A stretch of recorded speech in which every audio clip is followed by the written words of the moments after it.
Good morning, afternoon, evening, everybody. Hope everybody's doing well. Yes, we are going to have our chat show. I just haven't automated I have to, because this is a test show, I think I don't think I put it in the automation system for the announcement stuff, but we will get there. But yeah, we're going to have a long conversation today. And let's see, real quick, let's get some stuff out of the way. Only Demon is came into chat first today. He has made first place 6 times. Wow.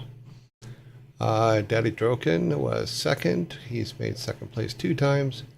And then Frantic Santy is third, and he's been third 3 times. Nicely done, guys. So don't worry, I haven't forgotten you, and I haven't forgotten what we're doing today. I've actually done some preparation for it, so I was busy doing that and didn't update the automated system. So we're going to see how this goes. So yeah, but I have set up some things. So like if you see down here in the corner, here, this is a camera, and I can turn it on and then give you close-ups of all the things on the walls as we're talking about them.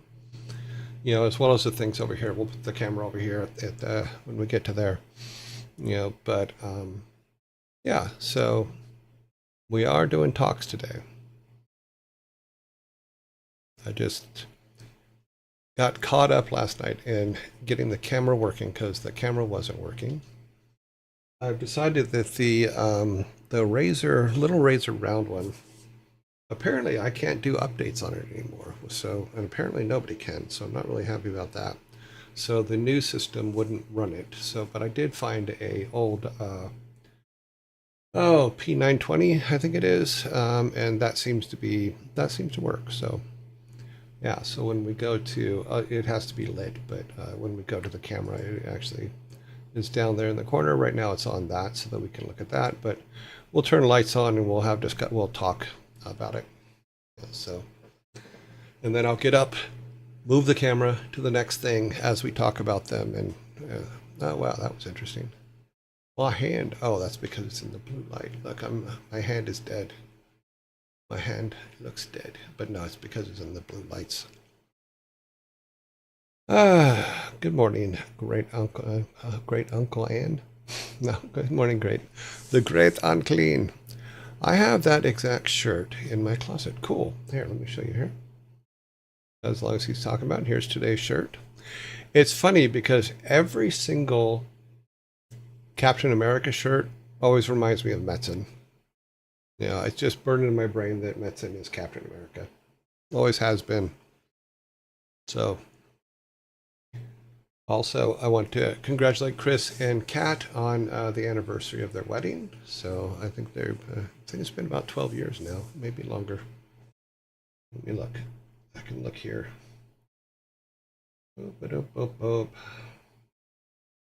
See memories. It has been 12 years. So congratulations, Chris and Kat. But this shirt always reminds me of Chris. Any Captain America shirt always reminds me of Chris, because just Chris. Let's get the movie out of the way. We'll get these things out of the way, and then we'll start talking. Kill Bill Volume 1 is 2003.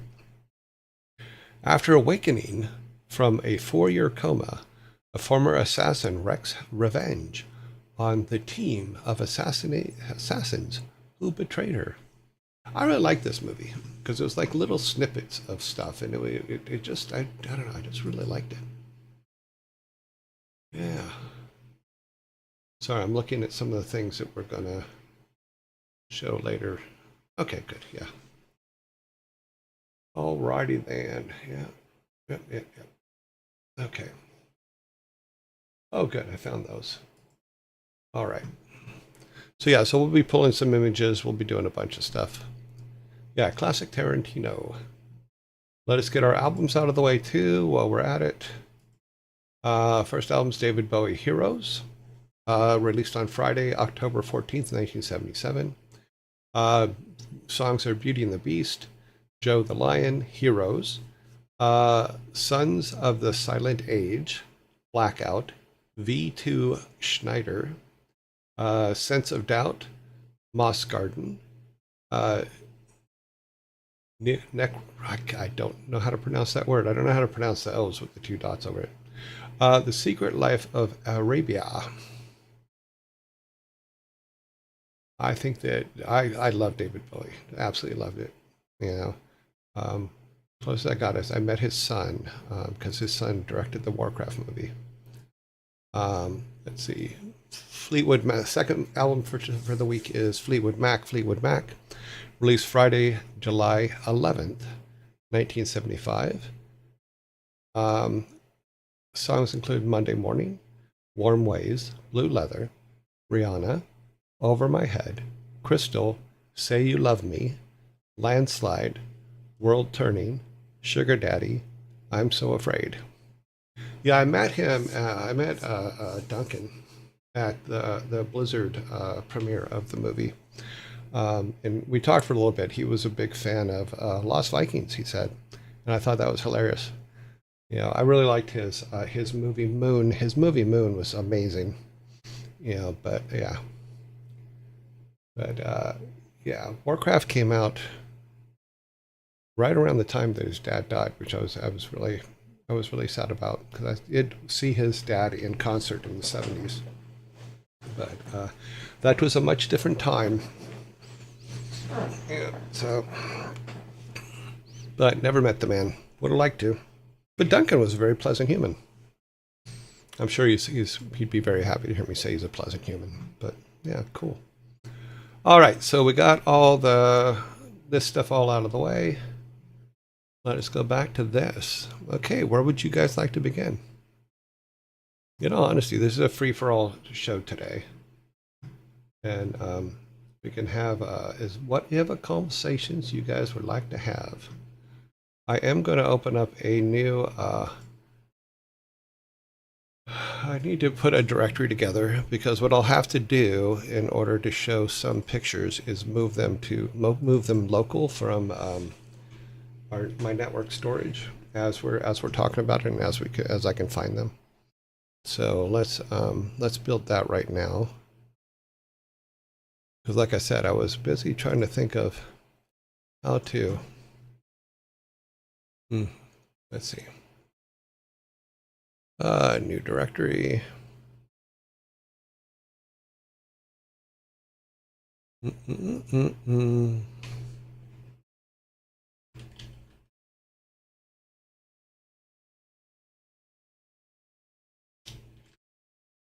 I got that, and then I also need to pull the trailer one up, the trailer directory, because we have a bunch of trailers. Show folder trailers.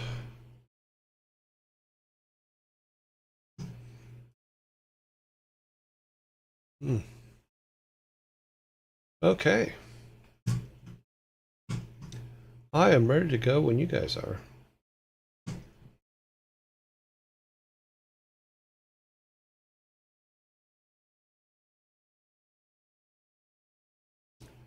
And here we sit. Nope. Oh, let's do this. Let's. You guys are starting a little slow today, but that's okay. So we will. Come on, let me see. Oh, this would be kind of cool to show. So way back in the beginning of time, let me find it here again. I have so many images that we're going to dig through. It's a lot. But I'll show you this one because it was kind of fun. Back in the day, I mean, we could follow the list. I know that on Discord, Sparta put up a list of topics, which I do appreciate. I think he put it in last Friday's show. We talked about the movie of the week. Okay, so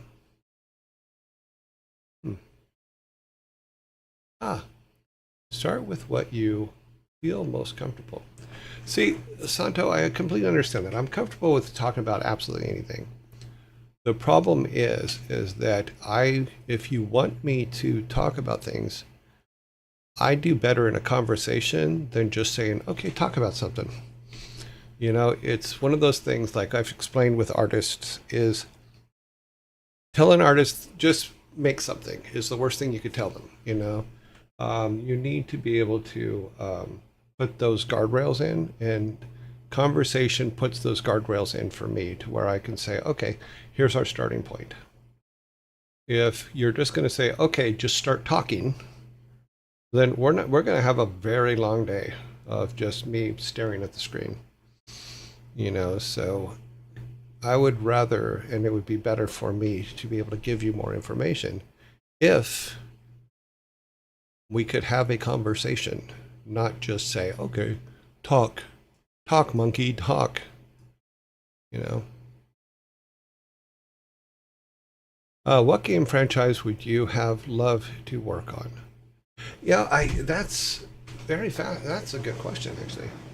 You know, because all the game franchises that I did work on were ones that I became very passionate about, even when we were first living. The one that got away for me was WarCraft Adventures. I was really upset about losing WarCraft Adventures. That one, I don't know. I just really wanted to make that one work. In fact, let's do this. I'm gonna open a window on here. We're gonna play a video. This was unprepared, so let's see how it plays. Let me see if I can even bring it up from the network onto here.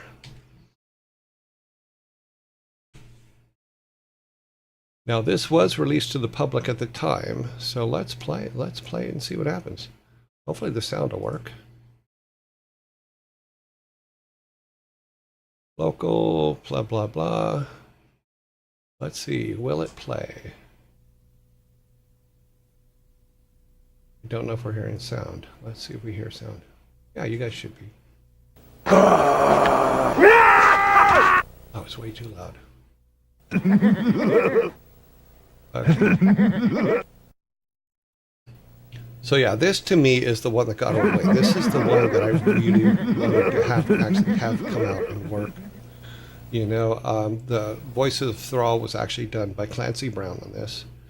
All of the orcs in this were done by the original Transformers. So this was before the Transformers movie came out and they became big again. This was between the comic and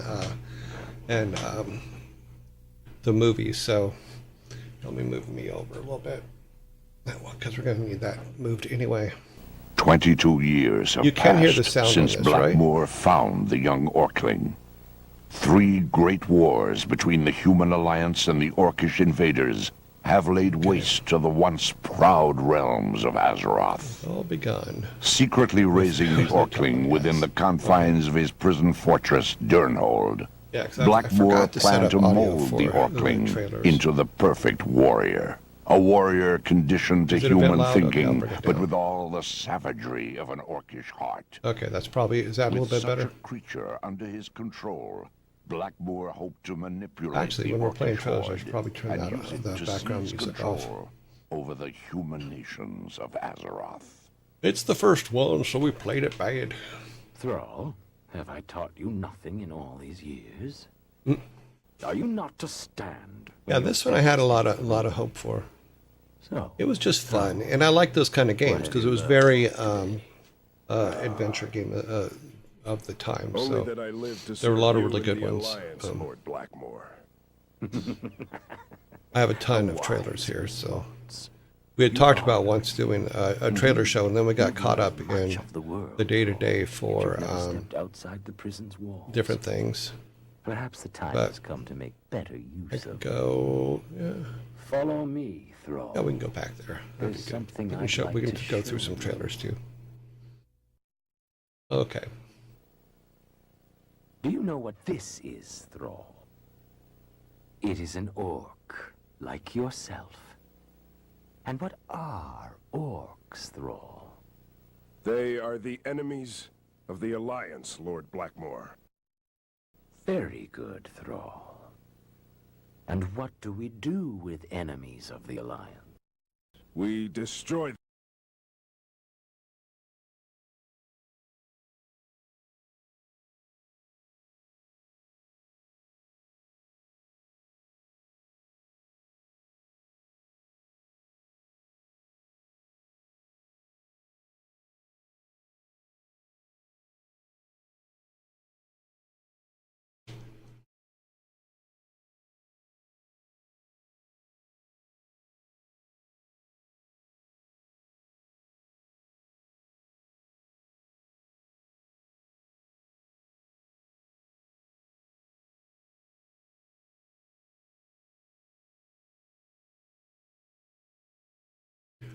It was just going to be a game. So I told her, was it going to be a game or a series? At the time, it was just going to be a game.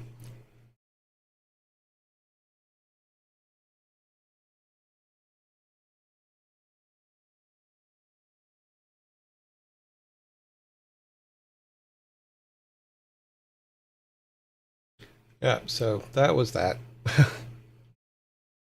A little bit silly, but at the time, we were trying to make different kinds of games and see what stuck.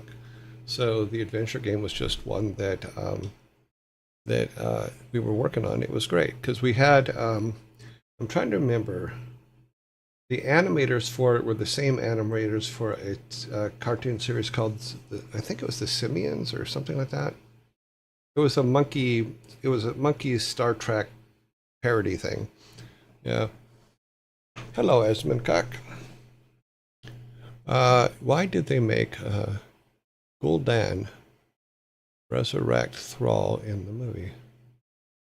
I don't know why. I wasn't part of any part of the storyline or any part of the movie at all, so I don't know why they made the decisions they did. So is there any idea that you thought would never work, but it turned out something amazing? Let me think about that. Was there?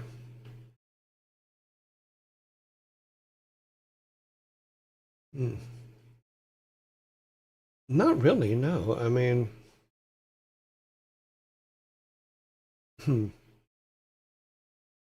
I was a little concerned about WoW, without a doubt, but I think everybody was because it was huge. I'm doing well today, Esmond. Thank you very much for asking. Yeah, I think at first I thought WoW was a little too big for us at the time because we were only 50, about 50 people. In fact, when we get to this picture over here, in fact, let me go set up the camera for that real quick. Let me put that up.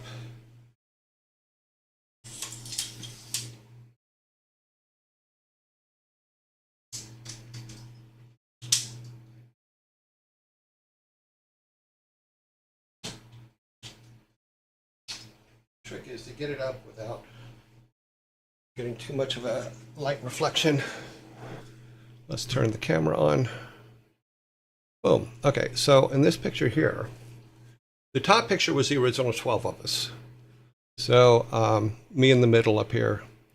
And then the bottom picture, though, was the day StarCraft 1 was released, where we were, I think we were between 50 and 100 people then.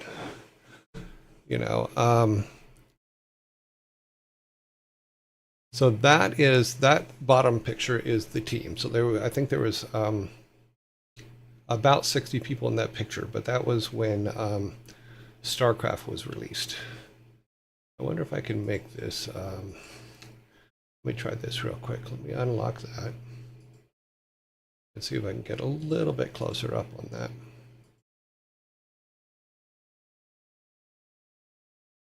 I can't. Good. So yeah, so this was the top one was the original 12 of us in 1994, and this was, I believe, 1998 when StarCraft came out. So we had grown quite a bit. It was a fun time, but I thought that because back then it wasn't called WarCraft, it was called oh god, Nomad. And it wasn't in the Warcraft world. It became the Warcraft world later. So, yeah. Okay, so that's okay. Is there any idea that is how it would? The only one something amazing. Okay. No, I think that we were at the time. I believed in every product that we did, and the ones that I mean, I personally didn't care about were ones we never made. So it actually. Yeah, I'm thinking back. I don't think there was, and the ones that I didn't like Shattered Nations was one I just like couldn't. I just didn't understand that one at all, you know. But it was canceled, and I forgot to turn the Sun's music back on. It was canceled, so it wasn't. It didn't become a big deal. Yeah. Okay, let's go back just for fun. I thought it'd be kind of cool. Oh, okay.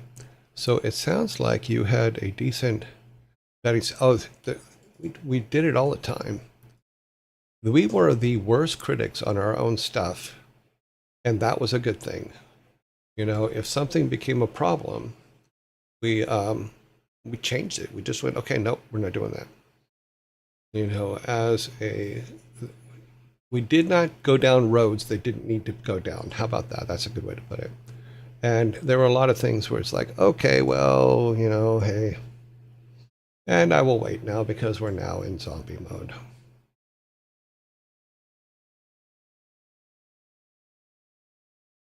What happened to StarCraft Ghost? StarCraft Ghost died a horrible death.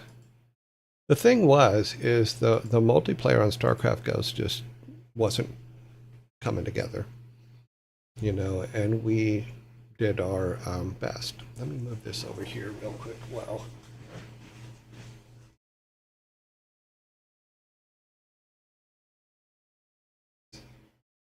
See it on the screen. Let's see. Okay. Let's put it on the screen since we have him up here anyway. Oh, okay. Nah, too shiny.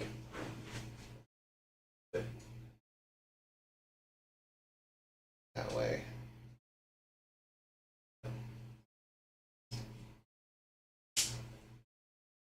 Yeah, that's good enough. That is the original painting for our zombie. Yeah, Cartman's head's in the way, of course. Let me move Cartman.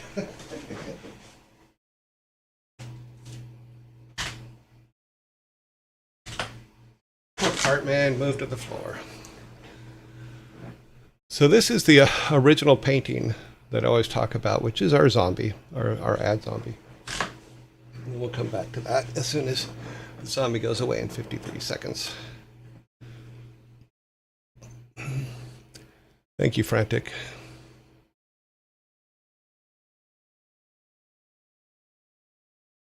So look, you got 3 versions of me. There. I'll just sit here.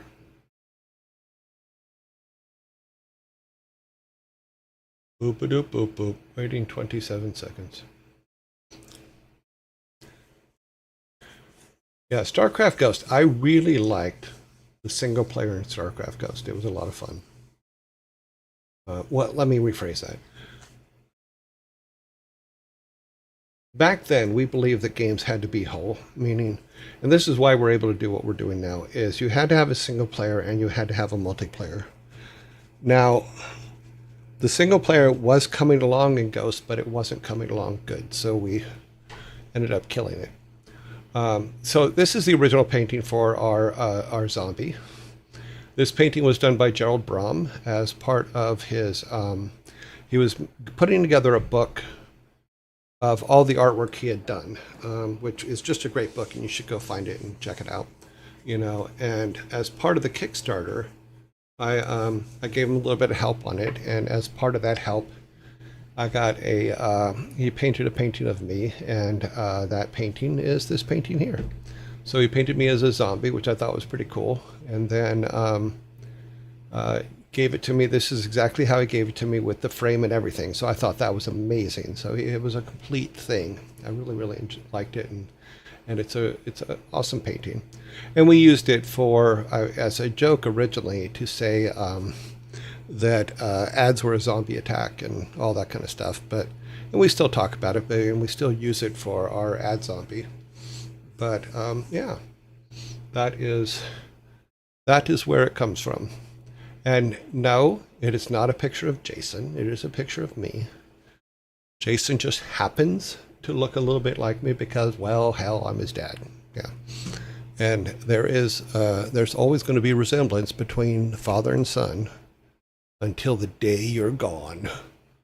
We are always going to look alike at some points, because like there's points when I look like Loki. There's also points when I look like Jason all the time. So there you go. That is that picture. Alrighty. And we're back. This back. And I just have a glow over the back of my head. That's awesome. And then we also have... We moved him out of the way, so I have to give him a little bit of credit. Here's Cartman. Hey guys, bring on the stuff. Maybe he should just sit there. That's a good spot for him.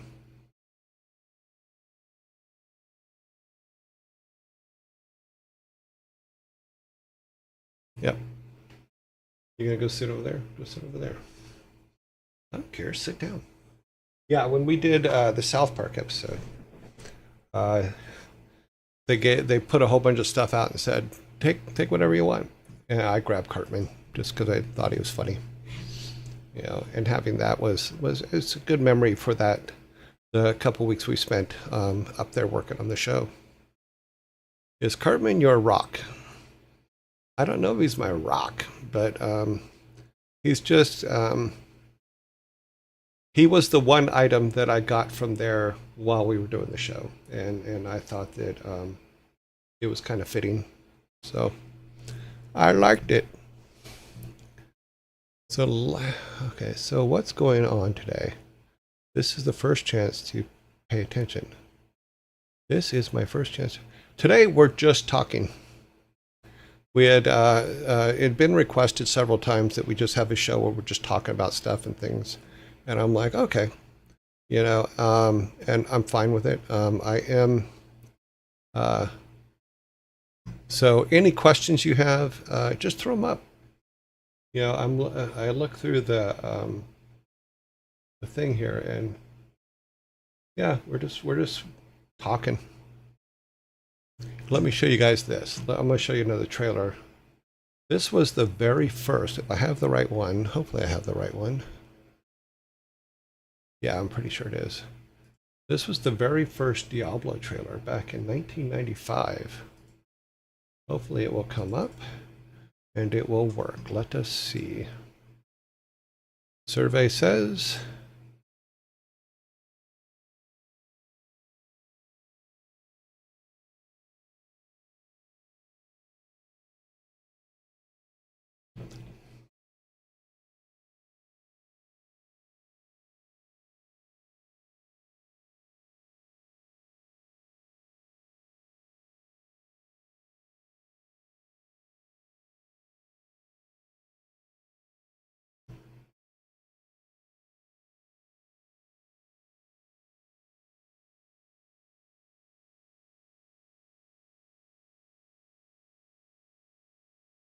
Yeah, I need to remember to mute the music. Sorry about that. But that trailer always makes me laugh because we didn't have an edit bay at Blizzard down in Irvine. So I had to go up to Davidson's offices and use their edit bay to edit that trailer. And right across the hallway from the edit bay was Jan Davidson's office. It was Bob and Jan Davidson who created, Jan Davidson originally created Davidson Associates, and then Bob helped run it and all that. And Bob's an amazing businessman, and Jan's an amazing creative. But she came over and she goes, "What are you working on?" You know, and she sits in the edit bay and we're talking, and I'm editing this piece together, and she turns to me, she like leans in and she goes, is that the devil? And I go, yeah, it's Diablo, it's the devil. She goes, oh, okay. And then it pans down and she goes, is is that the pentagram? I go, yes, it is.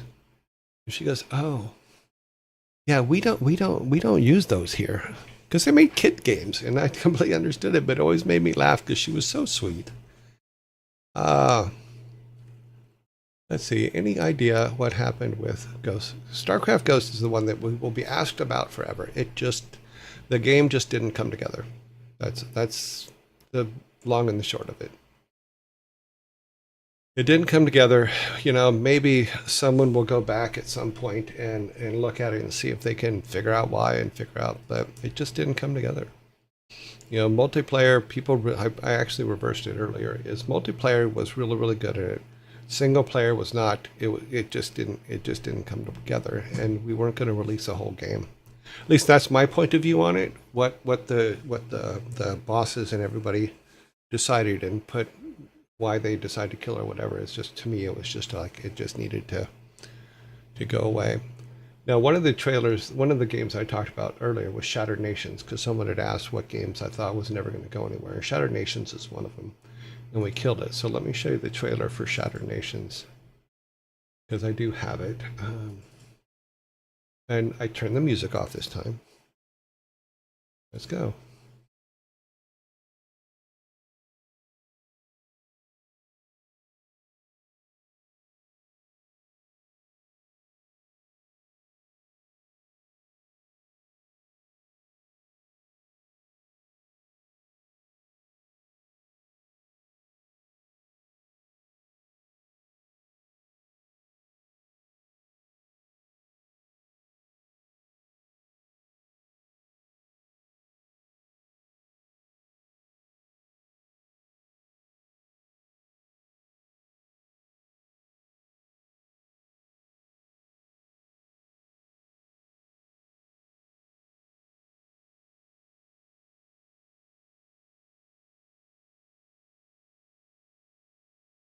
And we're still waiting. No, I'm kidding.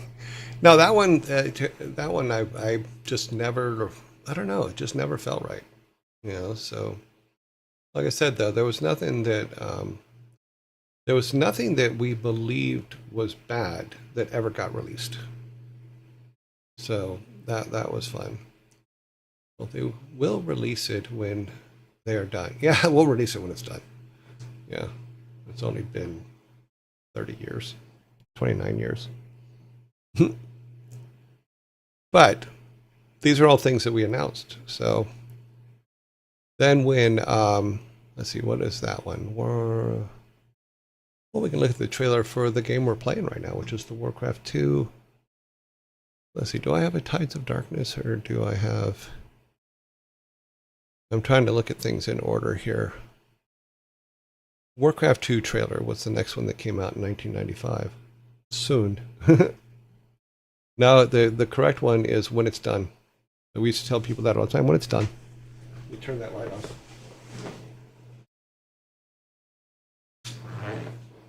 We'll go back to the camera later, and we'll turn the light back on when we need the camera. I remember watching some of the game trailers and thinking, wow, amazing graphics. It also looks real. We did a really good job. We worked very hard to train and to teach our artists how to do 3D. That's how Metzen turned into a writer, was because 3D was not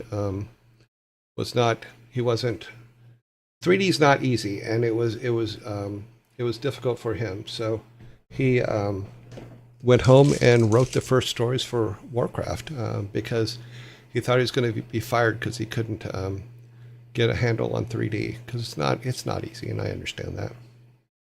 Honestly, love the name of the company in Free Guy. Tsunami. Someone should make it a video game company with that name. Oh, probably. I thought, isn't there a video game company called Tsunami? I thought there was long ago. Maybe I'm wrong. Oh, soon. Yeah, Blizzard Cinematics was on another level back then. Yeah, we were trying. They were so exciting and engaging. Well, the thing was, and this was what a lot of people, some people got it, some people didn't. But the thing about Blizzard Cinematics is they were always done internally. Whereas the most companies would farm their cinematics out to have someone else do them, and we weren't going to do that. Because I was a 3D artist, I was able to do all the cinematics for Warcraft One. You know, because I had done my degree is in 3D art, or was back then. You know, it still is, but I don't use it anymore.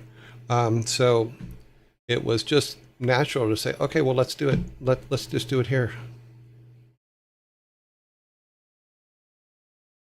Back in the day, it's the old days of getting demo CDs in magazines. Yeah, that was cool. I mean, that's how you did it. Now, without you got to remember a lot of this stuff. The internet was new to average people, and even with Diablo, StarCraft, all these were box products that went on shelves. So you had to manufacture them. You had to release them to the public. When you release them to the public, it wasn't like, okay, hit a switch and like today you hit a switch and everything goes live. You know, no, it was you're going to need to put it in a box and put it on the shelf. And that was a big deal. And it was also scary because I've told the story about Bob Davidson when Warcraft first came out. Is when Warcraft 1 first came out, 50,000 units sold was a big deal. You know, you had to if your product sold 50,000 units off the shelves, you had a hit on your hands. Bob Davidson said, "No, let's put 75,000 units out there." And I remember Alan going, "What?" And he talks about it in some of the making of DVDs that we put out. You know, so we put 75,000 units out for Warcraft One, and sold them, and we were like in shock. So 9 months later, when we finished Warcraft Two, Bob goes, "Well, let's put 250,000 units out." And that just freaked everybody out. It's just like, oh my God, why would you put 250,000 units are never going to sell? But they sold. He was right. He knew. We knew we had a good game, but he knew that people would want it. So one of my older PCs has a Blu-ray burner in it. It's handy storage in a pinch. Yeah, I have. In fact, we'll probably look at it as my system over here is my backup system. So I have. Let's see. 1, 2, 3, 4, 5, 6, 7, 8. I have 15 DVD ROMs in it for doing hard copy backups when needed. So, yeah. Everything requires more patience. It's when you rush things is when they fall apart. Absolutely. Let's see, we played those two. Let's play. I'm gonna go ahead and play the. I'm trying to remember which one this one is. It's the 1995 Warcraft 2 trailer. What's funny is I don't remember it at the exact moment, but we will look at it and play.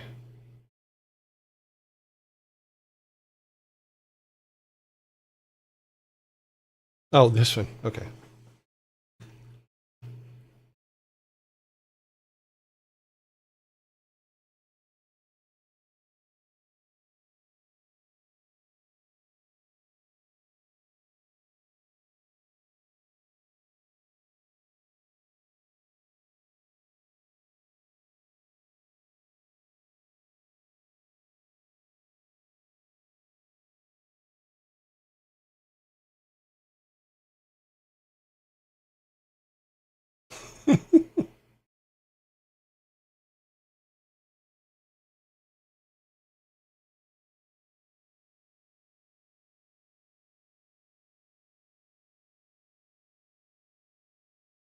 God, those were so much fun. Okay, GameStop, whatever store it was, you bought video games from, and there was always Blizzard games sitting on the shelf even years after release. They sold consistently. Yeah, they never stopped selling. You know, and I think that that's because our model, Mike and Alan set a really, really good model really, really early. And it was based on, in my opinion, it was based on the work that we did with the Super Nintendo titles, all the ones that we've played through, is you could not recall a Super Nintendo game back and fix it. It had to be right the first time. You had to take the time to make it right. You had to take the time to make it quality. Because if you didn't, you couldn't patch it. You know, so we carried that same mindset over to the PC games. So when we got to PCs, it's like we will make this the best we possibly can before the public sees it. You know, we'll do trailers and stuff like that, but from a standpoint of people playing it, it was just hugely important to us to make sure that the games were right the first time. Living in another country, I was always looking at Blizzard logo to know it was a good, yes. And that's what I tried to, in the companies that I worked with after leaving Blizzard, one of the things that I tried to emphasize to them is, yes, you can make a game and that game could be good. But you have to, while you're building the brand for that game, you also have to build the brand for that company. You know, well, there weren't, in the beginning, no, there were no hot fixes on the Blizzard games unless it was absolutely necessary, you know, or technology changed or stuff like that. Because the internet was new and we did have to make some changes. I felt bad for Pat and them who had to make a lot of those changes in the last minute. But it is hugely imperative that you make a good game. It's hugely imperative that you make a brand design for your company as well. To Maliv's point, we did such a good job that if you saw the Blizzard logo anytime in the 90s or the early 2000s, you knew that game was going to be good. Word of mouth did most of the advertising for Blizzard products because we worked hard to make them as good as possible. You know, and we cared more about the game than we did about the money that it made, even though it made good money. Because what I tried to emphasize to the companies I worked for afterwards, if you make a good game, all the rest of this crap is free. You make free money, you get to do all the really cool things, you get to go to all the cool places around the world, you get to do a bunch of stuff because you made a good game. If you make a crap game, people are gonna go, "Oh, it's a Blizzard product. I don't know. I don't know." I mean, think about it this way: how many companies out there, when they release a game, and you know what company made it, how many of those are companies that you go, "Oh, I'm not buying that game"? You know, it happens all the time. Yeah, buying games used to be an event. Yes, I remember skipping class in college to go to KB Toys. I remember them at the mall to buy NHL hockey for the Sega Genesis. Cool. I can think of some crap game companies. Yeah, they're out there. You know, I'm sure that they believe they're doing it right. My problem is that when it became more about releasing products than making good games, that's when I started going, why am I doing this? You know, I had huge arguments with different people throughout the years in regards to, no, we're not. We have to make the good game first. The rest, why are we worried about that? Let's make the game better. No, the marketing, we'll just market around it. No, you're not going to market around it. Make a good game first. Having an original game when I was a kid was a huge expense. Yeah. Yep. Think of some crap game. Okay, let's see what we got over here. Oh, we're up to, we'll throw a trailer in from night. Oh, well, we'll do it after the zombies. Zombies are coming.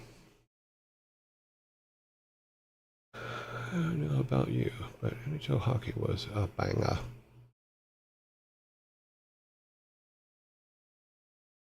I just realized I have quite a few trailers here. We've only shown 3, but how many do I have here? I have 49 trailers in this directory. I remember standing in line for Wrath of the Lich King. It was snowing, and the line was the longest line I'd ever seen to something like that. The store was open till 4 in the morning since the game dropped at midnight. Oh, yeah. Oh, that's the way it was with WoW. Because Warcraft 3 came out before WoW, and we went to Fry's, which was an electronics store in Orange County.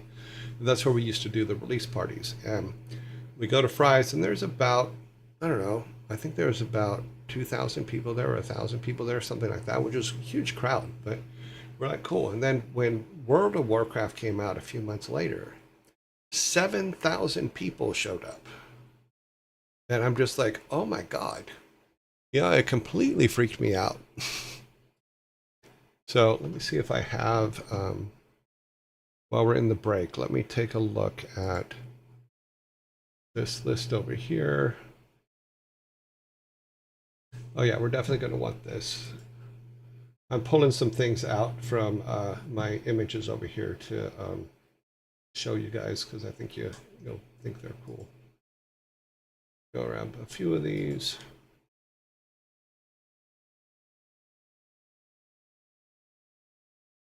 Okay. Then the announcement. These were all pictures that I took a long time ago. Copy those there. All right, so that's those ones. Let's see what else we got down here. Oh, we'll grab this. But as far as like the making a good game first, and then you can do all the cool stuff after. I'll show you some pictures that I really like, and things that I in my lifetime thought would never happen. So let me grab this, put this over here. We'll talk about that. Yeah, this is the one thing, is this format is new to me. It's just a free form format to just talk. So as we go on, and I'll use the zombie apocalypses to go back and find some pictures that I think that we should highlight or look at and things like that. Oh, that was that. I remember that. That was pretty damn funny. Pull that up. Yep. Yeah, we should probably talk about those too, but we'll get back to them.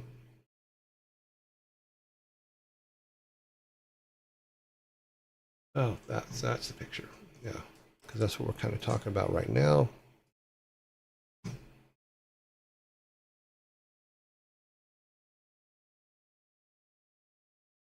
Okay,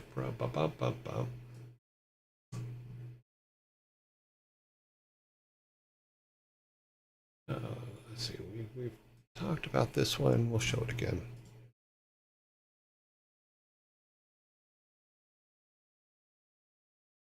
Oh, look at that nerd. Oh, we didn't want to move that. Oh well. Let's see. We got a few things here. I remember Fry's. Fry's was a great electronics store. I used to, on my off hours, I was there a lot getting like computer parts and stuff like that. I was trying to find a specific picture for, oh yeah, there's my, oh, okay, yeah. No, we're not going into that directory. I have my They'll Never Be Senators directory, which is hilarious. Okay, I think those are good. All right. So, where are we at over here? I really resonate with the quality first approach. That's definitely what I default to when building anything. At the same time, I frequently see people who maybe don't get so far into the quality, but do deliver stuff faster because of it. Enjoying great success. It's hard to know. Well, I mean, it's what's best. What is the best way for you to work? We worked best when it was quality first. We made some amazing games when it was quality first. You know, I wish that we could have done a thing where once we set the bar, we could hand it off and then make new things at the same quality. But that's not how reality works. You know, finding one of the problems that we definitely had was finding out of house resources to make games, and we usually ended up trying it, being solely disappointed with the people that did the work, and then just taking the game back and finishing it ourselves. I didn't live close to Fry's. We'd actually road trip for it. Oh, cool. Let me grab this picture because I think I'm pretty sure I put it in here. Yeah, this was me, and I should put an image on here. Let me throw an image. Grab her up here. Just throw it up. That's good. Then go over here. Go into. No, we need to go here. So this was because we didn't know what to expect when WoW was released. So Chris and Sam and I went and got noodles and hot and cold sauces, hot and cold sake. And this is when we showed up. When we showed up at the show, it was we were not drunk, but we were good. But we had to park literally like a mile away from the Fry's because there were 7,000 people there. So this was all of us on the night that WoW was released, the very first WoW back in November of 2005. Yeah, 2005, I think it was. But yeah, that was fun times. I'm actually digging through photos over here on my other screen, looking for things that are poignant to what we're talking about.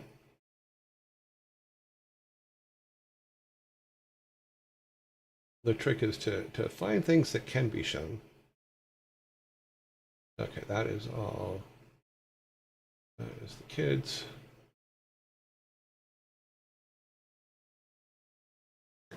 The prime did. I didn't. Depends on what you define as quality. Well, it's different for everybody, without a doubt, Sparta. We just had a bar that we wouldn't go under. And some people wouldn't have seen it that way. They would have thought we were absolutely insane for doing it that way, but that's how we did it. And for us, it kind of worked out. You know, it wasn't perfect. Nothing ever was, but look at these kids. Ah, I'm including myself. I look like I'm 12. Yeah. Too funny. Is there a game you regret being part of or you wish you did differently? No, not really. I don't think there's ever been a game that I regretted being part of because most, like I said, there's a certain amount of pride in what we do. And if you don't have that pride in what you do, then you shouldn't be doing it. Flat and simple. You know, I have no problem at all saying, okay, I won't work on something that I don't believe in. There's nothing wrong with that. That's just life. You know, you either speak up for yourself or you don't. Oh, here, let me show you this. Let's not go there yet. Let's look at, let's see, we're up to, I think we just showed that one. No, we did not show that one. We'll show that one. We'll go to 96 and look at the Diablo 1 trailer for 1996. Yeah, Diablo 1 trailer 1996. Let's turn that off. Grab the media. Diablo 1, 1996. Survey says.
That's so fun.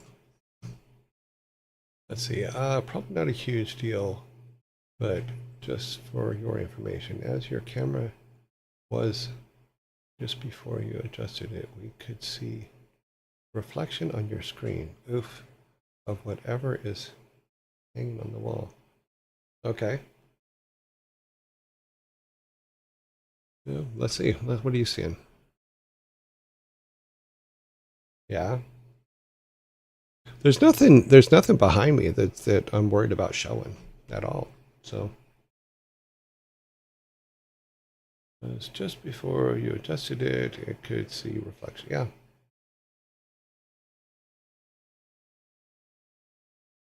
Let's see what you saw. I don't see anything.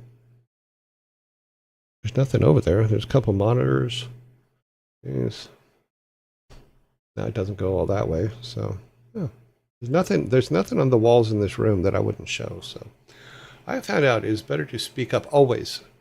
You know, the thing is I used to get a lot of flack because if I saw something, I would just say something, you know. But I would rather say something than have it come back that I didn't. You know, you will always know where I stand on any subject. It's just the way I am. It's the way I've always have been. And some people got along with it great. Some people didn't like it at all. Let me change my glasses real quick because I'm having a little bit of trouble seeing some of the smaller print. Okay, that's better. Played this game so much, yeah. Yes, Diablo. It was a 5 or 6 hour round trip for me. Wow, that is a long trip. That was an awesome play. D1 to death, and Blizzard cinematics were always blown my mind. Well, thank you. Very rarely did I skip a cinematic. That was another thing, is cinematics were an integral part of the game. We didn't look at it as, oh, here's the game, oh, and there's cinematics. No, the game had to be complete. It had to have the right audio. It had to have the intro, outro. It had to have, you know, the story in it. It had to, all those things were purposely done, and it worked. If the game didn't have all that, then it couldn't be released to the public. What is the story behind the bunny? Oh, the bunny? I will show you the bunny. Let me grab him. This is Bean and Rocky's bunny. In fact, on this little tag here, it says, sorry, I need to get some light on it. It says Rocky Hall, and then it has my old address. So it has Rocky's color on it, but Bean and Rocky used to play with this bunny, so I keep the bunny. And they're right above him. So here are the cats. So this one's Bean. So we got a little urn for Bean, and he has little paws on it, of course. Then we have Jack. Here's Jack. And then here's Rocky. So Rocky, this one's Rocky, but the bunny goes with them because they used to. This was their toy. They used to love this. So back up there, bunny back. So I keep it because it reminds me of them. Unfortunately, I can't have pets in this house because it's not my house. And so, yeah, that is what the deal is with the bunny. Yeah, so I keep those. There was something else. What was the other thing for the cats? I think it was the bunny. There's some other things, but there's little things here and there. I don't have a collar for Bean because he refused to wear one. If you put a collar on him, you would find it like out in the yard, or you would find it buried in the cat box. So it was useless putting a collar on him. But he was chipped. All of them were chipped because when you move to the UK, you actually have to have them chipped before you get there. Oh, like they say in the airport, if you see something, say something. Yes. If you see it, say it, sort it. Yeah. Someone had asked about the differences in culture. Is one of the things that I did not know when I went to the UK is that they don't say it was figured out or it was solved. They say it was sorted. Or did you sort it? And I didn't know that terminology. So the first time I heard it, I had no idea what they were talking about. And I'm thinking about, okay, I'm sorting laundry. What? And then I realized that it is the thing. And you hear it everywhere because the saying that he just said, which is you see it, say it. Or, and then it's sorted. Me2 Remaster Cinematic was pretty good. Nothing tops the fear from the original Bale opening scene in it's Lord of Destruction. I think I have that one here. I have D2, 1, 2, and 3. We'll play those in a little bit. I think I mismarked it, but no worries. When addressing, okay. How did the cats do with the move? Oh, they were fine. It was funny because when I was sitting in the airport in LA to fly to the UK, the cats were on a separate flight. So I heard them call the cats' flight because they had picked up the cats that morning at noon and then took them to the airport. I left for the airport 2 hours later. I heard them call their flight. I flew to the UK and then went to the friend's house that I was staying at for the first couple of weeks while I got a house or apartment worked out. And then I arrived at 2 o'clock. They delivered the cats at 3 o'clock. It was literally that quick. It was amazing. So the cats actually dealt with it really good. They were not, the things that they were not happy about is because they were California cats. They were not happy about the grayness of it all. Because it was cold and gray, and it was the UK, But they did adjust. They didn't spend a lot of time outside. We did take them out in the backyard now and then, or in the garden to just kind of go outside now and then. But mostly they were inside house cats because it was too cold for them, But they were great. It was a big house in like a 4-bedroom house and stuff, and they had a great time. The only difference was that the water in Cambridge isn't great. I think anybody that lives there would admit that. So I filtered the water as much as possible and did all that kind of stuff. But the bottom line is their kidneys gave out. But Jax did too, but he was raised in California. So that's usually what happens with cats. But they did well with the move there. I think they would have done well with the move back, but each of them died. The last 2 died while they were there. Yes, that is a huge difference in weather between Southern California and the UK. And I had to start taking vitamin D tablets because I wasn't getting enough vitamin D because there was no sunshine. Where they always talk about gloomy weather in the UK, and they're absolutely right. And I did go from, well, not huge extremes. It felt like huge extremes to me, but I had to learn things like weather coats and weather shoes and weather, so many things. You have to have so many different kinds of things for different kinds of weather, and I've never had to do that because I've always said, I've always joked, and it's mostly true, is California's 70 degrees 300 days out of the year, and 50 days out of the year it rains a bit. You know, so it's not what people expect. Well, you just got to have those willies. Yeah, I bought some, you know, but I bought quite a few things. I've learned. I learned.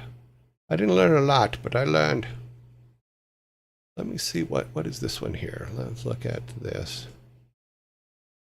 Let's run. I think this is one of the. This is marked as. Let's see. We just showed the Diablo one. That shows StarCraft 1 trailer. I don't remember which one this is, so let's see what it is here. Let's turn background music off. Get the StarCraft 1 trailer. And see, is it the intro? Let's find out.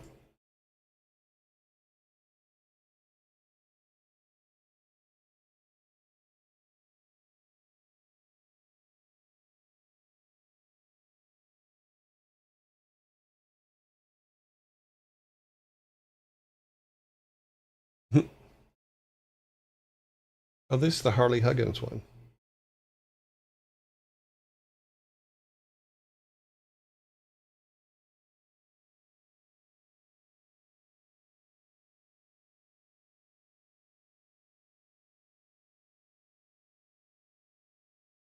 Just quick and to the point. Windows 95. That's funny. Living in northern east coast of the U.S., I feel the needing different clothing thing. Yeah, I didn't know. I went out there with all my California clothes and immediately froze. I've never seen any of the trailers for that game. Really? There's a few. Yeah, we'll get to we're only to 96, so of the ones that I have. I'm still collecting them all because the goal was to do a trailer episode, and this is kind of what we're turned into because we're waiting for more questions or kind of as part of the conversation here. But I am looking also for different pictures here in the background of things that we can show. I was a bit young back then. Played StarCraft 1, now the cinematics, but hadn't seen a trailer. Well, I think that was the only trailer we did, if I remember correctly. Yeah, because after that, what we did was we for the most part, we started using the intros as the game trailers to the public. Because that was a thing. Let me see, I was going to look at something over here. Oh, here, I'll show you a goofy picture of me. This was back, I'm trying to remember, this was when we were still just doing ports and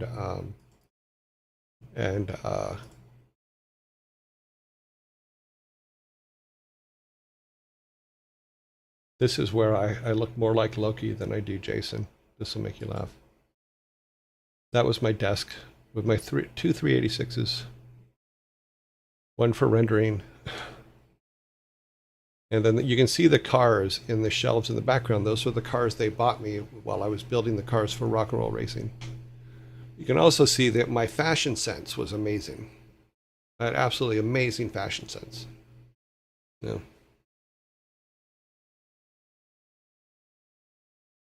Dual monitors back in the day. Well, actually it was yes and no. It was actually dual computers. You know, so yeah, because I had one as a render, my one render farm and all this. This is when we were, I was working on, if I remember correctly at this time, I was working on the 4 new Lost Viking levels for the Sega version. Yeah. Just admit it, I was adorable. What do you want? You know? Well, we're going to go into zombie mode here in a second, so let's take that silly picture down. Yep. 386, those things were fast. Yeah, they were about as fast as a snail in reverse. Is that an orange on your desk? I don't know, was it? Yes, that is an orange on my desk. You got a problem with that? Yep, leg bendings. It just looks like it's bending. It's not really.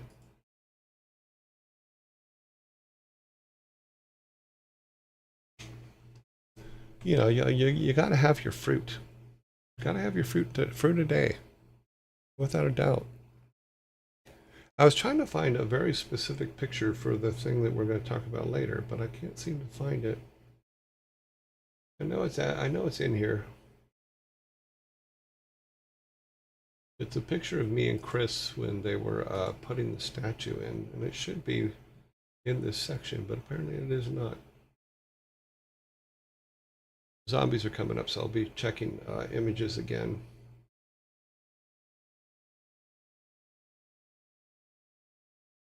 Because here's the dedication. Here's that.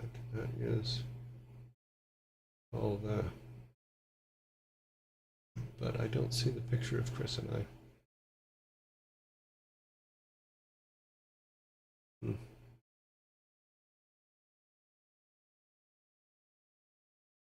Yeah, I should have been in this section, but I need to organize my my photos a little bit better.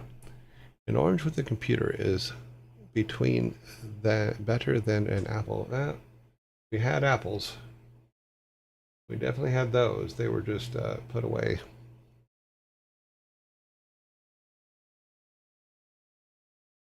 Let's grab this one too. Did I grab this one? I did not. Okay, let's grab that one and put it over here.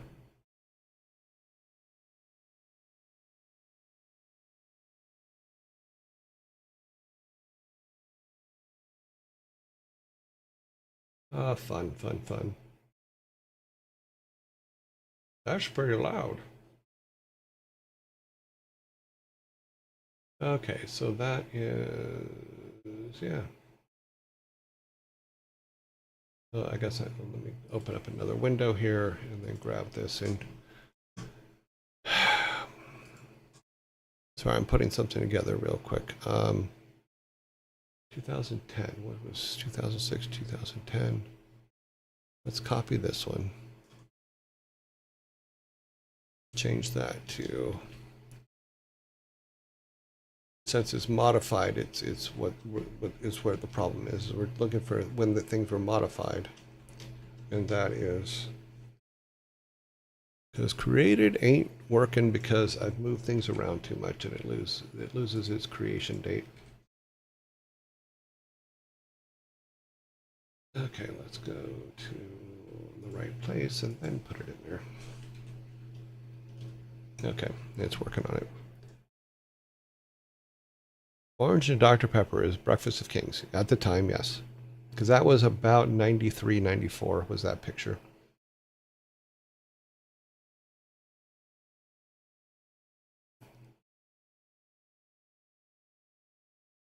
Ads, okay, we're in ads. Okay.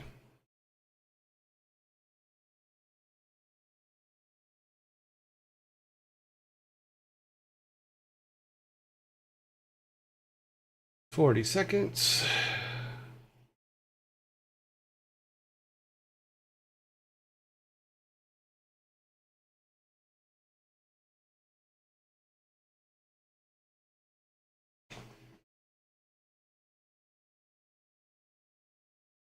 Let's go back to our images on this side.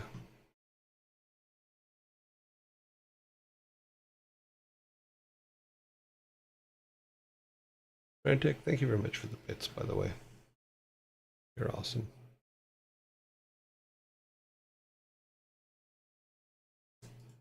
Oh, sorry, I was just, okay, we're back. Okay. It is gone, it is gone. He is gone, gone, gone, gone, gone. Turn those off. No, I did not. Okay. Okay, did I lose you guys? Hopefully not. Nope, nope, nope. They're still here.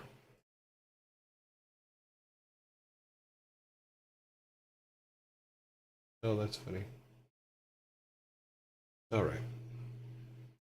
Keep that is okay. That's good there. Back over to you guys. All right. Let's pull the images back up. Want the ones on this side. So yeah, so one of the things that I was talking about earlier is if you make good games, you get to do a lot of cool things. You know, things that you never would have known were possible in your earlier life. You know, and I joke about it, but it was actually a lot of fun. Is being able to go and to Skywalker Ranch was a good example of. Oh, I should turn the music back on. Go to Skywalker Ranch. So if we'll, let me show you this picture here because this is a picture of the recording studio in Skywalker Ranch where we recorded a lot of music for Diablo and for the image is huge. Let's make it smaller. Oh, can take the lock off. All right. Not all of these images are sized for your protection. So this is the recording studio at Skywalker Ranch, and we had a 60-piece orchestra in there. This is when we were still doing setup and all that. You know, and then we also, let me grab the other image here, which would be what it looks like going into Skywalker Ranch. This is the main gate, or part of the main gate for Skywalker Ranch. What game was my first cinematic in? WarCraft 1. Because all the little maps and stuff that came up from in WarCraft 1 were all mine. And the orc intro was mine. Dwayne did the human intro. It was a lot of fun. Yeah, this is going in, and then I took a picture of Jeff in front of Lucas's house. So here's Lucas's house with Jeff, because Jeff wanted a picture so he could show people that he was there. But this is his house, and we went in the house and saw his library and all those kind of things. That was a lot of fun, you know. And then this is the lake. He has his own lake.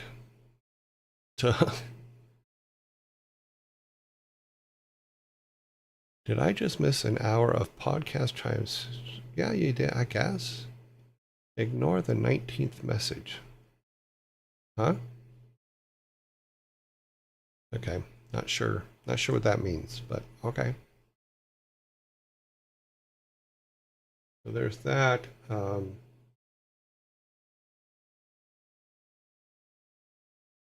want to show you this picture. This picture I really, really like. Well, no, we'll do that in a minute. Going back to things that you get to do that are cool because you make great games. Yeah, get to make a South Park episode, which you guys all know quite well. So this is me taking a picture of my team working with Matt and Trey as they're talking about what shots to get and stuff like that. You know, so that was a fun couple weeks. Yeah, there's another one, another picture here where Trey's just looking over the shot. And what's funny is in the background there, this was the last night when we're doing the final pickups and stuff like that. Joanna was sick. She got sick that day because we'd been there quite a while. But she had got sick, but she still wanted to finish the job, which was good. And it was just before the big picture that everybody sees of us.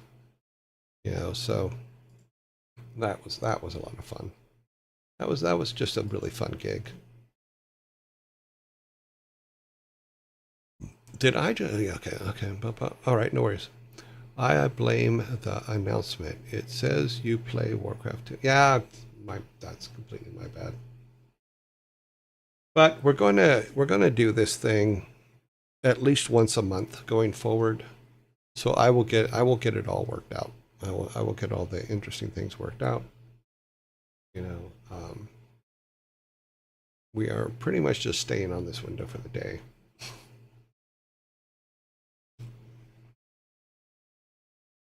Okay, let me do this. Let me make another announcement. Okay, where is Discord? Let's go here.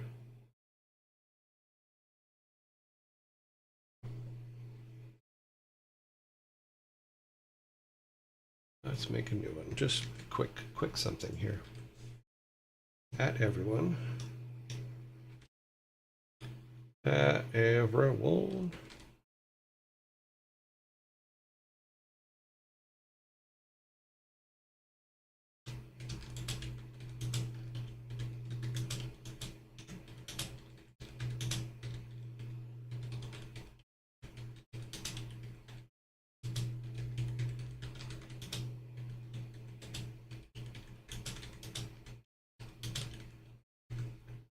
I'm just going to put something simple.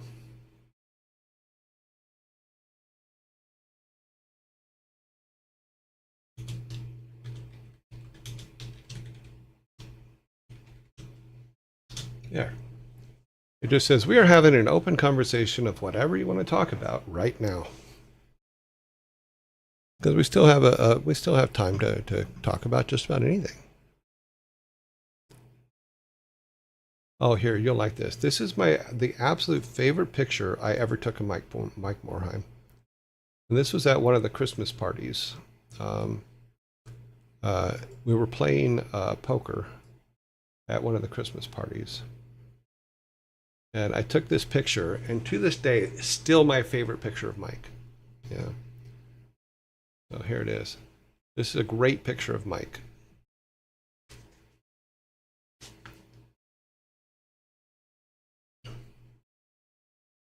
Okay, so that is Mike Morheim, one of the best bosses ever.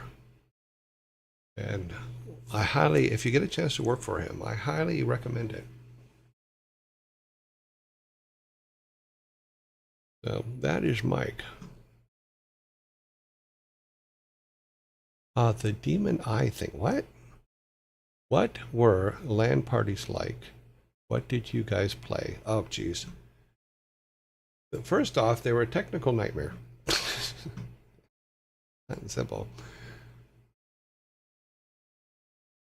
Is that a vampire? Red eye? No, it's just the light. Old cameras made red eyes. Yes, they did. I guess I could go in and fix them, but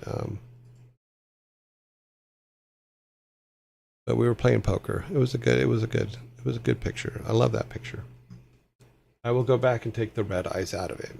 If you could have a conversation with any figure from history, who would you interview and what would you ask them? Oh, wow. You know, I always wanted to interview Peter O'Toole because I just thought he was an absolutely fascinating human.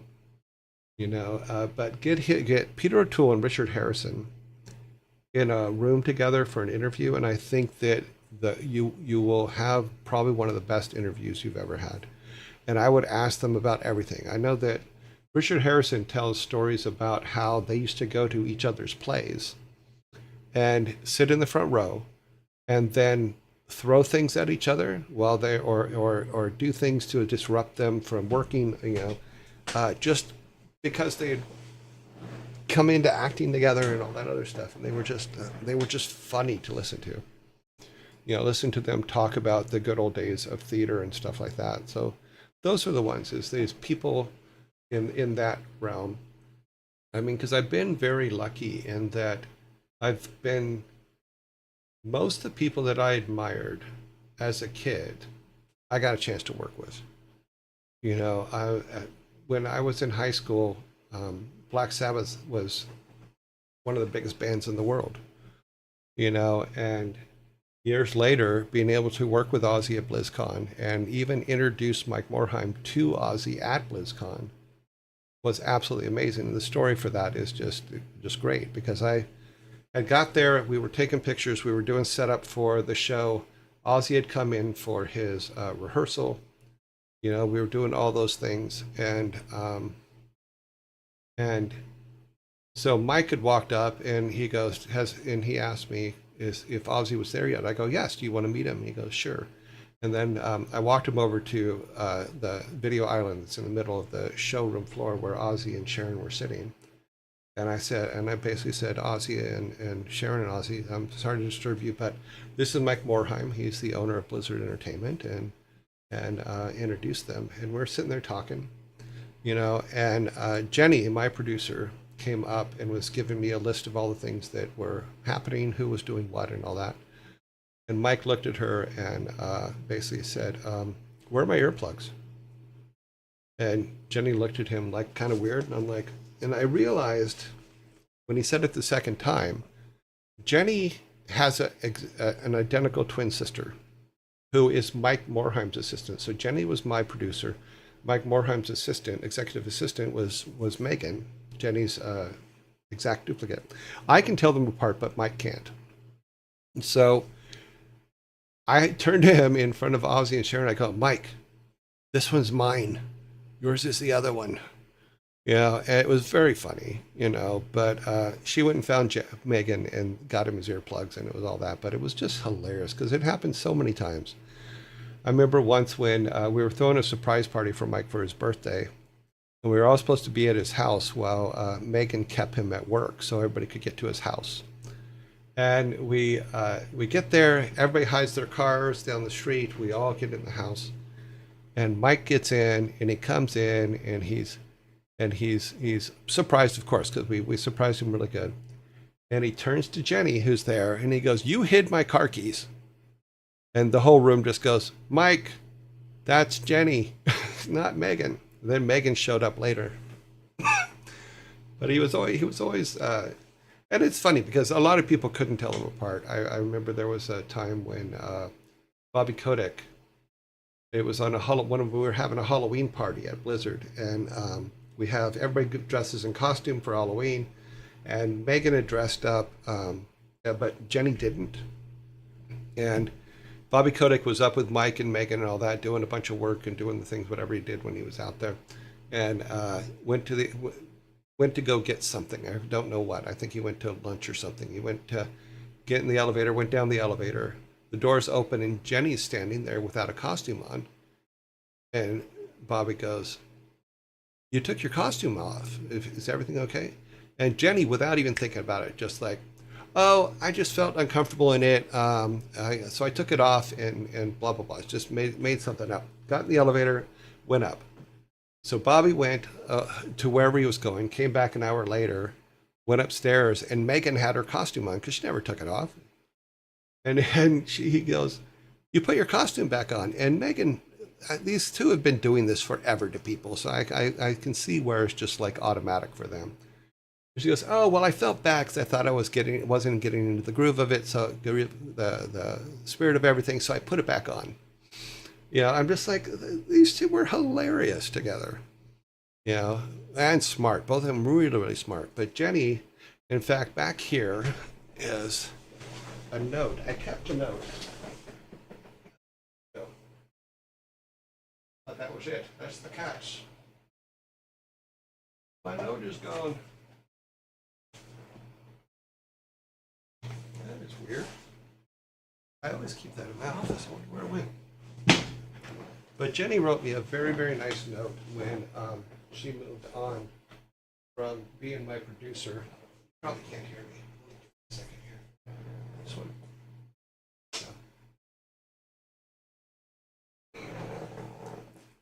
Somewhere in this room, I have a framed note from Jenny. We'll probably talk about it in one of the future things, because I have to find it. That's weird.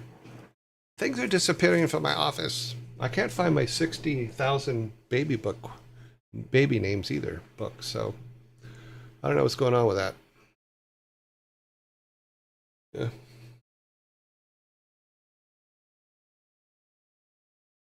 Yeah, so yes, you get to meet, going back to what we were talking about before. Because we made good games, we got to meet most of the heroes. People that I really enjoyed hanging out with. Tommy Tellerico is another one. Tommy Tellerico runs Video Games Live. And he played one of the first BlizzCons. I think it was the second or third BlizzCon, or maybe second and third BlizzCon. He came out and did the whole orchestra thing, and we made videos for him for that, and then made videos for the Video Games Live show as well. And I'm actually going to go to one. I have to go out to Raleigh, North Carolina, and in September, to see one of his shows, because he's doing shows again, which I think is very cool. So I'm gonna go out there in September and see his Video Games Live show. So that'll be fun. But meeting Ozzy was great. Meeting Tenacious D and Jack Black and Dave Grohl and all that, fantastic. I mean, it was just like really being able to meet some amazing people, both famous and not so famous, but amazing people, is all because we made good games. And that's the only reason.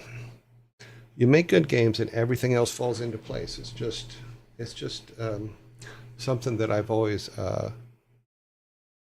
lived because it's how we did things. Yeah, it's silly, but it's true. There's one picture that I was looking for that I cannot seem to find that is annoying me, because there's a set of pictures that I want to show you guys, but there's a final picture that goes with it, and I can't seem to find it. Oh, here, I can show you a funny one. So we used to go out and do things together, like go to as just events and things like that. And one of the things that we did was we used to go to like amusement parks, things like that. And this one, I forget which amusement park it is. It probably says, okay, this was at Universal Studios, I believe. Let me open this. But one of the guys basically, oh wow, yeah, they make big images because little images just won't do.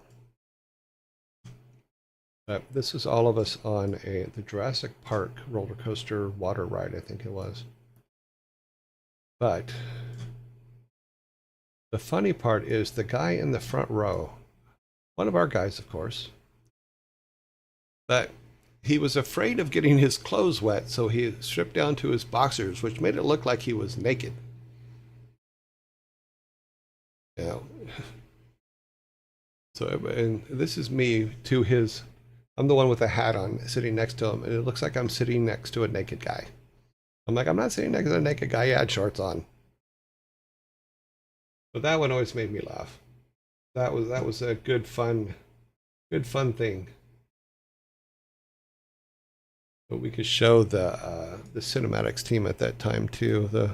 I think this was everybody for that time, and it looks like it's building 131. So this would be probably the War 3, the team that did War 3. Yeah, this is War 3 when we became Blizzard Film. Yep. No, it's actually a messed up. There's a messed up there. But I am second row, second from the left. We got a lot of people in there. Very early on. I would name them all, but no.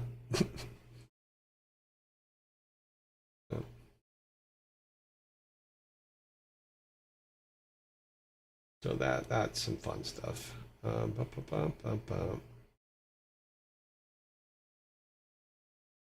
Albums.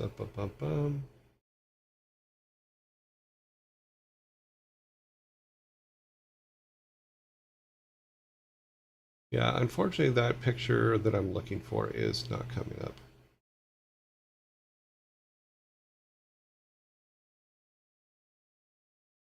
Was there any cinematic that was more challenging to complete than the others?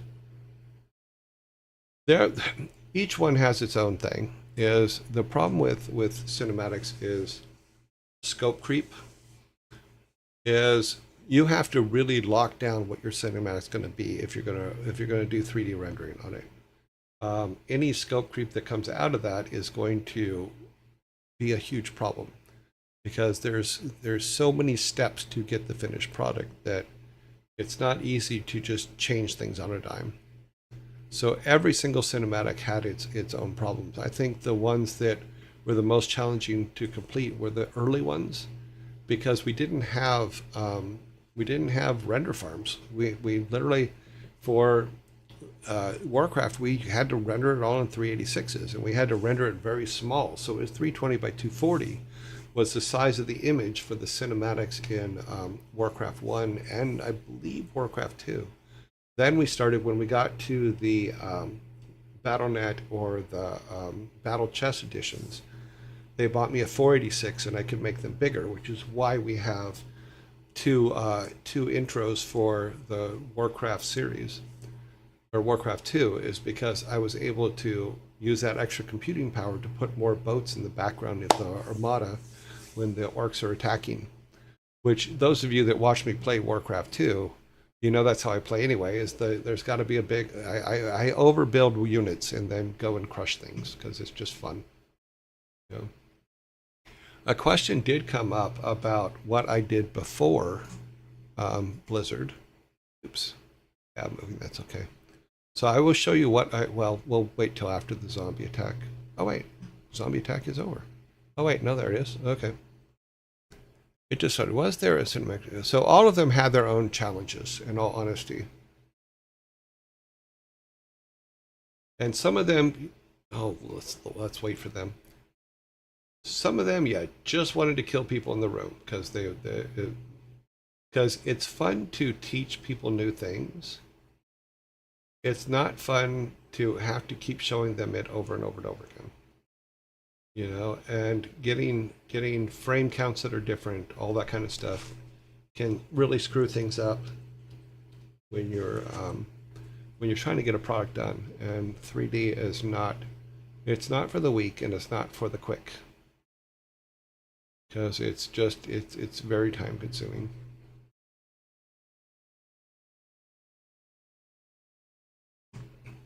Another person that I really enjoyed meeting, and we talked about him a couple weeks ago because unfortunately he died a couple weeks ago, is my friend John Kurlander. He I met him when we went to Abbey Road to record. I met him before that because I met him in Seattle because he used to do all the engineering for all the orchestras that we used to do. So this is John, but he worked at Abbey Road for 40 years. He was amazing. I remember when we were doing the Heaven choir for Diablo 3. We were at Abbey Road, and he asked me, can you go down the street with me and take a picture of me?" I'm like, "Sure." So I got my cameras. We went down the street, like 2 blocks away, and he goes, "This was the house I was born in." And he stood in front of the front of the place, and I took a picture. And I'm like, "Wait a minute. You were born 2 blocks away from Abbey Road, and then you worked there for 40 years? That's amazing. You know, for over 40 years." He goes, "Yeah, yeah." So, but I took that picture and framed it up for him and did some really nice things for it and gave it to him. You know, he was a really, really good dude, really funny, told some amazing stories, you know. So, another one that I still consider a friend to this day, and I just talked to him a couple of weeks ago, is Russell. Russell is an amazing composer. Russell Brower, for those of you that know who he is. This is a picture I took of him at Abbey Road Studio. Yeah, Russell's absolute musical genius. I cannot say enough about him. What do we got? Sorry, what is these? Miniega, thank you very much for the follow. Russell, it was funny because Russell had worked at, had gone and recorded at Abbey Road Studio billions of times, but he asked me on this trip, he goes, "Can you do me a favor?" I go, "What?" He goes, "Can you take a picture of me in the front door of Abbey Road?" I'm like, "Sure." So let me show you that picture. Where did I put it? There it is. So this is Russell at the front door of Abbey Road Studio. We've spent, I think, 2 days there, and we were recording for the Heaven music. We were recording the Queen's Choir for the Heaven music, and their conductor, he's like 7 feet tall, and he was. I think he, if I remember correctly, and if I'm wrong, I apologize. But if I remember correctly, he was on the UK Olympic basketball team in the '60s and got a gold. Their team got a gold medal. You call him a musical genius? No, a genius, not Jesus, not a musical Jesus. He's a musical genius. I may have slurred my words. I'm sorry, I can't talk today. Are you making fun of my headgear? Sorry, old South Park joke.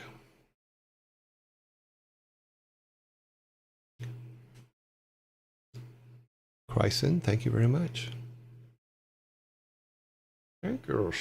Oh, I was going to show you that. Yeah. So you guys had, someone had asked about where was I before that? So this was before, I'm pretty sure that this one was before even Jason was born. So this is me. Isn't that cute? That was me, and God, it's gotta be, I'm thinking the early 80s. Yeah, this is early 80s. The music of the zombie volume, a little too loud compared to your voice. Okay, well, let me pull those down. Pull that down to there. Zombies over here. Let's see. Hopefully that'll make it a little bit more comfortable. Sorry about that. Oh, and the raids are way too high. Yeah. All the background things are way too high. But this was me, looking very much like Rick Ocasek. But this one, if you've ever seen the 70s show, they weren't too far off. Let's see if I can pull that picture off. So this was me in Dana Point in the 70s. And we all looked like we just got out of the 70s show, but we were living the 70s reality. Guess which one's me? 80s people sure used a lot of shampoo. Oh, we did. In this one, it's the 70s, so I hadn't learned about hair product yet. But yeah, these were all the people that I hung out with in the 70s. This was front in blue. Yeah, that's me. Drinking a Lone Brow before I realized that I was drastically allergic to beer. The one with the beer, yeah. Lone Brow Darks. That was what I was drinking. Too funny. The way we grow up. This had to be around 70, 78. I'm trying to remember if this was before or after Star Wars came out. In the 80s, hair mousse was a thing. In the 70s, there was no such thing. So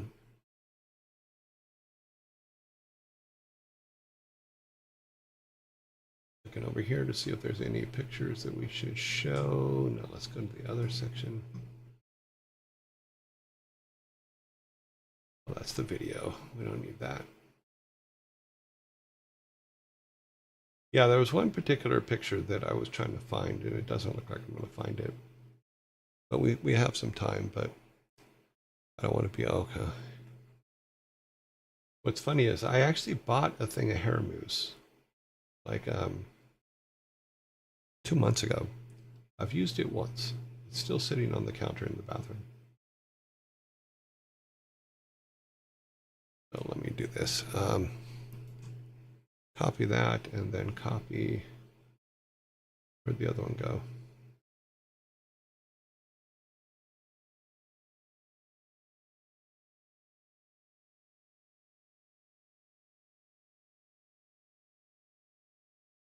Nope. That's all Protoss stuff. Now we got past that. It still exists. I use it a lot. Yeah, I said I just bought some recently because I was going to something and my hair was not cooperating, so it was very necessary to put product in it. And my hair in gel just doesn't work unless you really want to have something you could chisel through ice with. I'm looking for a silly little image that is not coming up. Hopefully next time I'll have it. Because like I said, we had planned on doing these at least once a month, or just having conversations once a month. Okay, that is, we already talked about that. Here's what I'm looking for. So everybody has asked about Jack, or people have asked about Jack. And this is what Jack looked like when I first got him.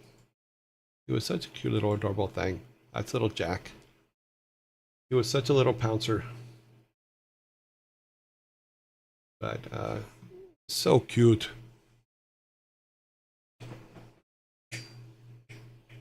Yes, it still exists. You can still get moose.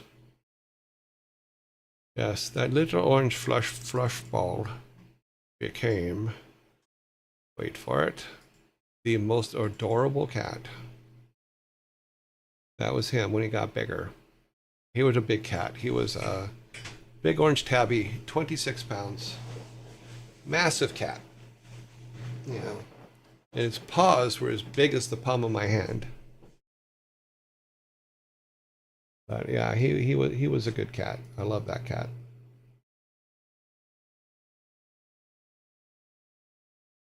He was a big boy, and he thought he was a dog. Yeah. And he wasn't like round big. He was just big, you know. And he, I remember telling the vet once that he thought he was a dog, and the vet scoffed at me and said he doesn't think he's a dog, he's a cat. And I go, okay. And then they had to do some stuff for him, and then so I went away. I come back, and the vet comes out. I'm sitting in the waiting room. The vet comes out and says, we need your help with something. I go, what? He goes, he is, number one, he barked at me. I go, okay. I told you he thought he was a dog. He goes, I've never heard a cat bark. He goes, it wasn't a bark, but it sounded like a bark. I go, yeah, he does that. You know, he goes, but can you come and help us, because we can't get him back into his carrier box. I'm like, sure. So I go in the room, the exam room, and the assistant, the doctor's assistant, is there with a floor mat on top of Jack, with all you can see is Jack's claws coming out from underneath the floor mat, swiping at them, trying to get to them. You know, and I'm just like, and he's just screaming to no end. And I'm like, okay. So I say to the lab assistant, I go, just take the mat off. He goes, I'm not taking the mat off. This cat's going to kill me. I go, trust me, take the mat off. And he goes, all right. So he lifts the mat, and Jack comes up ready to kill, just absolutely ready to kill anything that moves. Sees me, stops, and just starts purring. And the doctor and the assistant went, what the hell was that? I go, he doesn't like people touching him, you know, and he had some issues. He had some health issues where they ended up having to remove his large intestines, you know. So he didn't like doctors, because doctors touched him in places where it hurt. You know, and they ended up taking out his large intestine. And for the last 8 years, because he lived to 16, this was when he was about 8 years old. His last 8 years of his life, every Saturday, we had to give the cat an enema. And he wasn't pleased about it in any way, shape, or form. But he was a great cat, and that's why we took care of him for 8 years. So every Saturday, first thing on the list, give the cat an enema. There's something you don't see on most schedules. So. But he was a great cat. I love that cat. He was adorables. He was just adorables. I love that cat. So for the top picture on the one that I showed you back here, this one, this is what the top picture is of the original 12 of us. And you've probably seen this picture, so.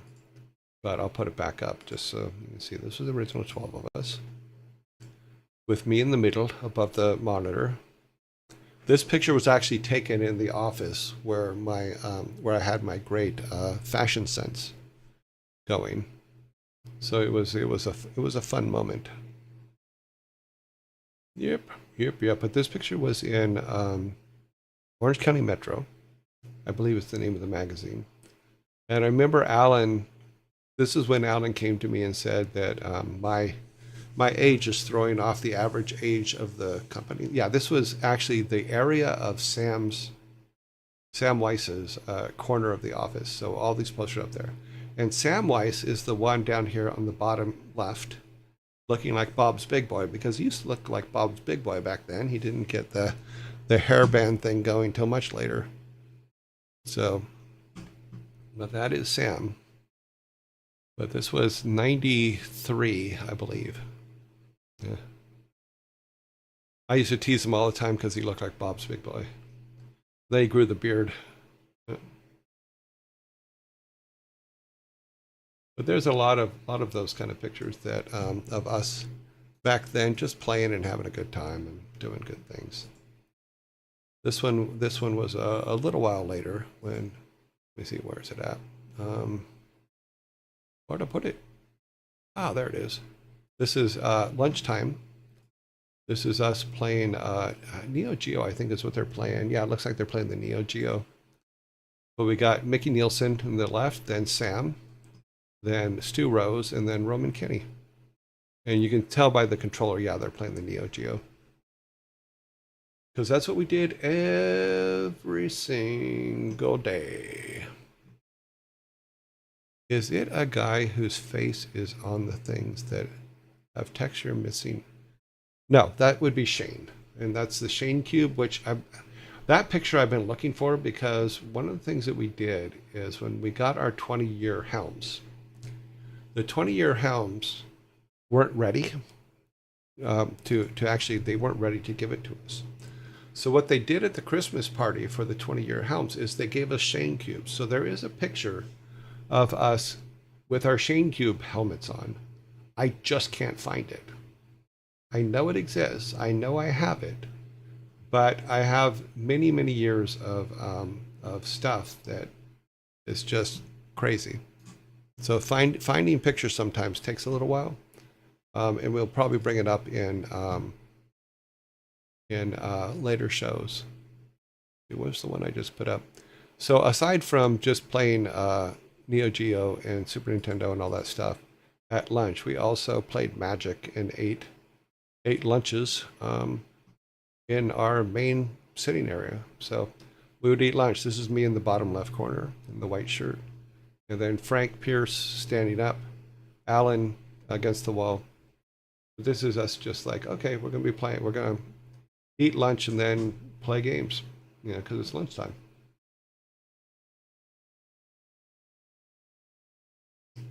So, and just to show that Sammy got over his Bob's Big Boy look, let's put this one up. This was obviously much later, but it's me and Sammy. When Sammy became the rock star.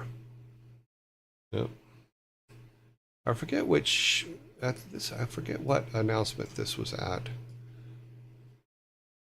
It looks like it's at one of the shows. We're wearing specific things for probably VIP stuff, but your chains are matching too. Well, it's because you had to, the chains were to allow us into certain areas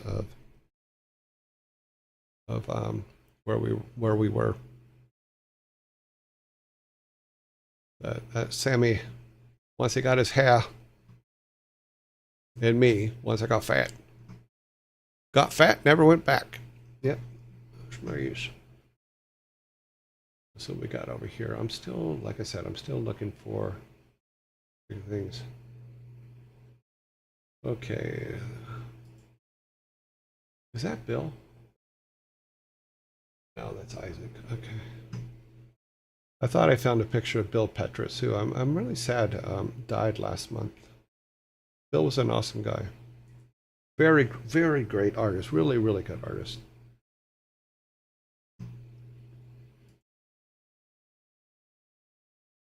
Yeah. Wow, child.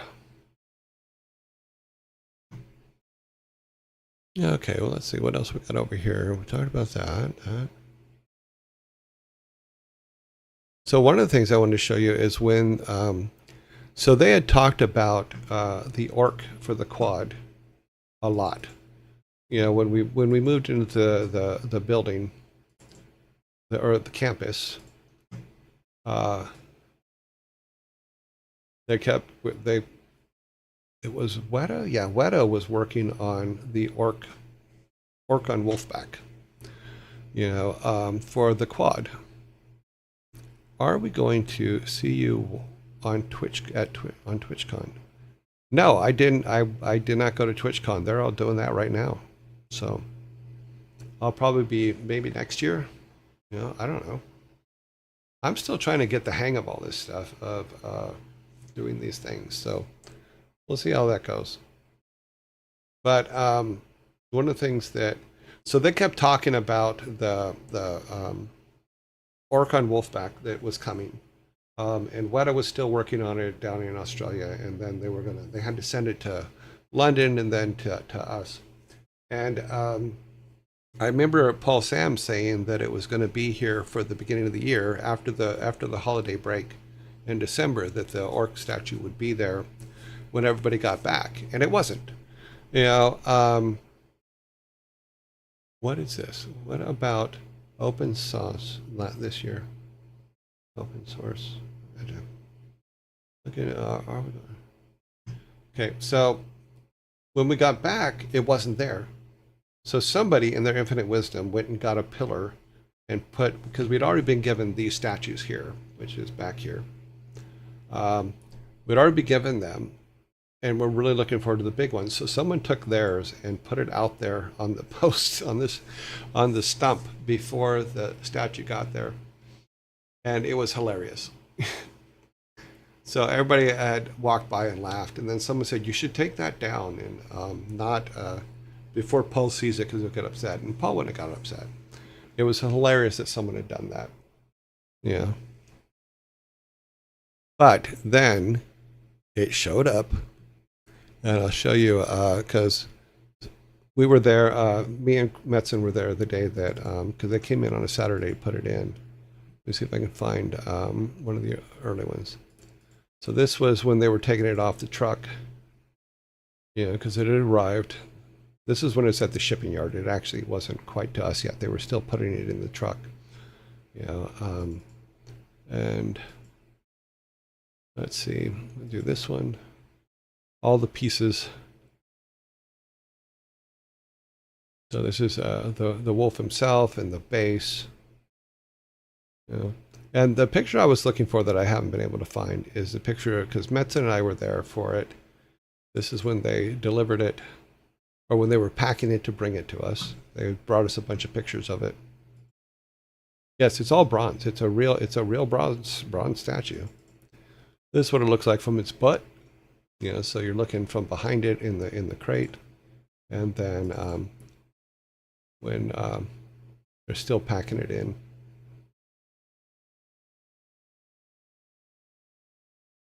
And then also somewhere, which I haven't been able to find, I do have pictures of them putting it in place. And I think that's where, when I find the pictures of, because they had to use cranes to put it in place, because it weighed a few thousand pounds. And then this is what it looked like when it was done. But we'll find those pictures at some point. But this was really, really cool. This turned out very, very well. And then this was Mike at the dedication, when we were dedicating it and all that. So it was a fun thing. And this is what it looks like at night, because it just looks cool at night. I took that picture. I forget the date, but it was around about a year after it was in, so it was already in and happy and all that kind of stuff. Ads are coming again already. Oh, well. Talked about that. But this always cracked me up. Always makes me laugh. I know it was a pain to do, but I always appreciated Blizzard games were on Mac. Yeah. In fact, the WarCraft 1, I think it was only WarCraft 1, but in WarCraft 1, I had to redraw all of the art for the Mac, because converting the artwork to a Mac was not a fun thing to do back then. So I literally redrew every single piece. So if you put them side by side, you'll notice that they look quite a bit different. It was released. Yeah, it was very important to Alan that we release on both platforms. Size may be different than pictured. What? That?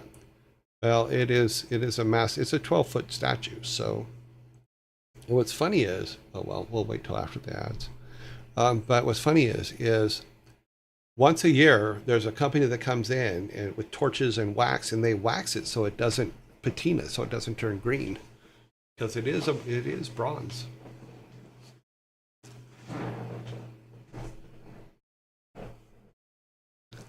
Yeah, size may things in the rearview mirror may appear smaller than they are. But that image always makes me laugh. That still to this day just cracks me up.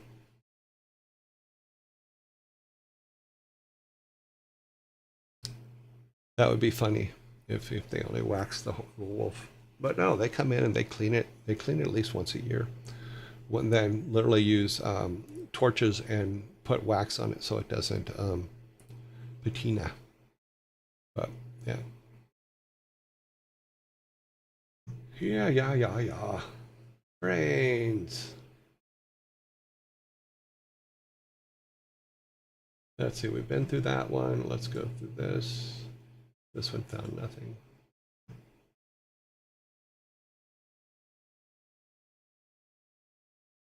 Oh, there's a lot of those. Waiting for...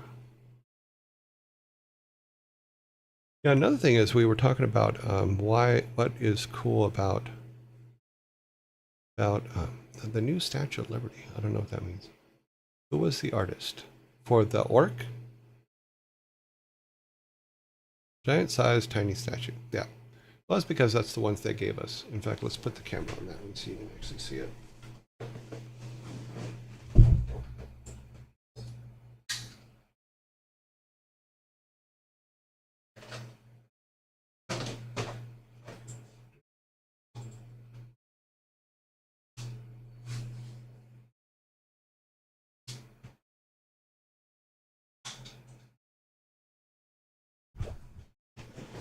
Okay.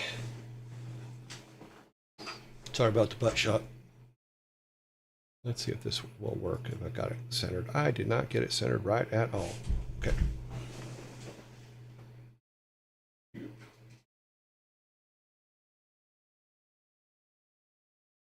Step back. Check yourself. Okay. That's good. So that is the actual one. If you didn't get your job at Blizzard, would you have worked for a different company doing the same thing? Or you did at Blizzard or something? It'd probably be something totally different, because before I got to work at Blizzard, I worked in television. So I was working on different things in television for a company called Slade. And they were, that's what we did. So yeah, I probably wouldn't have been I probably wouldn't have ended up in a game company at all. Because I did apply at CinemaWare at one point and they turned me down, but that was fine. The CinemaWare used to do these cartoon epic type things way back in the day. So that is what people put up. And that is Jim Raynor there next to it. But another thing that was kind of cool was we got to be able to go places that I've been able to travel all over the world because we made great games. I know that I'm kind of driving that home, but I really like taking pictures of things, obviously, because that's kind of the gig, but it's just a lot of fun. So my favorite picture I've ever taken was one in Paris, where they had the Eiffel Tower was blue. I don't know why it was blue, but this image is one I took in Paris, and to this day I just love this image. It's just really, really cool image. Because somebody had mentioned the Statue of Liberty, which we got from France. But this was a fun trip to France, because we got to go to Mont Saint Michel and a bunch of other places in France because Elodie took us to all kinds of things. Yeah, because she's from there. And she said, "Hey, this would be cool." So we went down to Normandy Beach.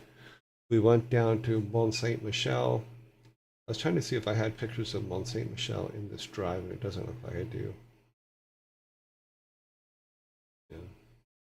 No.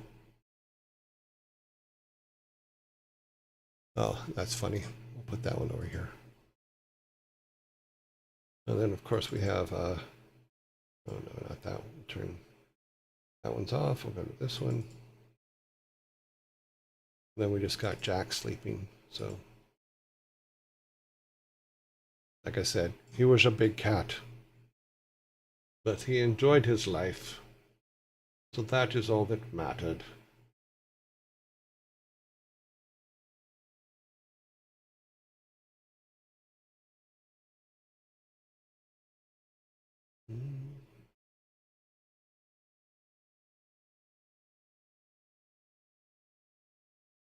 And then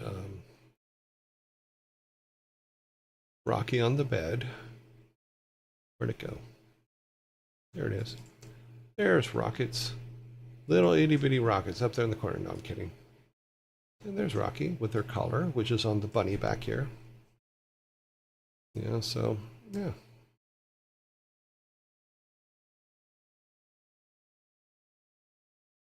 So do good work and win good prizes. Do bad work, find out.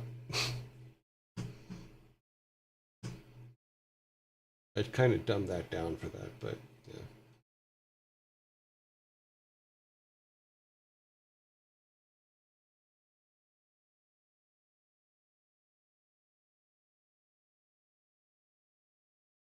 I know we show the, see if I can find what I'm looking for here real quick.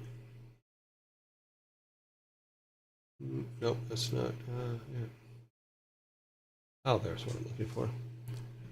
I know that we use for the background most of the time for most of the things we do. We use my old living room as the background, but the full room used to look like this. This was what the whole room looked like from another angle. So, because this is the couch in the middle. In the middle there is where the couch is and all this. But this room was massive. I love this house. I love this room.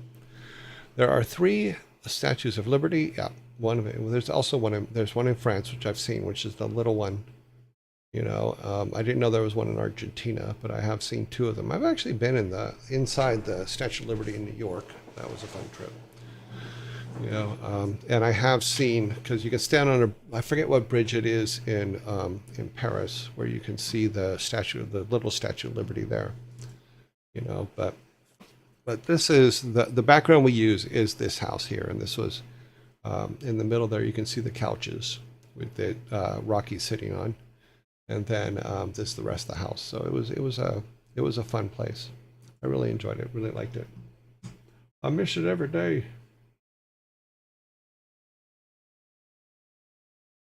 And in comparison to what it looked like when I moved in and the changes that I made to it, it turned out to be a really, really open house, open and friendly house. It's a small one. The one in so is the one in Paris. It's a small one as well.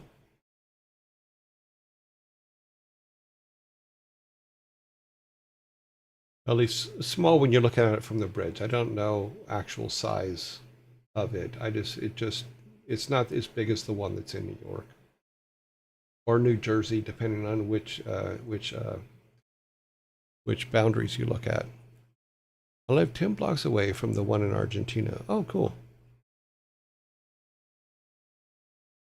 Cool.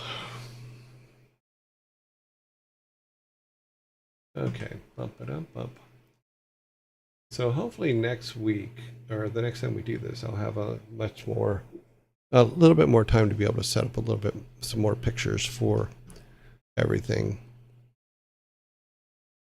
But yeah, because there are quite a few more for some of the things we've even already talked about. There's quite a few pictures more that I have that have been poking around.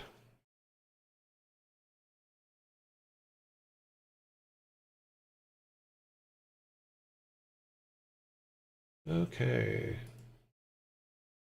The question is, do we have enough content to do this once a month? So,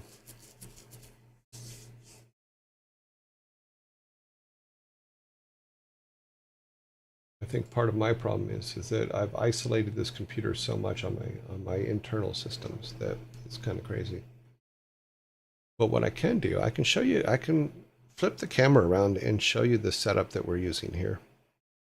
Let's see if we can do that. Let's take a look at, let me pull the camera back up. And let's do this. Let's move this kind of in the center. I'm not sure how this is going to work, so we're going to try it. And if it turns out like crap, it's like crap. But I can show you my basic setup here. I'll have to turn the light off. I will try to put the light on first, but let's turn around. This is my computer setup.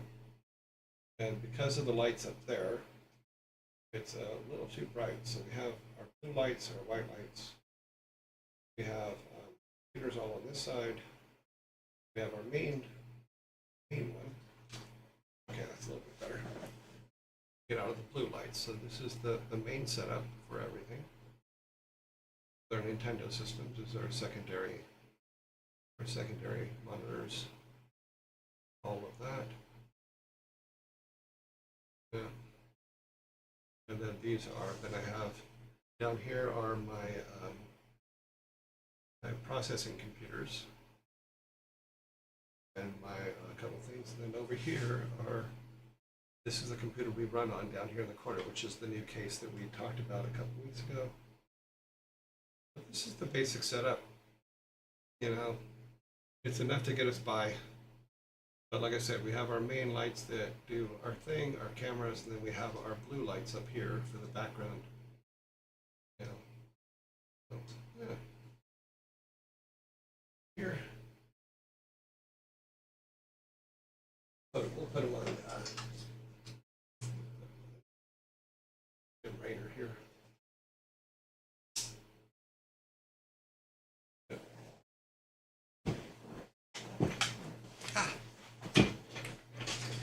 My chair's caught. Okay, got it. Yep. It'd be funny if I fell over. Well, our camera kind of did.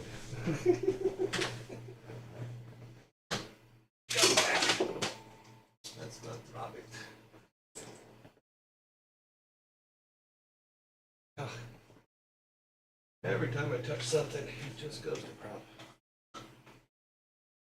Cat's back up here. Back there, though, is the Lost Vikings statue, the 20-year anniversary of Lost Vikings. Our little Lost Viking statue.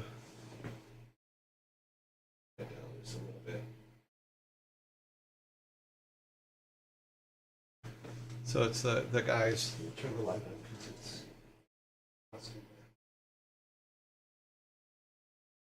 There you go. Ah, that didn't work.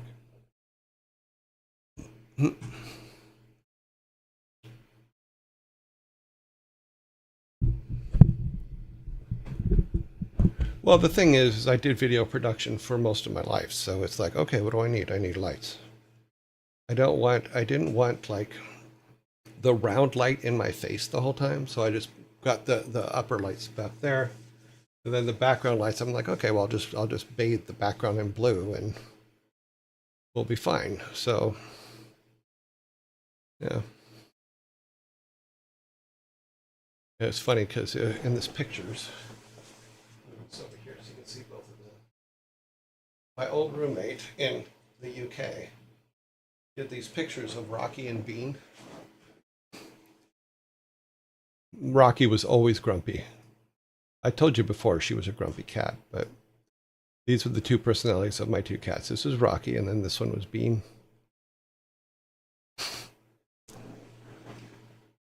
And I think there was another set over here.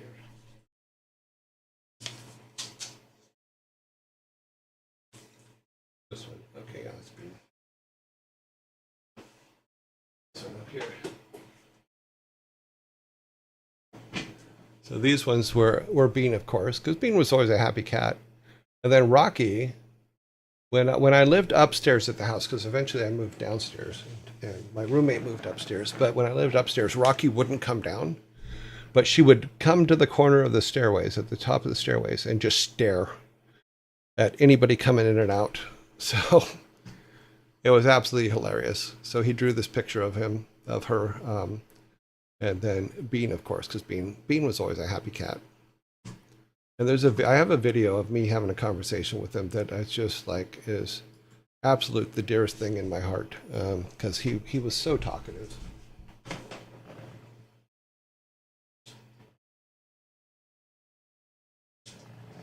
And you can have good conversations with Bean, which you couldn't with Rocky. Rocky was just like, "What do you want? Why are you near me? I didn't give you permission to be in my existence. In my plane of existence, you are not allowed here."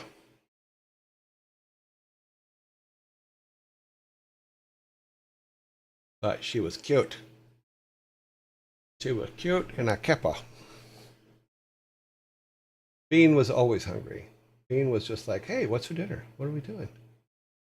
You know, in fact, the video, and I'll see if I can, I'll put it in here, see if I can find it. The video of him and I having a conversation was absolutely hilarious. I think I have to do it by type.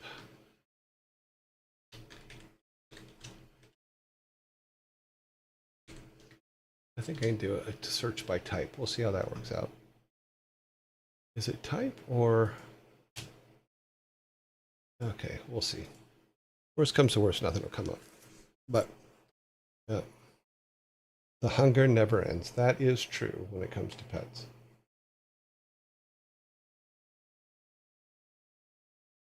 So let me see on our Discord. Like I said, Sparta did put a list on Friday's list. Every 2 minutes after feeding time. The hunger never ends every 2 minutes, yeah.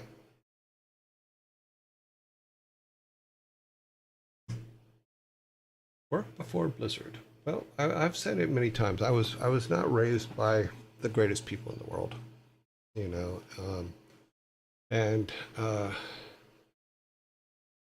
I became a plumber because that's kind of what you did, you know.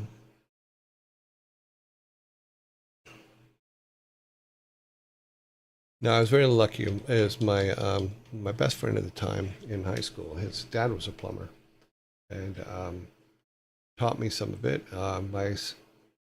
What I call my evil stepfather. He was a jack of all trades that could fix anything, and taught us how to fix anything. So it was just natural that I'd go into something like that, and it became my life. I was a security guard at Park Newport for a while, then went into the maintenance team at Park Newport, and then learned plumbing and all that kind of stuff. A cat in a hobbit suit would about second. Okay, what about second breakfast? Or 11sies. We need 11sies.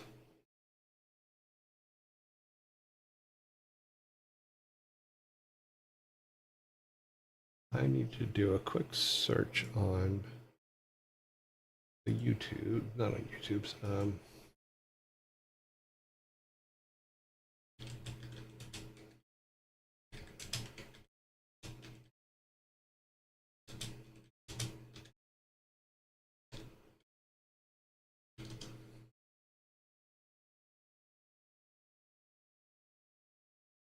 Let's open this up.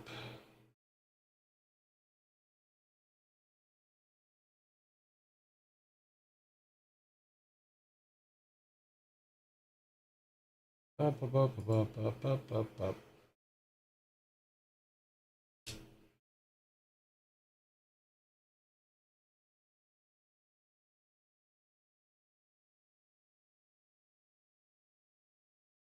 Why do they keep changing stuff?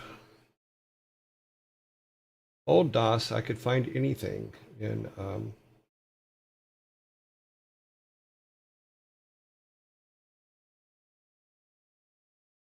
but not anymore. I just want to search by file types. Okay, I want to search by video. I don't want to find videos between a certain date.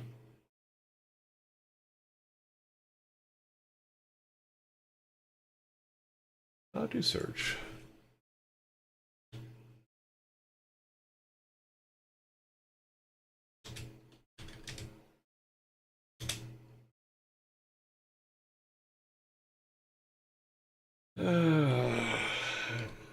Syntax.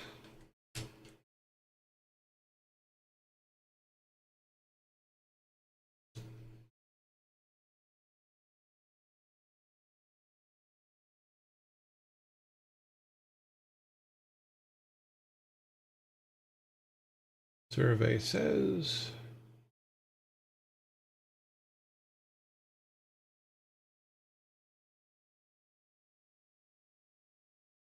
oh, my screen is fluttering. I wonder why it's fluttering. Oh no. Just over a week ago, I had to switch to Windows 11 on my work laptop. Already want to go back. Yeah, Windows 11 has some challenges. That is for sure.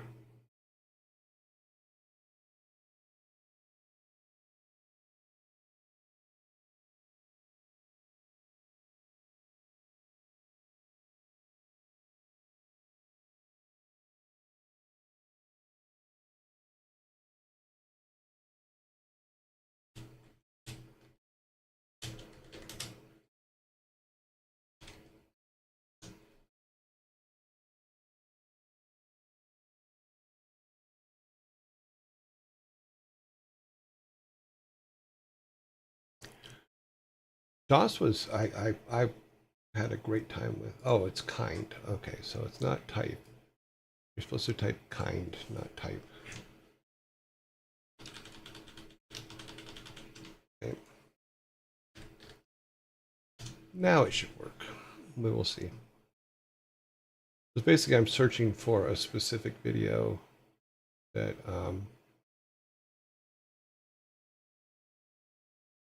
on my drives. Because if I can find it, it's very cute. It's basically the cat. They're just Bean and me talking. It's one of my favorite videos. It might be nice in general, and they say, okay, wait. It's the same feeling each time they change to a new window. I still miss Windows 95. Okay, it might be nice in general. And they say it's quicker as well. Can't agree nor deny yet for some, for sure. Yeah. But I want a movable taskbar back. Yes, that was, I like that too. There's a lot of things like that where you're just like, why did you fix something that wasn't broken? You would think that it would be a no-brainer to just go, okay, that works great. A year ago, you could not switch volume.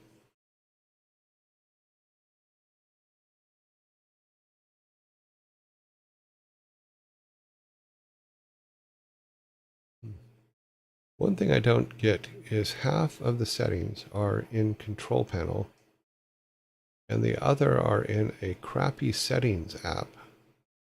Yeah, there's a lot of those kind of things where I just don't, I like searching for stuff. Like one of the things that happened yesterday, because I was trying to get this camera to work so we could look at stuff that's behind me here.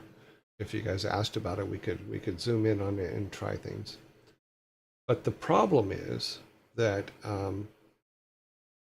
I was trying to get the Razer camera to work, and apparently for some reason you can't upgrade those camera firmwares after a certain point. So, but I didn't know that. But I was installing all the Razer software, doing all the things so that this computer could use that camera, which it never worked. But what it did do is it changed my background on my computer. So now it's a razor background, and I can't get it to turn off. I can't go back. I can't get it to go back to the original background that I had.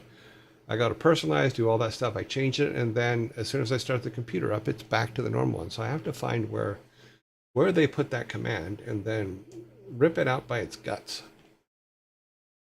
Because it's just wrong. It's wrong, I tell you. Okay, so this search seems to have worked. So do this. Although it's funny because I put in dates that it shouldn't be able to find.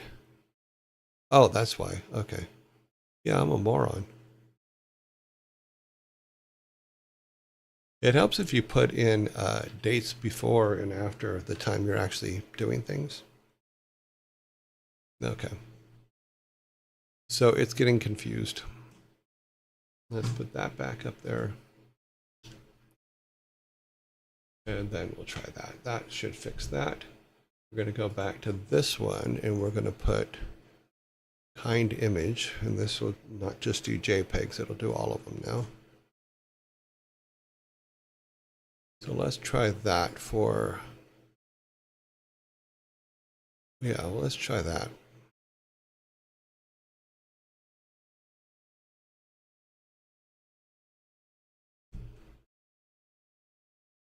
Oh. Okay, so let's do that.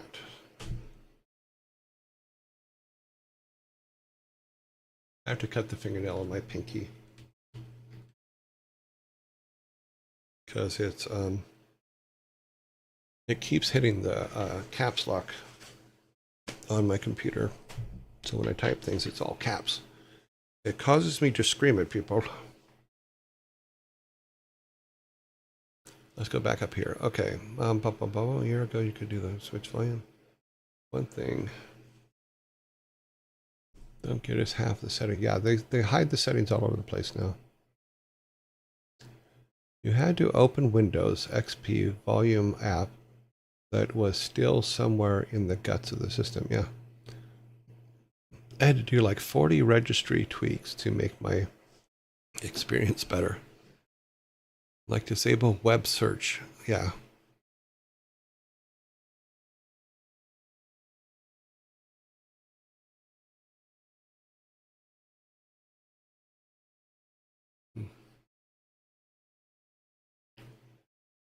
So you're sorry to be late. Want to collect the TwitchCon credentials in Rotterdam.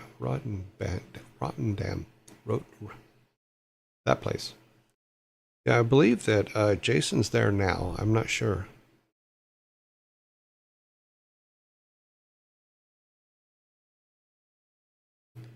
Do you ever do cons or anything now?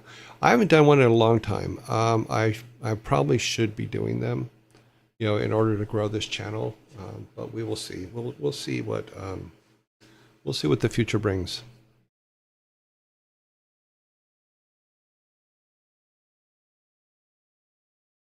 I didn't get a chance to because, in all honesty, and I'll show you guys this a little bit later, maybe, is I got caught up in two things. Number one, getting this camera behind me to work, so we have it for these things.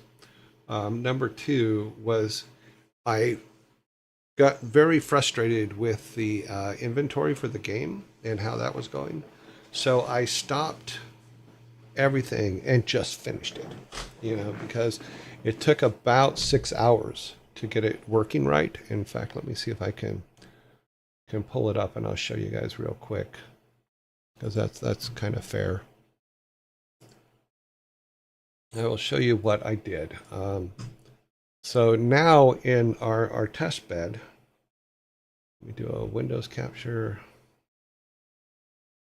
or sorry, game capture is what we want. And we'll just go inventory test. We use an existing, we'll use inventory test.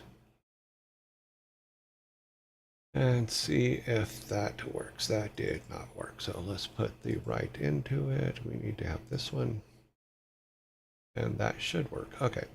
So here's what we were working on yesterday is we were working on the inventory. So I got it all, everything now works. everything's lined up correctly. All the things happen. The pop-up comes up, pop-up goes down. And I have it like to where it like looks like it like tucks in behind, which I thought was just a nice little touch.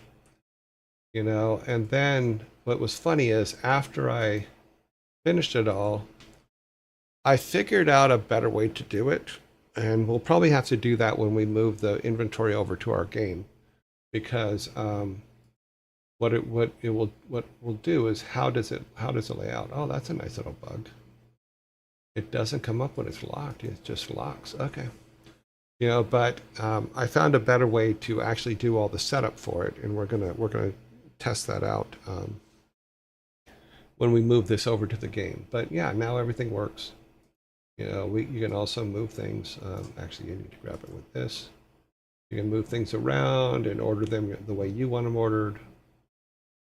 The only thing you can't do is you can't change these, but yeah, it actually works and it's all readable. So we'll be putting that in the game soon. So I just wanted it done.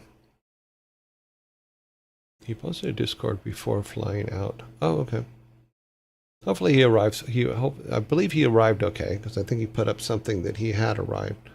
But no, I didn't get a chance to give him a call. Okay, it looks like this way of searching for images actually turned out better than the other way, so that's good. So what we will do is we take off the other one and put this on it, then maybe the images that I'm looking for will actually come up.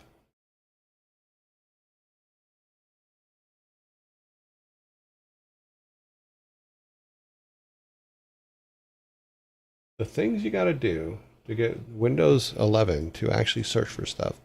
So what I'm doing is let me put I'm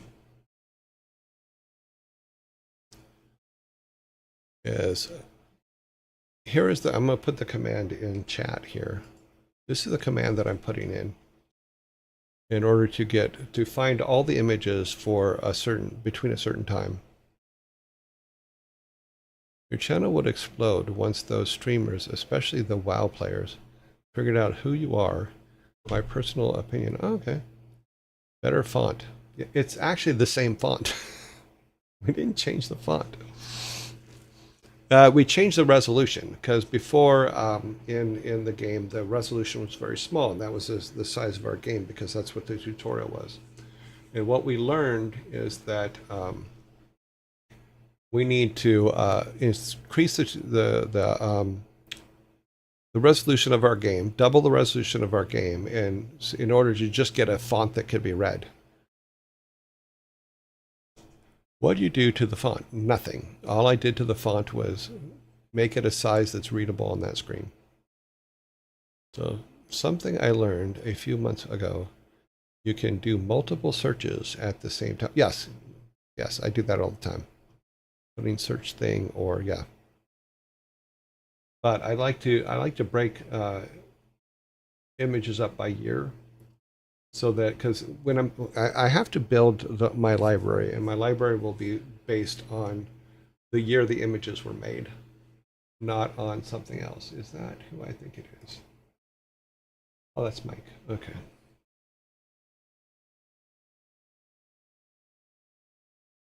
So yeah, so now I'm pulling up all images, not just JPEGs. So as we search through those, more things will come up. So, smart lookup, yep. So,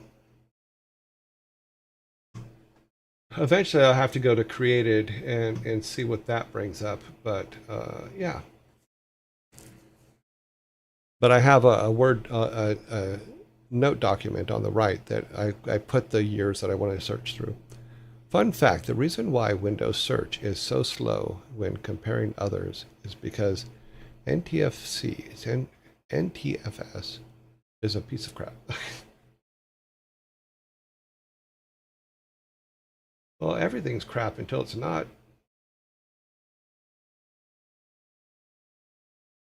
Okay, yeah, a lot more images are coming up now. I'm very happy about this now. This is really good. So let's see how our video search is going, because I want to see if that that video of Bean comes up, because it is so cute. I know it's silly, but to me it is. The cat was amazing. So we will see if we can find it, and then the only issue is because it was taken on an iPhone, it sometimes things just don't come out right from an iPhone. When you save them onto your computer, the format, for some reason, the format doesn't always work right. Okay, go down, down, down.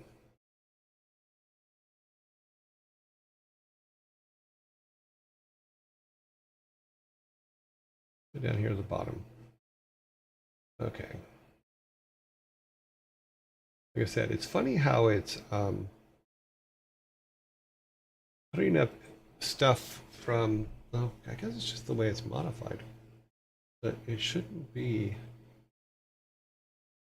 showing things from our show now, because that's 2025, not before 2015. Unless I put have I put my search wrong? Okay. Modified is greater than or equal to is, or sorry, less than. You always, the parentheses always chomps at the higher number.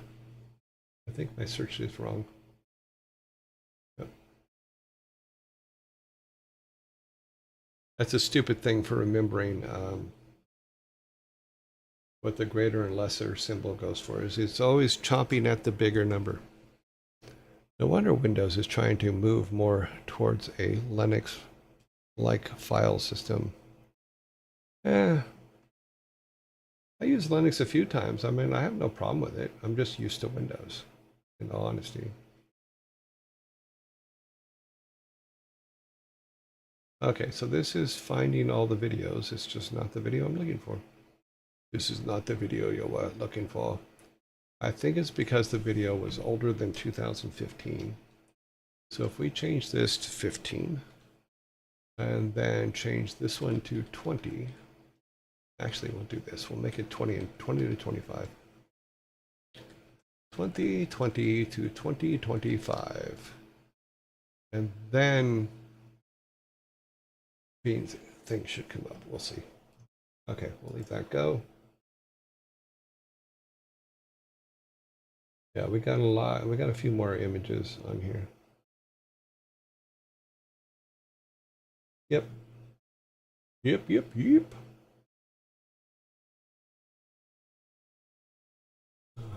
this 1991 to 1995. And then just run it again. That's all we can do. Okay. We need to go back to using Norton Commander. No, we do not. I understand going back to things for nostalgia purposes. However, some things we just should never have done. There was, don't get me wrong, there were some cool things, and for the time it was really cool, but going back to it is not something that I can condone.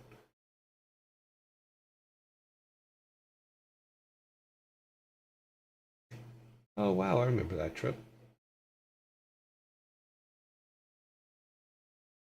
Okay, this one we need to go past. This is the video, so we don't need to go to that one.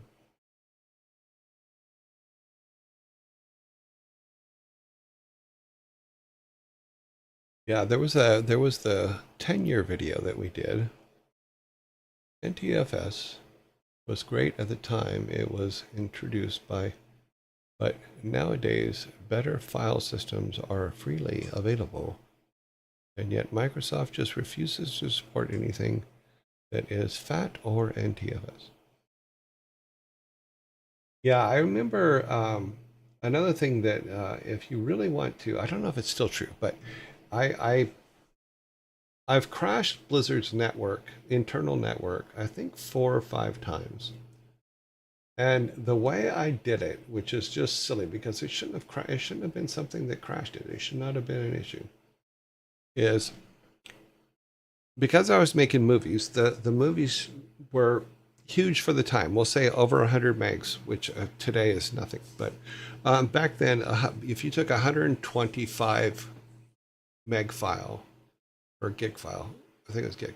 Um, if you took a 125 gig file and put it on the network and then let Windows do their compression on it to make it smaller, because we were trying some things out so you compress the directory, because we were trying things out to save space, and then you try to play that file from the compressed directory.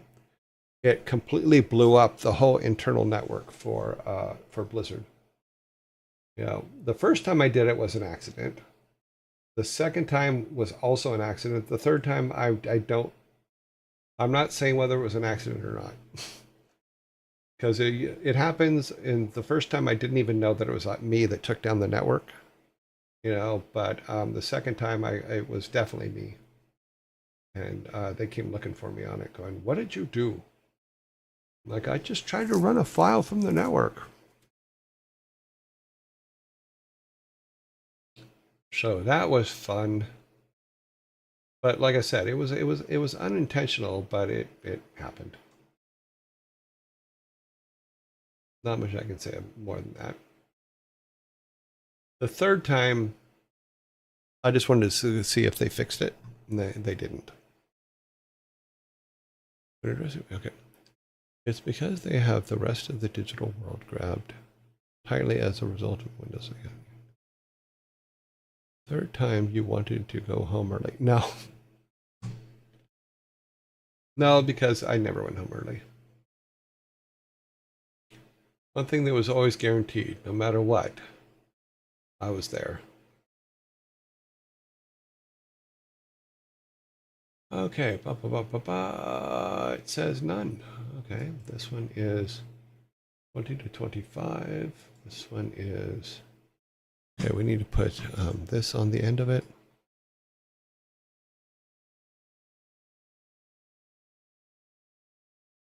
In all honesty, I thought you guys would have a lot more questions, but okay.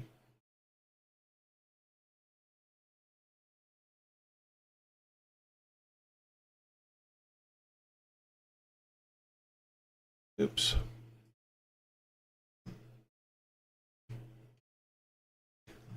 Oh, boop, boop, boop, boop.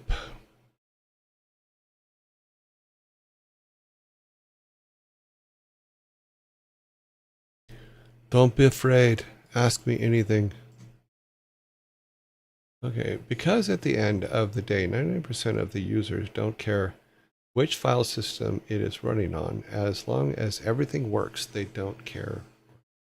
That is true. If it's working, why worry about it? I'm making some ice cream, so I can't really type much. Ice cream would be good. I should go get a drumstick out of the... Wahaha, drumstick. What is that one? Okay, we need this one then. So this over here. Okay. Another fact, FAT32 is not limited to 32 gigs. It can support up to 2 terabytes. But some goddamn reason Microsoft made that limit. Okay. Well,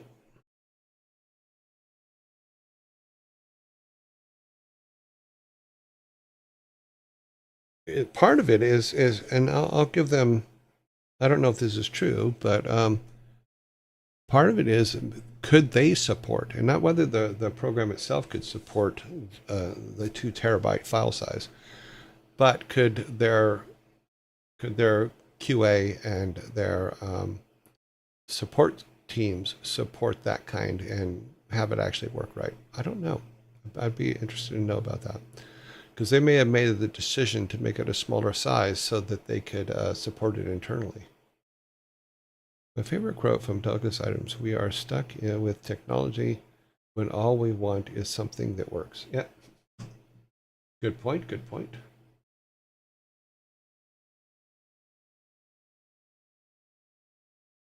Okay, that is all working now. That one's got nothing, so we'll throw this one at it.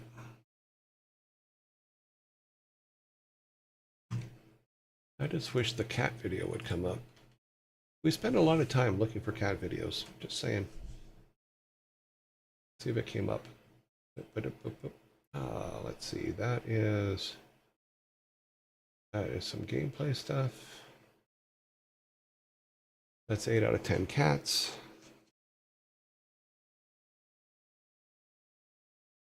I need to clean these drives up. There's a lot of mess on them.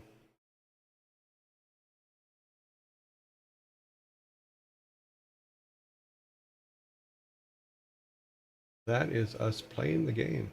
Funny.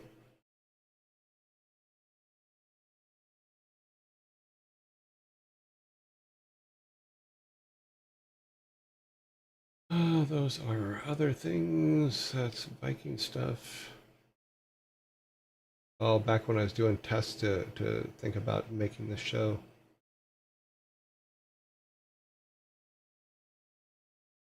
Okay, we're getting down to where hopefully we'll be able to find Bean's cat video.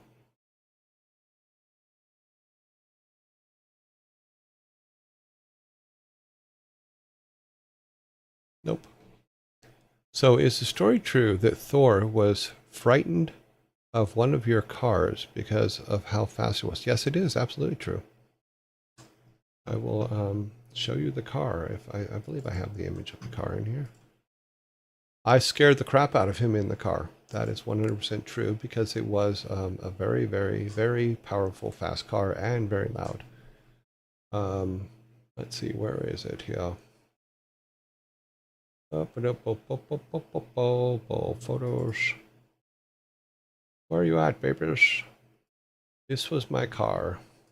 This was the car that scared the crap out of Thor. It was a 1966 AC Cobra. It had about 700 horsepower. And you could hear it 4 blocks away or more. But this is the car. So back here behind us, if you see, we adjust the camera a little bit. I'll put it over there. That is actually the license plate from the car back there. The Blizz film was the license plate on the car. I bought that car when StarCraft 1 came out, and I sold it 20 years later in 2019 before I went to the UK because I didn't want to put it in storage. I thought that someone should be driving it. So yeah, that is me, and that is the car that scared Thor. I remember I took his mom came to visit at some point, and she asked me if I could give her a ride in, and I'm like, sure. So I took her out in it. And when we got back, she when she was getting out of the car, she put her leg against the exhaust system and burned her leg. It was a gorgeous, fun car. I really enjoyed that car. I know it's silly, I know it's ego, but way back when I was in high school, a movie came out called, I believe it's called Gumball Rally with Michael Sarrazin, and Raul Julia was in it as well, and he drove a blue Cobra in the movie because it was the original race from Coast to Coast movie, and I fell in love with that car. Even though in one of the scenes in that movie, you could see where they snapped the car in half when he came up out of the wash in LA, and then they cut to another car and all that.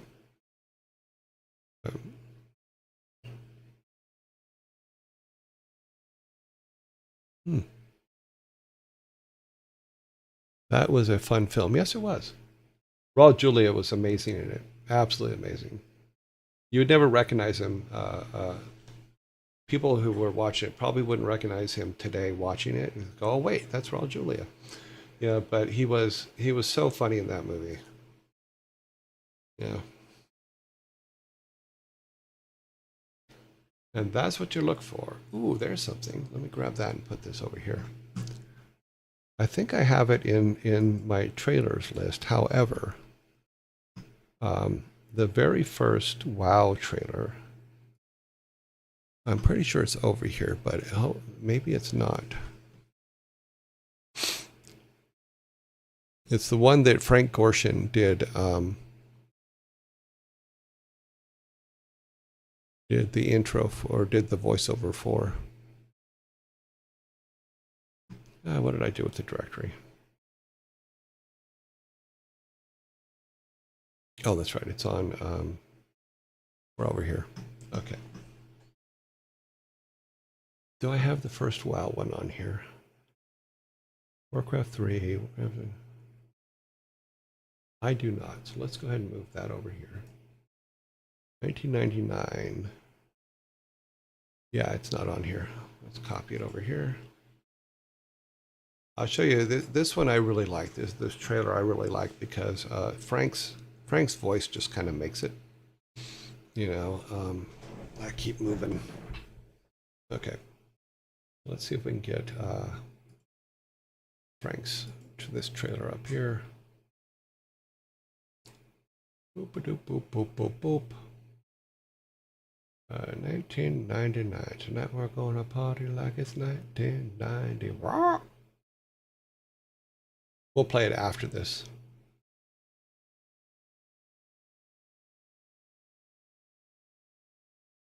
Oh wait, no, this was the WarCraft 3 1999. Yeah, this was actually WarCraft 3. Not WoW. The WoW one's another one.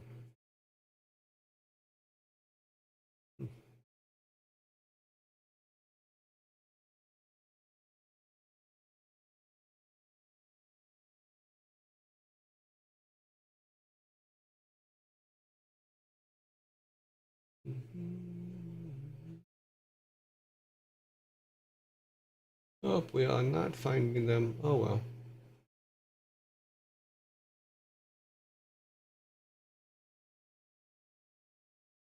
I wonder if we did a... Can we use knots on these? I think we can. So one of the things you can do in searches online sometimes is put at the end not, like say not name, not with this name. So if we put not 8 out, I think that'll remove. I think that'll remove them. Let's test it. That way we things that are too much, it can we can just exit out, throw out. All right, so we talked about those. We did all these. Okay. 70 stuff. Okay, I need to go watch that movie again. Secret of Nim. I like that movie.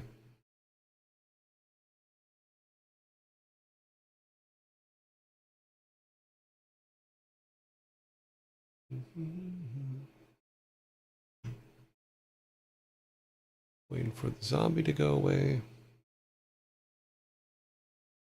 Yeah, Secret of Nim. I just really enjoyed that movie. I think it's Don Bluth if I remember correctly.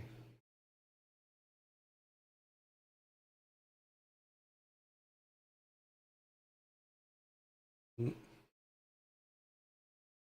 All right, let's play this. It's actually a WarCraft 3, 1999 WarCraft 3 trailer that was voiced by by Frank Gorshin. Where'd it go? 1999. Oh, that's this one. I really like this trailer. Let's play it here. Turn the sound, that sound off.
I believe that one was directed by Harley Huggins, if I remember correctly.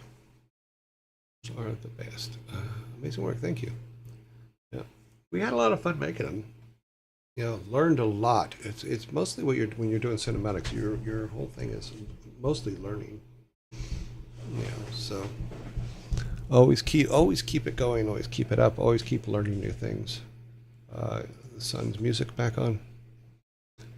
I do need to actually call them because I need to pay them for some things. I have not forgotten Glenn. It is coming. Yep. Let's see if my test over here worked. Did it? Nope, it's still showing those.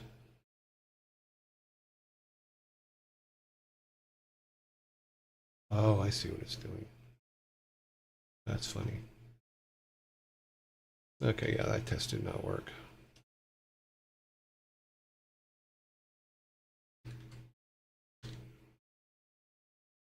Let's try that one. Okay.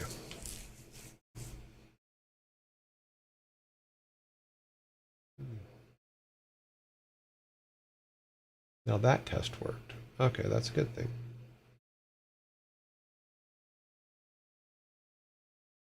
Now can we add a second knot?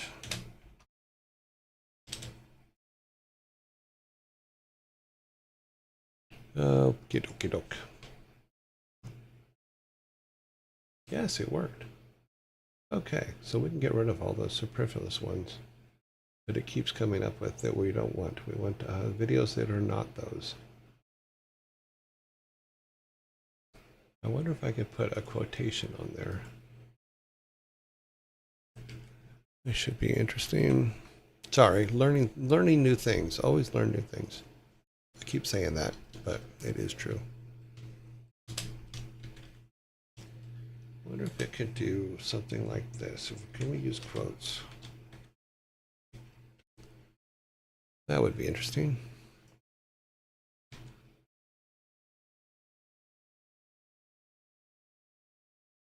All right, let that run while we're talking.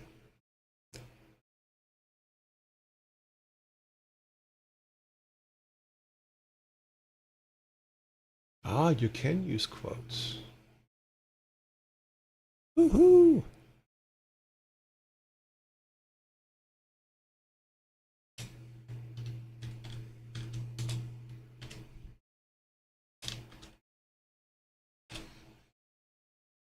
Okay.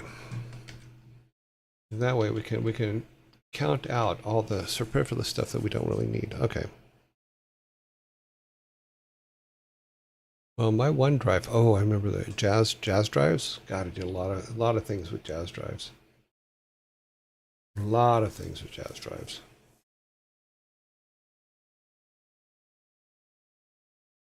Hmm. Don't remember if I asked this before, but did you see Reboot in the 90s? Oh, you mean the animation? The animation? Yes. It was the first full CG. Yeah, I remember that. It was cute. Was it the first CG? I think that I'm pretty sure Tentoy and Luxo were before that. But yeah, I guess that would be the first like full, maybe the first full 3D. Hmm.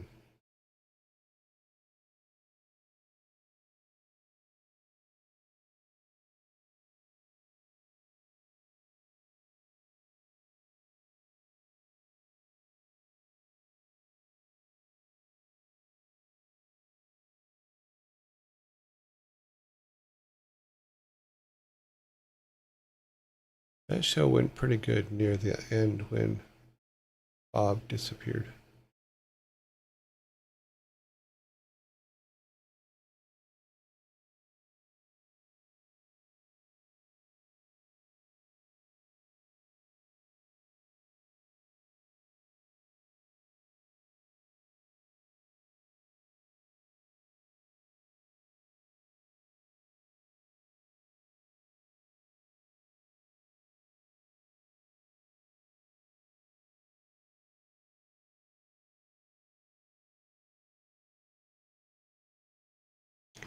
It was so good. My bro grew up watching it on Toonami, and I saw the episodes on YouTube 10 years ago. Huh.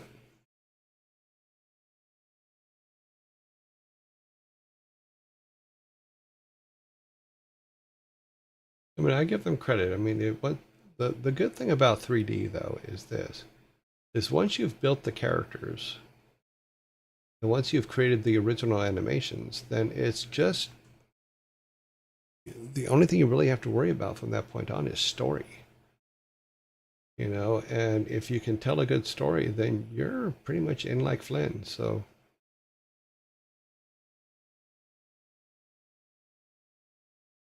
as they say, sorry.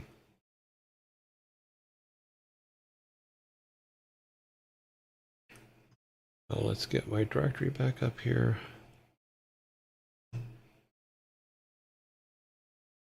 Not that one, I need my images directory.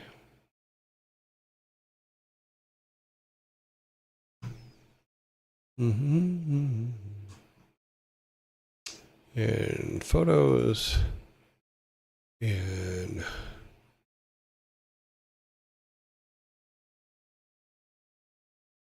so I found this really old picture of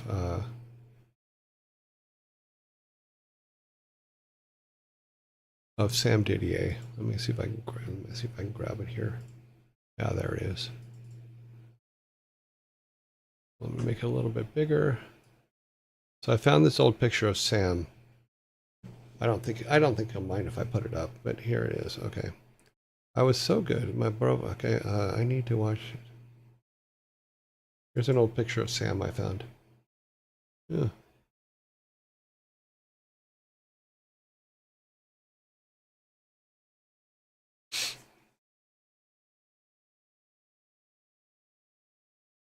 You know, sometimes you have to show those old pictures. Yeah.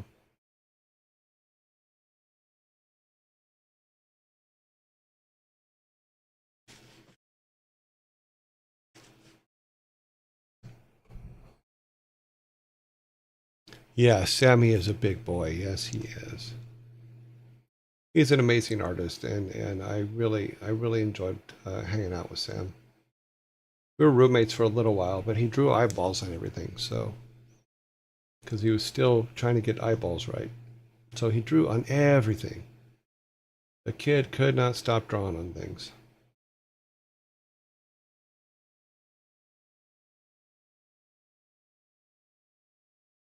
But that's how you get good. You draw on everything.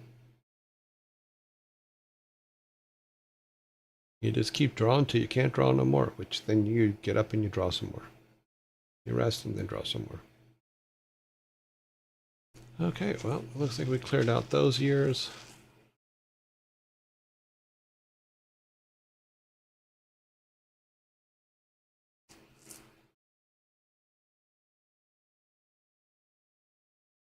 Hmm.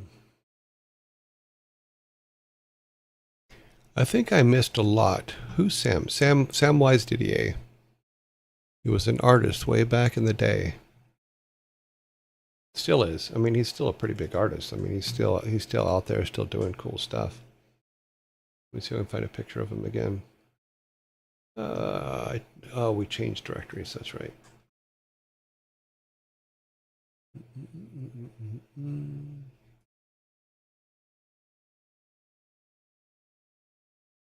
So this is Sam.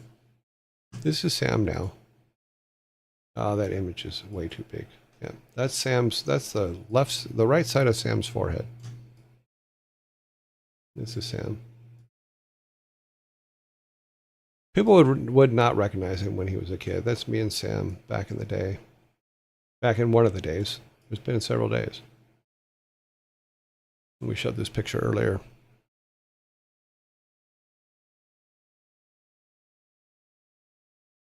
An old Samwise.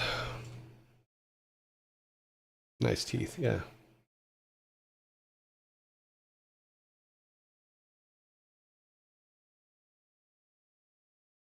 Yeah, Sam was awesome. Or is awesome. He's still out there. I was talking to him a couple weeks ago on the YouTubes. It's good to know that that search I just came up with works. That's very good. So when we do this again, I'll have a better search engine to find the things that we'll talk about.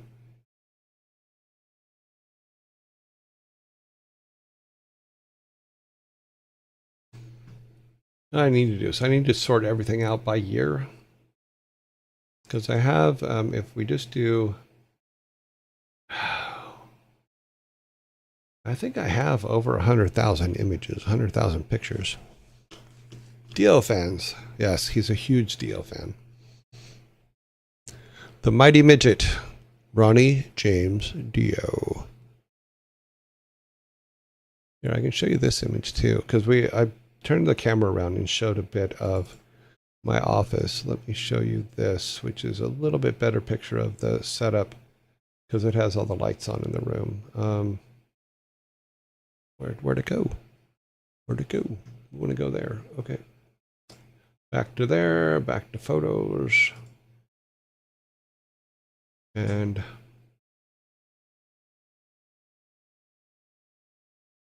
it's in photos. It's right there.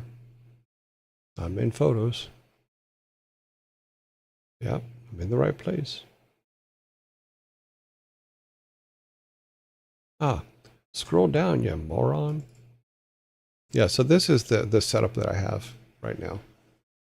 It's kind of basic, but this picture was taken before I rebuilt the computer for the show. But yeah, it does all the blue lights and obviously are on top. The white lights are the ones that do me. Or that not do me, that shine on me. You get the idea. You know what I'm talking about. Yeah, basic. You got to remember, I've been in video production for 30 years, so this is basic.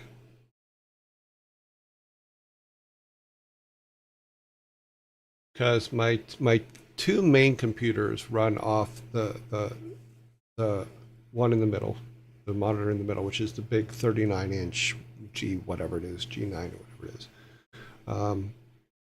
That's what I run the show on because I can have. That's why you see me looking left to right because the monitor is quite massive. You know, that is what it referred to as a battle station in my book. Yeah. Yeah, and then I have the side monitors, which are each of them have their own computers. And then the monitors behind those aren't connected right now, but because I've got some lighter monitors to be able to put on the risers on the right and left. But yeah.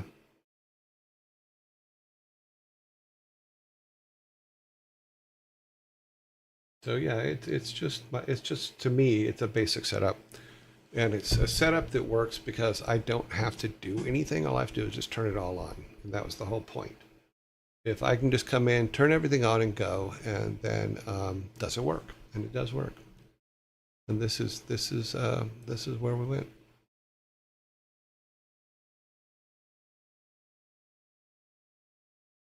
You've shown this before, but it never fails to impress. Well, this was a while ago, so this is actually one that it's been modified a bit since this picture, but we did show a live version of it earlier. Live version of the room earlier.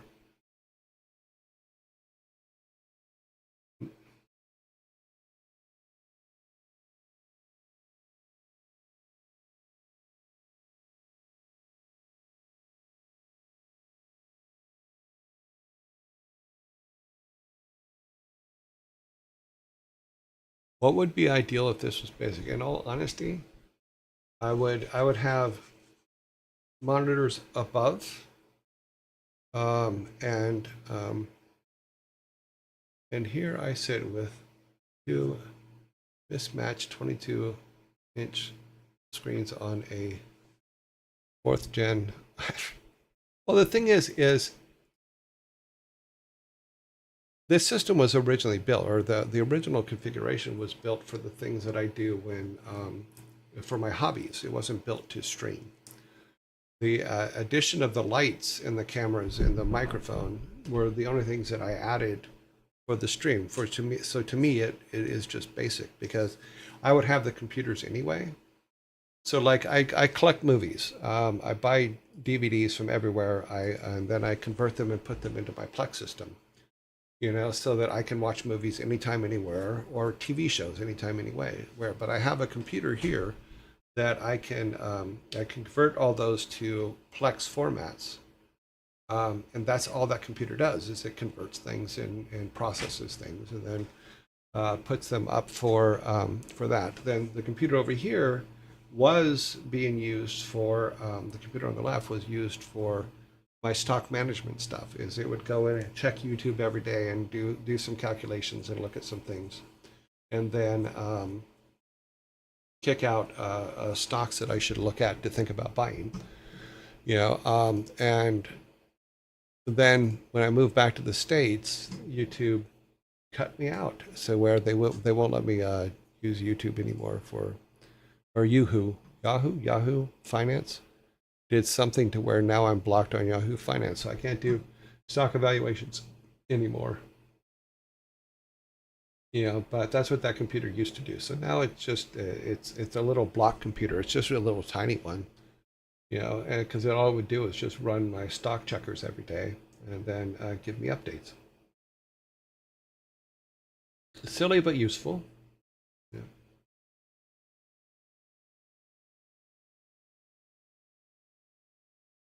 I thought I had a picture in here of. So yeah, so for me, I took my basic setup and then just added a few things that we needed for the stream. Bought a new camera because the camera that I had, I just didn't like the way it looked. So I got a new camera, got a good microphone because all I had was a basic one that I used for silly recordings that I did for myself. But even the computers, I built the computers myself, so they're pretty beefy, but it's all good. Because the main computer, if we look at the main computer here, oops. Let's see, we have, like I said, the main computer for streaming. I wish everything could be put in dark mode. We have Microsoft Windows Pro, number 11. We have a Z690 Aeros Ultra motherboard, 64-bit, of course. 12th generation i9 12090K with at 3,400 hertz, 16 cores, blah, blah, blah. Let's see. We talked about that. Then just 64 megs of RAM. Yeah, just 64 megs of RAM.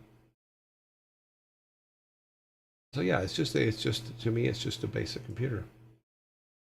So I don't mean to be insulting by calling it basic, but it gets the job done. But all this one does is stream, because it's isolated from the rest of the computers. It's isolated from my internal network, all those things. So the security things are the things that were the hardest work, not actually the rest of it.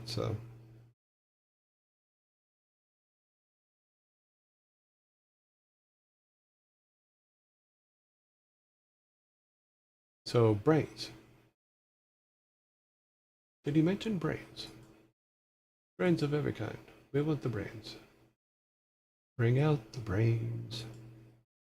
There'll always be brains.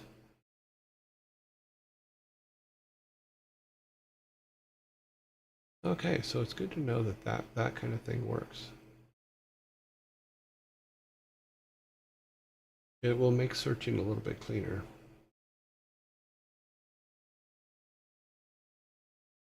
As we wait through the zombie attack. What mic did you get? Did you get an external mixer, a streamer deck? I have a streamer deck, but it's funny because I don't use it. I can. It's right there. All I have to do is push the button, but for some reason, I actually like just pushing the button on with my mouse. And the mic I have is a Beacon, I think it is. Is that what it's called? Yeah, Beacon. Beacon mic. Which was one that was suggested by, what is his name? Both the camera I use and the mic were suggested by, there's a guy online, I forget his name right now, and I apologize for that, but he has a video series on how to do a video stream. So he does each video he does he does like one a month on it or something like that. But I just follow what he is. But I do have a Steam Deck here. It is set up. I just for some reason don't remember to push the button to go to different things on it. And then because I just use the OBS checker down here to change things. I'm an old school broadcasting major. I'm into this sort of thing. Okay. Well, the camera, let me see what the camera is real quick. Let me remember. I don't have to remember. I can look it up on here. It shouldn't cut me up. It is an, okay, where are we at? I'm looking for the number of it. It's a Elgato Facecam Pro is what it's called. And we froze it. Because I opened it, it froze, but it's an Elgato Facecam Pro micro or camera, which has been absolutely flawless. You know, I can't ask for a better camera. But it was one that, like I said, the guy used. And let me see if I can find his name, because I don't like just saying the guy. That's just, that to me, that's just rude. Let me get his actual name. But when I was thinking about doing this stuff, I'm like, okay, where do I even start? So I watched, let's do this. We need to do a search for,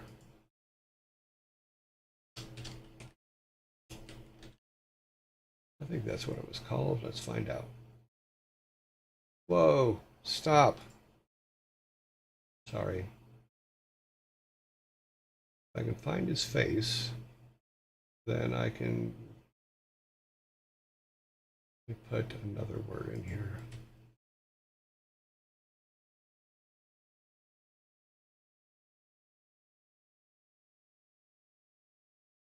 We will find it. It will just take a few moments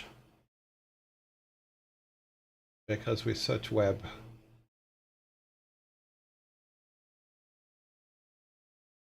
Okay. Nope. It's funny because you can all the things that you search.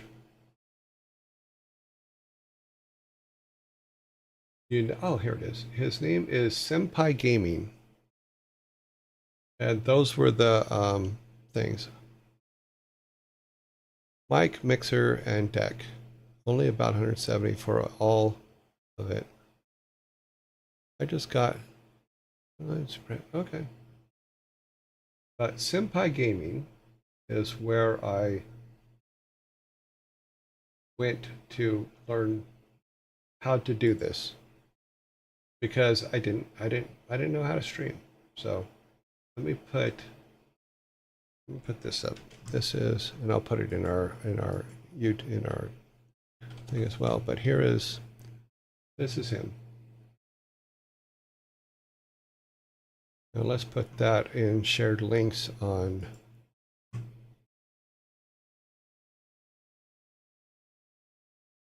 Where is the shared link section? Share link. Here we go.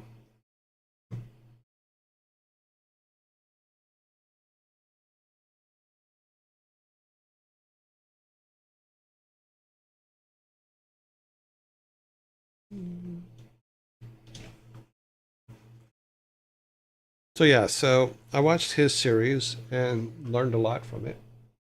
And then the problem is I started in November, and he puts a video. He only had just started like 6 months before that, putting videos out for it, and he uh,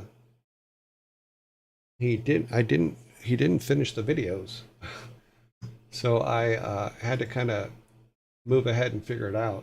Um, but she's probably got the whole set of videos now, but who knows? He did not have them when I was starting out. The ones that he did have out already have helped me out too. Well, it's really hard to ask your son when they're online 13 hours a day and sleeping 5 more hours. There's a very small window, But by the same token, after being in video production for so long, I should be able to figure it out, and I did. I did figure it out most of it out. So. Mhm. Yeah, I don't remember these things, my cameras and stuff being that much. I wonder what they were. Let me look. So the Pro, let's see. Let's go orders, back orders. I'm going to search them.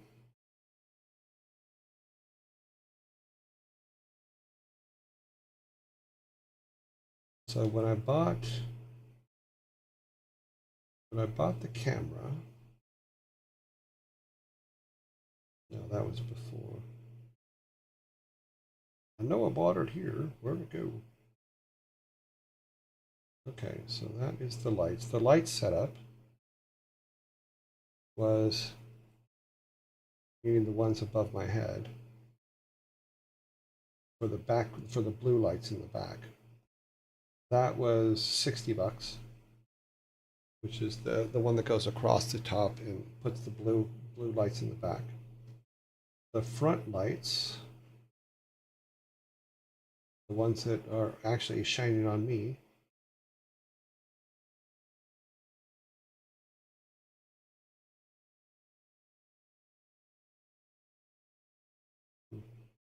I don't see them on here. Those are my external cameras.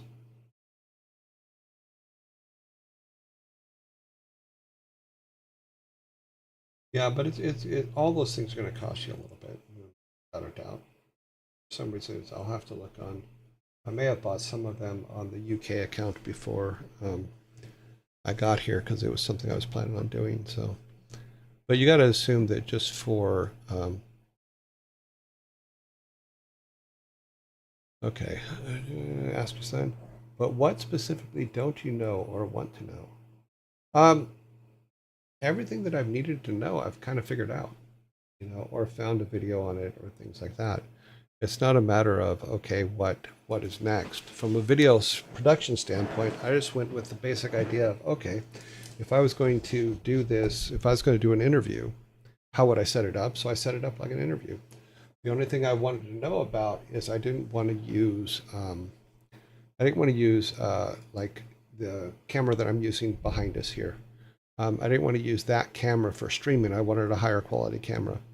And I have a huge box of cameras in the cupboard because I've been a photographer forever, But for streaming, I didn't know cameras for streaming, so that's why I went with the Elgato, because it was the one that Senpai suggested, and it's worked out great. He suggested another one, but I didn't like it, so I returned it. But this one I really like, and will probably be the one that I would buy again. So, or the upgrade for it, I would buy again. It seems to do a really, really nice job, and I seem to be able to control the output from it. But I've spent part of the last 30 years is doing production. So it wasn't a matter of I didn't know streaming. I do know video production. So it was learning the streaming side that I needed some schooling in. And yes, Jason Jason knows it all. Totally get that. But like I said, getting into his schedule is not always easy. And he did give me a lot of really good advice way back when I began and stuff like that. And he did tell me certain things that I had to have in place for security reasons and stuff like that. And he's been very, very helpful. So, yeah. Yeah, and there is a difference. But yeah. Let's see. Yeah. Welcome to Friday. All right. We got that covered. We got that covered. What else do you guys want to talk about? I feel like I've been kind of babbling on, but I'm more than happy to answer any questions. Or he wasn't too excited seeing his schedule at TwitchCon. I don't even know what his schedule is at TwitchCon. So.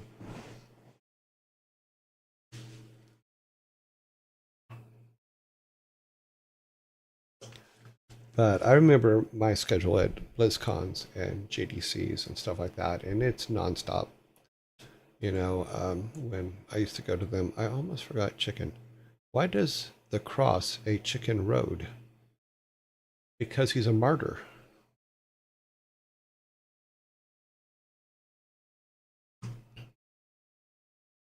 Yeah, that's what he said. It's nonstop. Yeah.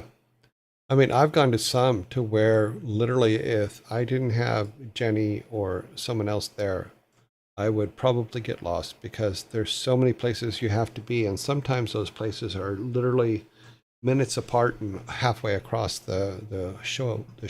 So, yeah,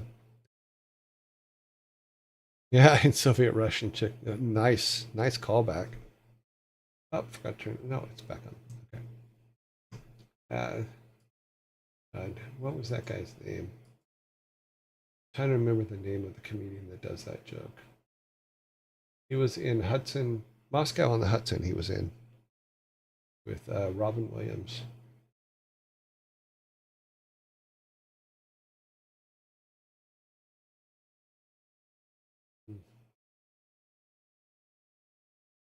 So we are not finding the cat video, but we do have a video system now that works. So that's pretty cool.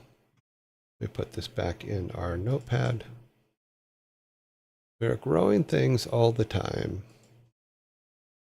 What happens if we... Yeah, we're going to be playing with this a lot later. So this now needs to be 05 and 10. 05 and 10. For some reason, my computer, the modification dates don't line up right. I don't know what's going on.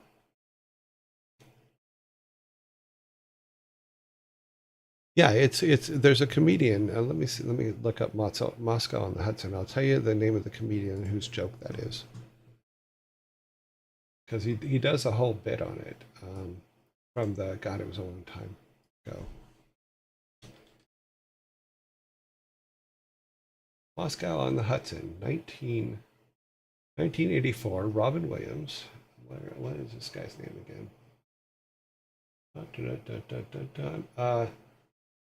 Ilya Baskin. Yeah, I believe it was his joke.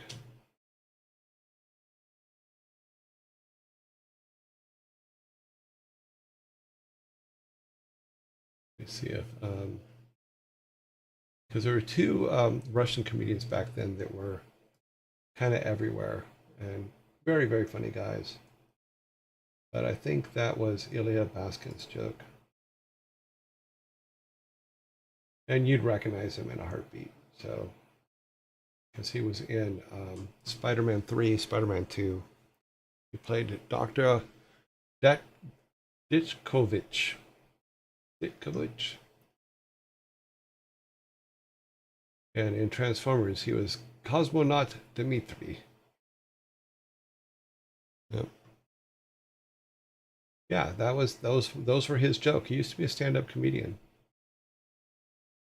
Yep. I know the stupidest trivia. Oh my god.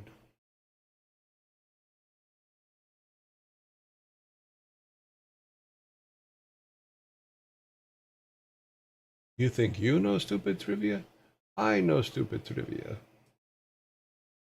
In my country, stupid trivia does you.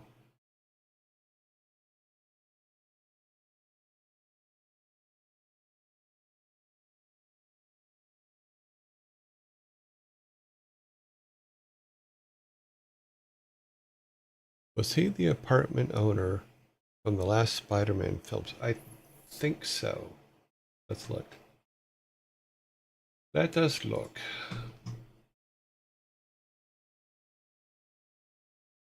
In the last Spider-Man film, he is credited with Mr. Yeah, he was in 2 and 3. So I'm assuming maybe he was the apartment owner. Let's see if I can get a picture of him in those movies. And then we'll show that image because there's only 18 images of him up here. No, no, no, that's MacGyver. He's been around for a long time. He was in The Name of the Rose too.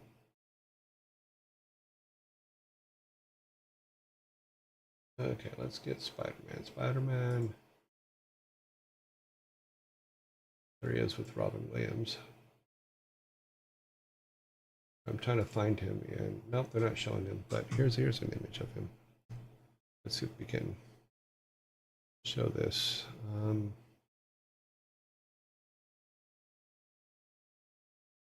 Window capture, new window capture, and then this guy. He's this guy.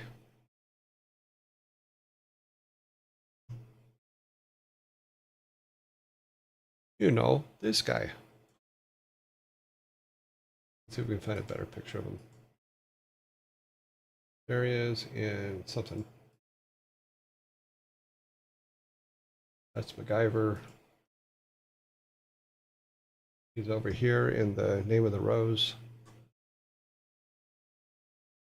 He's on Roseanne.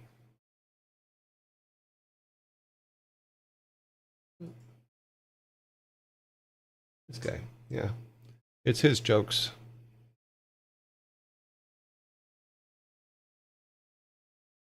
That is his joke.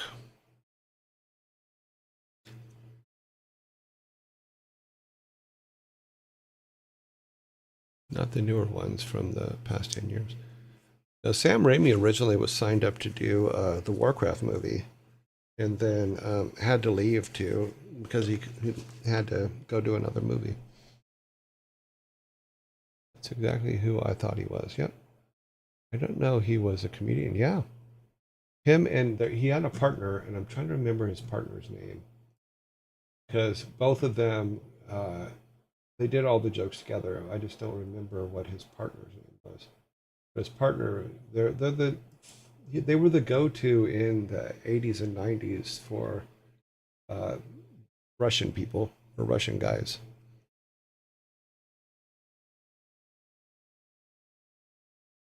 Yeah, well, he's been around for a long time.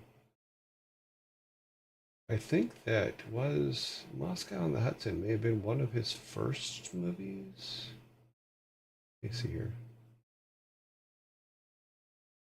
No, I've been in a couple things before that, but Moscow on the Hudson was one that I think that he got the most for because it was a Robin Williams movie.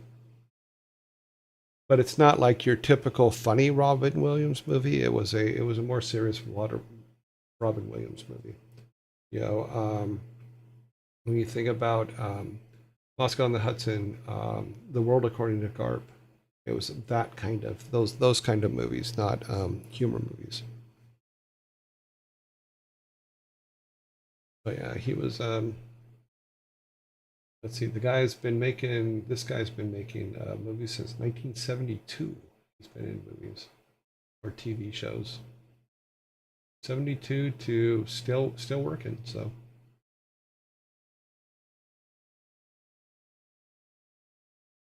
Yeah.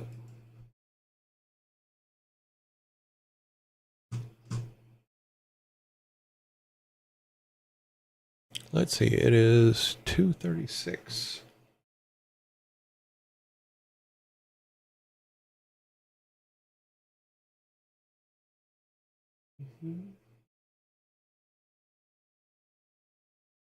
It's funny because I don't think that this is correct. Okay.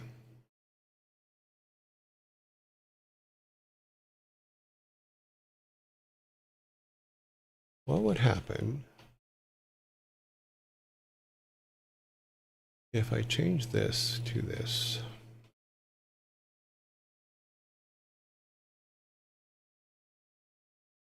This is either going to give me an error or whatever, because I'm changing the dates on these, but it seems to keep putting up the same things from the search. So I don't think the date setting's right, but I've made a change to it. We'll see if it fixes it. Thanks for the company during the trip back home. Oh, you're very welcome. Well, I hope it was interesting.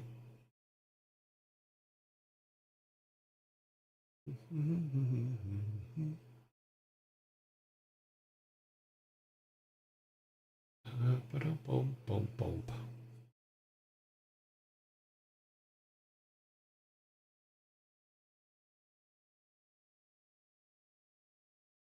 Wait a minute.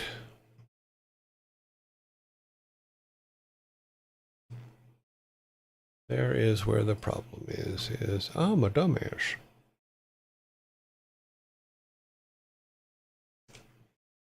Computer's like, I'm trying, but you give me garbage, and then you expect me to just fix it, and I don't know how to just fix it. Okay, 12 hours of driving. Wow. Work trip, like every few weeks. Oh, wow. That's a long drive. How could... All right. It says ads are coming soon. I'm like, how can we be in ads already? Didn't they just happen? I wish that, hmm,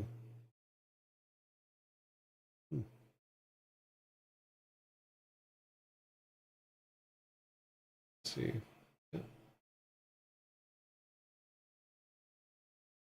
So you stayed local in Texas. Yeah. It's funny because I used to take the drive from Houston to Orange County in California. It's about a 24-hour drive. Half of the drive is in Texas. Yeah, so El Paso is the halfway point between my apartment in Houston when I was there and my house in California. So that's where I would take my nap, is I'd take a 4-hour nap on that drive.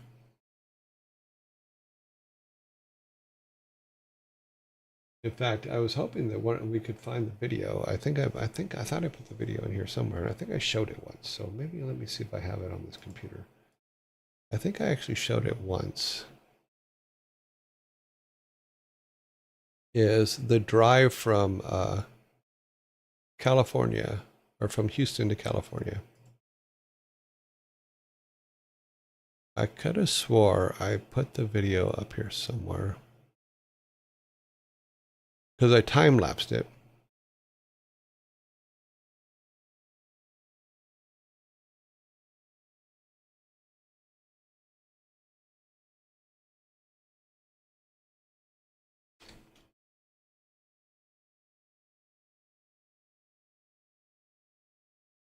Okay, boop, boop, boop, boop, boop, boop, boop, boop. I'll be down here at the bottom. Oh, it is in here. Okay.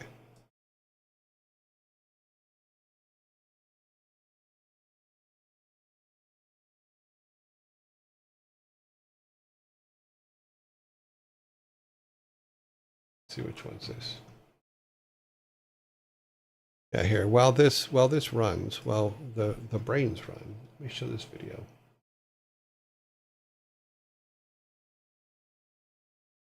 But this video is the drive, because I'm gonna go use the restroom real quick. But this is the drive from my house in, or my apartment in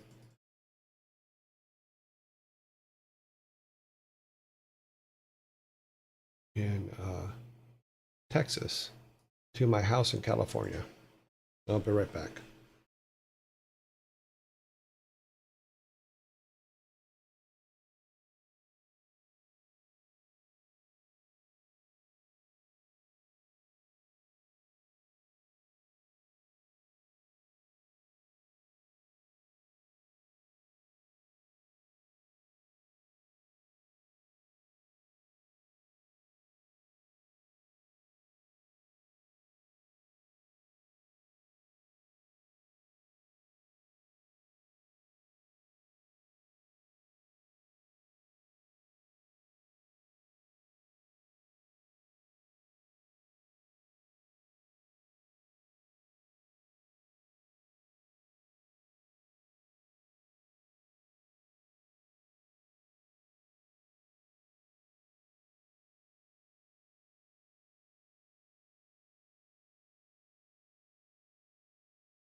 Yeah. Yeah, so this was a drive from, like I said, from downtown Houston all the way to Orange County, to my house in Orange County. Time lapse, of course, but it's a, with the nap, it's a 26-hour drive.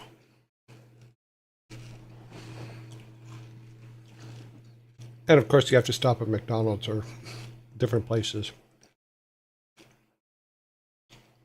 But it was 5 gasoline stops,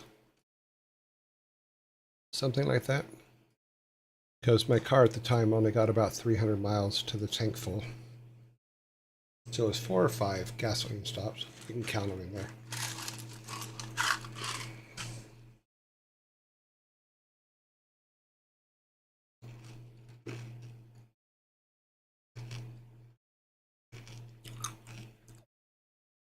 I did this drive several times. I really enjoyed it. It was very, I don't know, you could just kind of let everything go.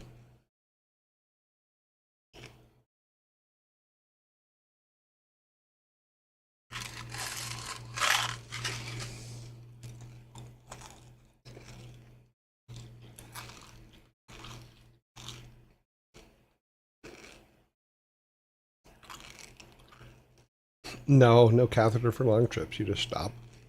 You gotta stop for gas anyway. So,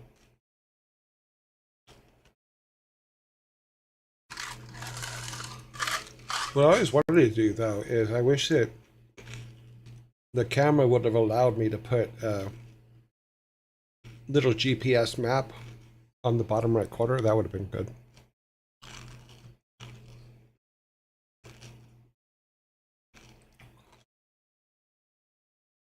That is the one thing that I did miss in the UK. Is I was there for 4 years and I didn't have a car. Because in all honesty, I didn't need one. You know, and the expense of having one was like buy a car, okay. Gas station. I mean, I just bought a bicycle and then used the bicycle to go everywhere. Worked out great.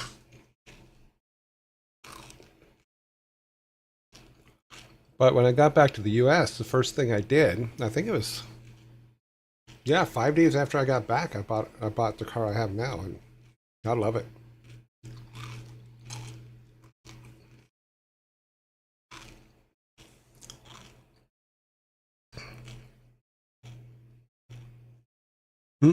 Yeah, those stops are me stopping for gas and just getting munchies.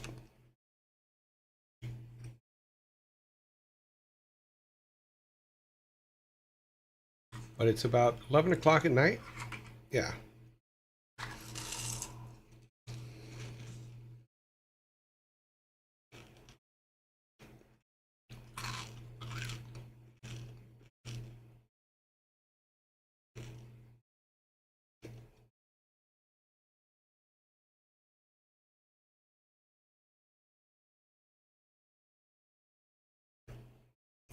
Flying sometimes is not quicker, and here's why. Yes, when you're doing like from Houston to California, yes, it could be quicker. But there's some drives that when you think about time to get to the airport, time waiting in the airport, time flying, then time getting out of the airport, then getting the thing. Sometimes driving is quicker. You know, because getting through security and all that stuff takes time.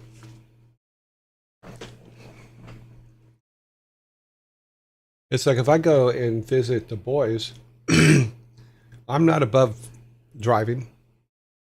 You know, my car gets amazing gas mileage because it's a plug-in hybrid, but it's like okay.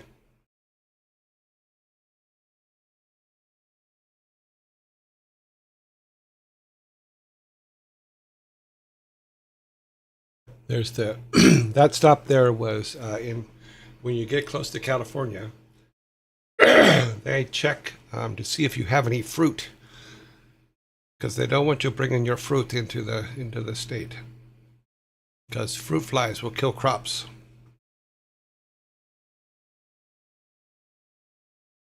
If the trip I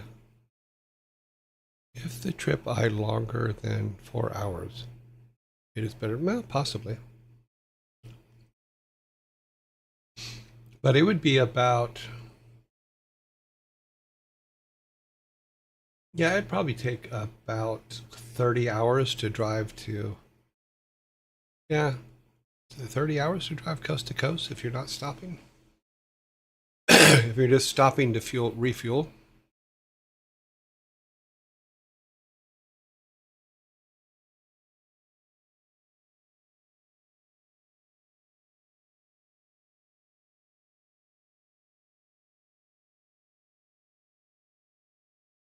Yeah, I think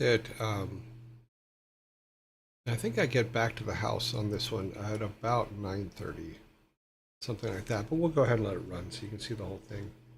But yeah, I had a camera. In fact, all my cars have cameras, but um, I just recorded it and then compressed it later. So okay, because I thought it was kind of cool. Yeah, but it takes about, I think it's 13 minutes for the whole thing.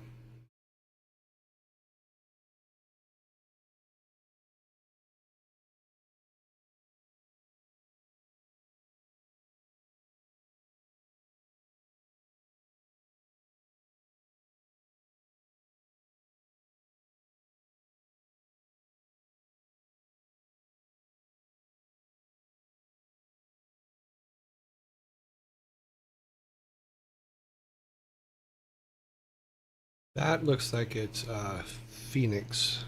Yeah, I think we just went through Phoenix. Phoenix or Tucson, one or the other. May have been Tucson.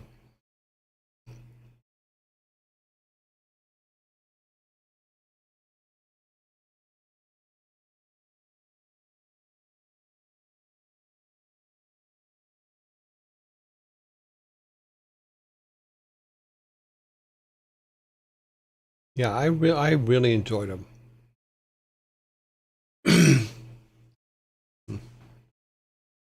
Yeah, having the camera, it actually works out great. That's where I took my nap. It looks like. So yeah, we'll be back there soon. So pulled in, took a nap. Sun's now rising. We'll be entering California soon. So,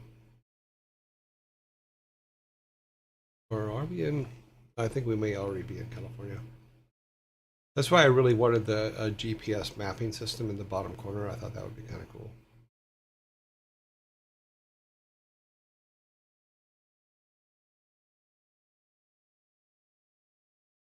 No, it's the 10. This was, it's funny because from Houston all the way to California, you just stay on the 10. There's nothing. You just, okay.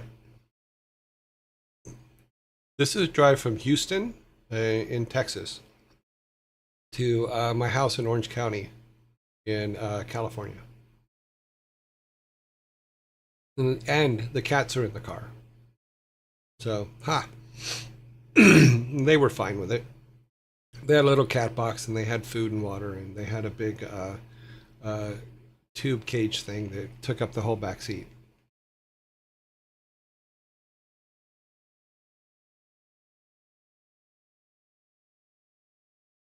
I am not speeding, by the way. I am going exactly 5 miles over the speed limit. So I'm doing 75. It just looks faster. More gas and back. We're now in California for sure. So I think that is the last gas stop before the house.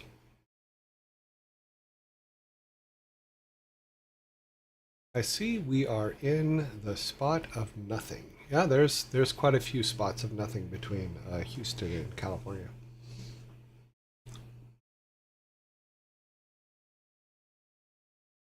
No, there's people passing me. But they also got, some of them also got tickets. I didn't, and I made this drive many times. But flying with pets sucks. And my cats really liked when I could take them back to California with me as opposed to leaving them in Houston to have friends take care of them.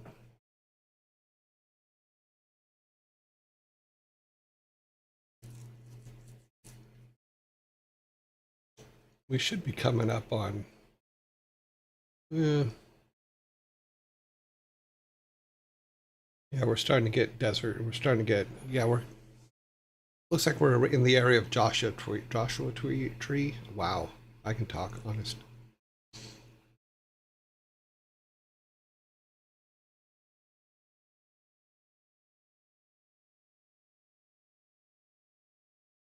Yeah, driving can be quite cheaper. We're almost there though. I don't think we're on the 91, but we will be on the 60 here in a minute. So we're still in the 10.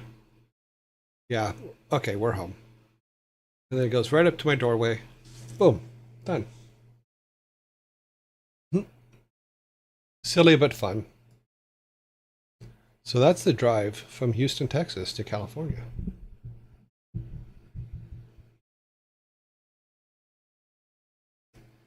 How often did you make that drive? I made it in the, let's see, I was there for 2.5 years. I think I made it 8 times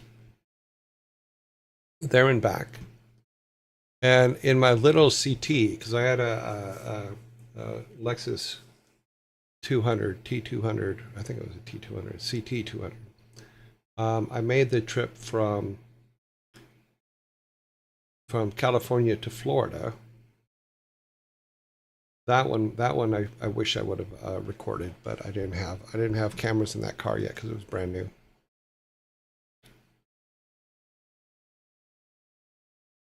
About 8 times I did that trip, and I think I have them all. I have them all captured somewhere. But you go, you do, you have fun.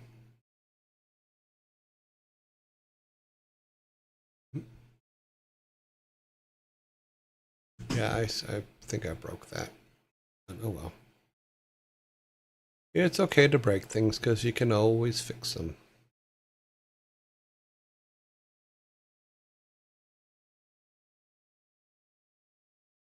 If you break it, you can fix it. If you fix it, you can break it. Then you start again.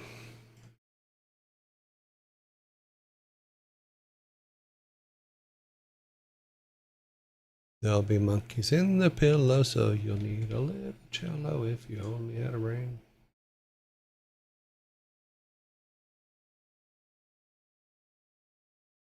Okay, let's try one more time to find this thing and see what happens.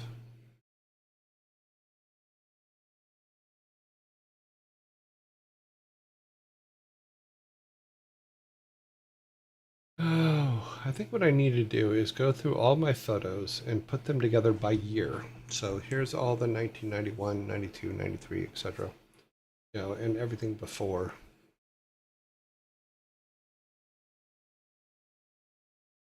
It was fun. Those long drives are actually a lot of fun. Because you just kind of drive and you just go, and there's no, you can have the radio on, you can have the radio off. It doesn't matter. You just kind of chilling, chilling and moving forward.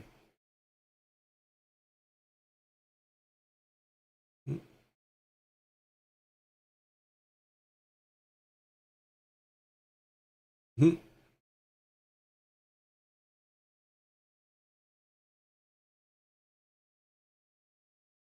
Yeah, what time is it? Okay, well, yeah, we got some time.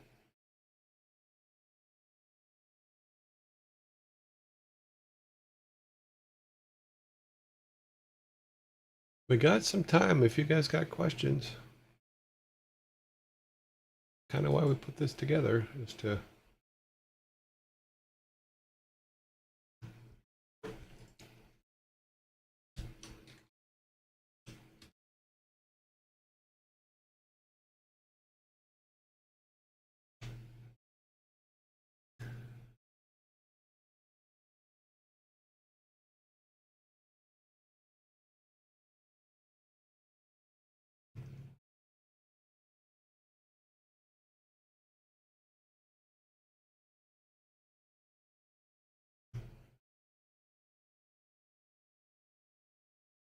Did you enjoy the WarCraft movie?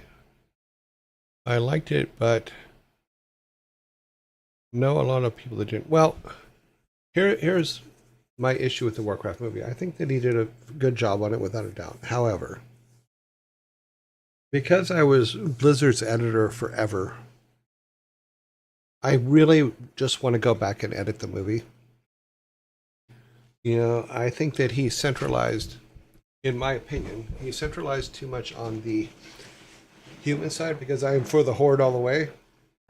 And the orcs looked amazing. I think that I think it could be re-edited into something else. And I always think about the Phantom Edit when I think about the Warcraft movie. I don't know if you know what the Phantom Edit is, but someone took the Phantom Menace years ago and re-edited it, and they did a really really good job on it. And every time I see the Warcraft movie, because I do have it and I do watch it now and then, I just want to go back and re-edit it. You know, and another thing I would do is I would remove the music from it, and then ask Russell and Jason and all the guys that wrote the music for, and Glenn, to come in and write the score for it. You know, because the music was Warcraft like, but it wasn't Warcraft, if that makes any sense. So yeah, part of me just wants to go, okay, we're going to strip this whole thing out. We're going to rearrange the story a little bit. We're going to have original music put on it. But yeah, it's one of the things that I'm looking at is there's someone has told me that there's AI out there that you can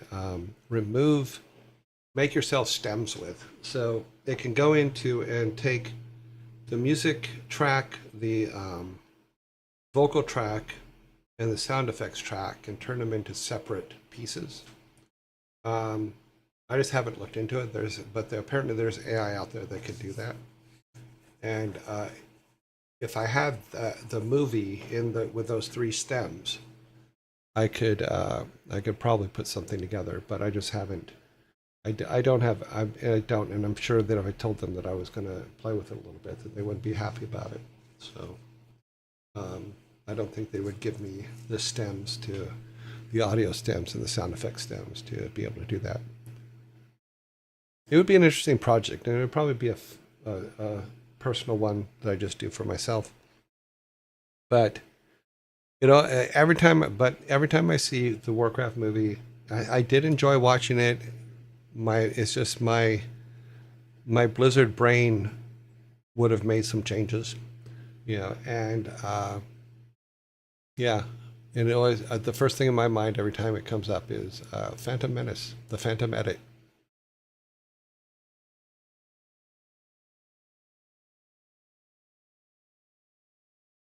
Travis Filmage mentioned that when he signed up, he really loved the script that was given.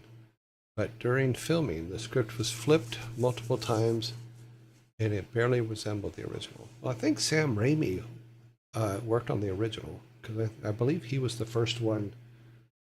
I think it was announced that he was the first one that was going to direct it. And then I think that it went through several hands because Sam Raimi had to go do another movie. So nothing ever really came out of it. But yeah.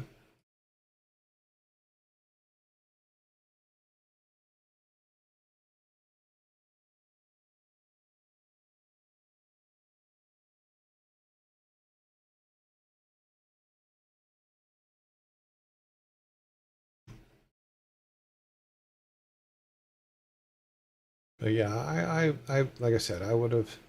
Number one, I think it was tragic that they didn't let the Warcraft composers compose music for it. For whatever reason they did that. I thought that was a tragedy because Glenn and them are absolutely amazing composers and set the whole theme for the whole thing, for all of it. And I think that for the game itself, and I think that was missing from the movie. But this is just my opinion. I'm sure that there's film critics out there that'll come back and tell me I'm full of shit. That's fine. I don't care. You know, all I can do is say this is my opinion. This is what I believe. This is what I would do to fix it.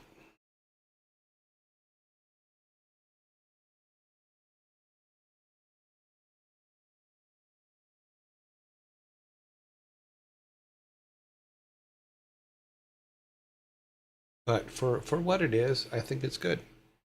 I think that Duncan did a really good job on it.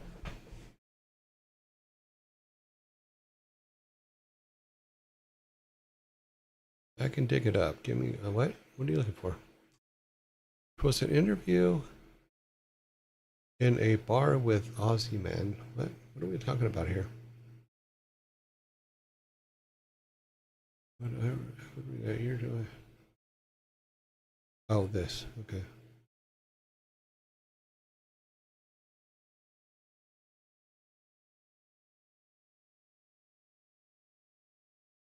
I can hear my hard drives working. Something's going on. Something's grinding in the background. I think there's a backup going on.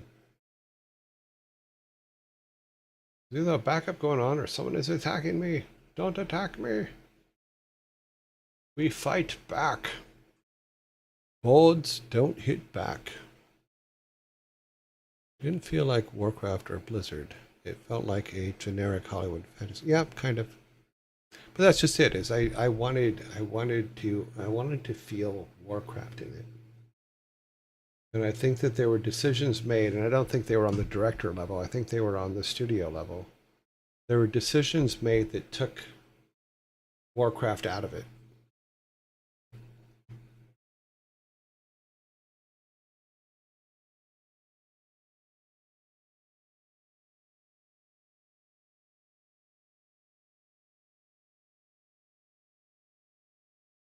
I also wish they would have left Chris in it.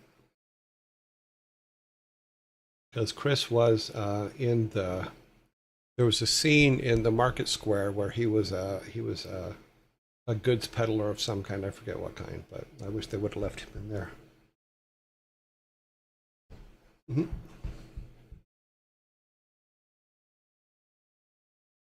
So he had a little cameo. And to the best of my knowledge, I think they took it out. I would probably put it back in. He doesn't say anything. He's just in the market square.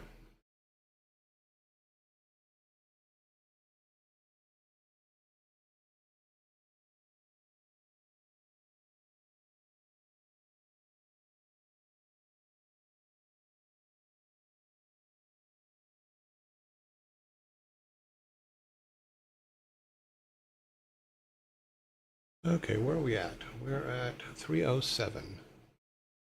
We got about 23 more minutes of just free talk.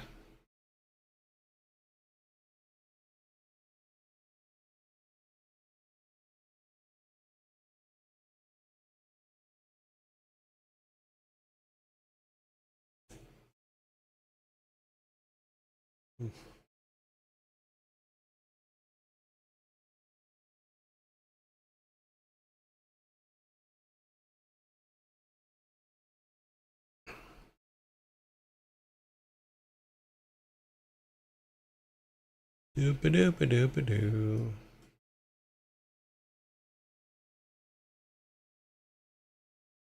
I am here waiting for your questions.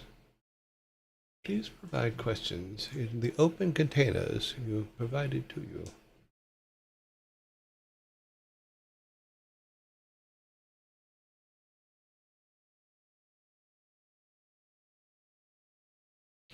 Something weird is going on. Why are ads starting again? Oh, okay, they're ending. Okay, that's different.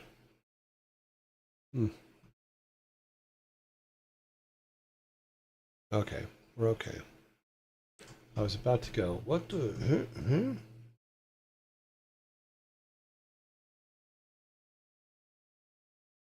I'm like, do I have it set to like put ads up every 30 seconds? Wouldn't that be a pain? I think when I move this, nope, it's down as low as it goes. How much do you think your plumbing knowledge has saved you over the years? I mean, you mean in costs of doing plumbing? Um, I don't know, 40, 50,000? Drains have been acquired, but not by chat.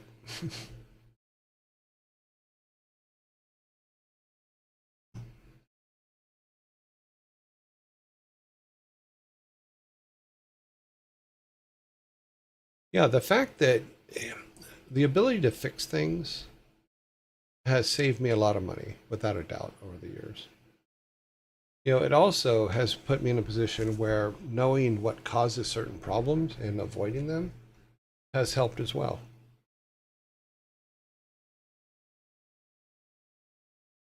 So you know it's not going to be good, and then you do something else. You do the things that you need to do so it doesn't repeat itself or it doesn't cause a problem.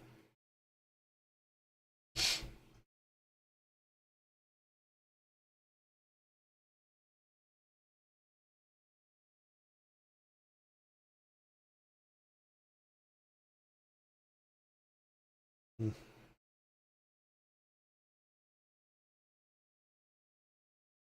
Okay.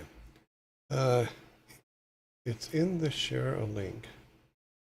I understand where they start talking about WarCraft the movie.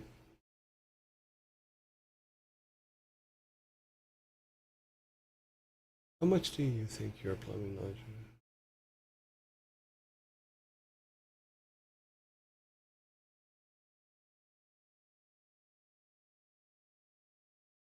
Hmm.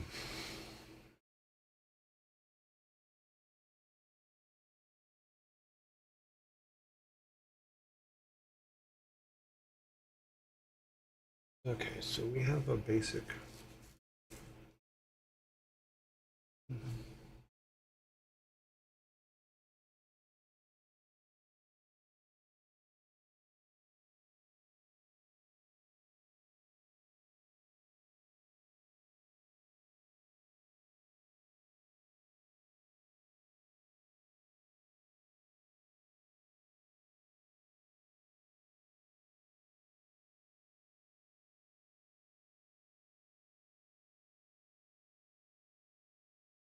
Hmm.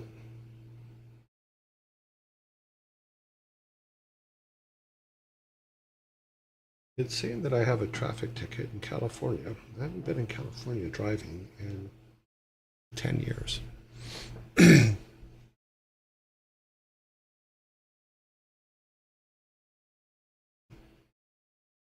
So I think it's bullshit. I enjoyed the Warcraft movie. I just wish they would do more. At least finish the Frozen Throne story. Yeah, it'd be good if they went and made a sequel. Yeah, this one has been getting more and more threatening. It says that apparently I owe $6 in California for tolls, which I've never answered any of these things, but the the toll people don't send out texts.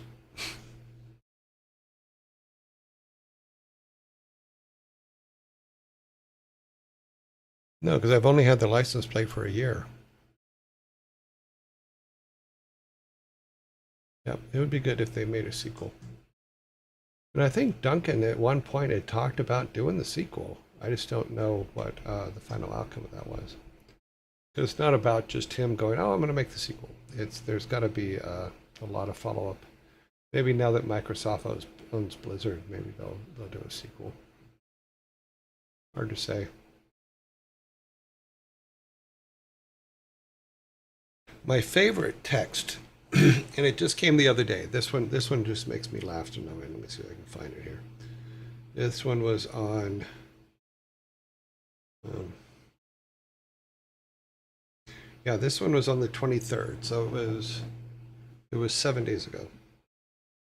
And the message only reads, What time is the Pilates class? I asked you to book for me. What time is the Pilates class I asked you to book for me? Hmm. That one cracked me up. Let's see if I can find the toll violation one. Unpaid balance, $6.99, due by May 23rd. Failure to pay within the frame will result in blah, blah, blah, blah, blah. The funny part is it doesn't come from it comes from a phone number in the Philippines. That's clue one.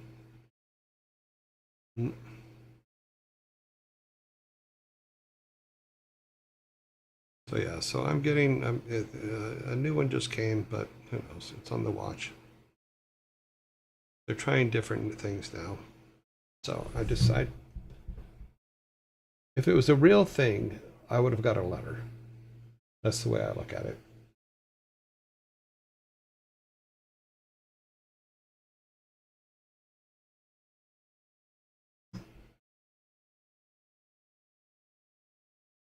You better not pull the Witcher on, though. Okay. Can't imagine trying to go through the effort of scamming someone for $6. No, what they want is they want your information. So they will say you owe $6. You'll go on and you'll put your account information in to pay the $6, and then they will drain your account because it's not real. And if you look closely at the email addresses and all those kind of things, and then you go look them up online, you know, without going to them, but looking them up online, you can usually find out that they're scams. Yeah. Please send this Arabian prince this, and he will give you everything you've ever dreamed of. No, he won't.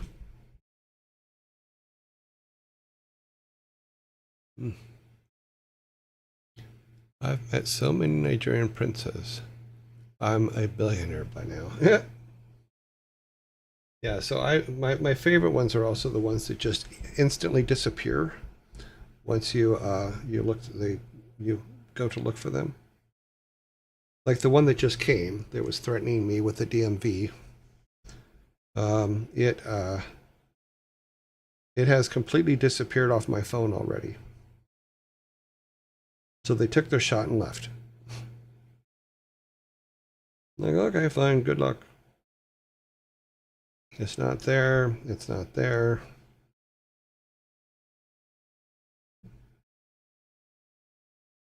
It's not in WhatsApp.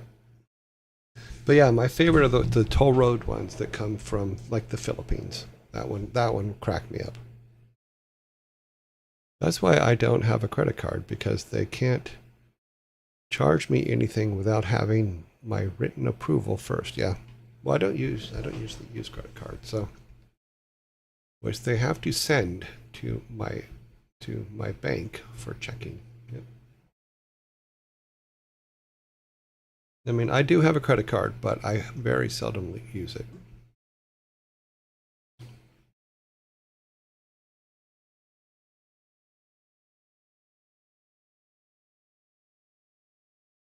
Let's see, what's this?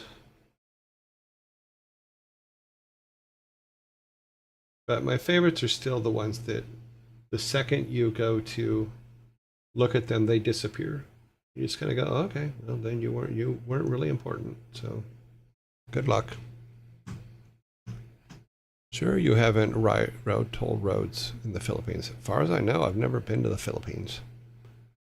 I used to get so many scam emails from supposed users of ArtStation asking for my services or to sell me 3D art as an NFT.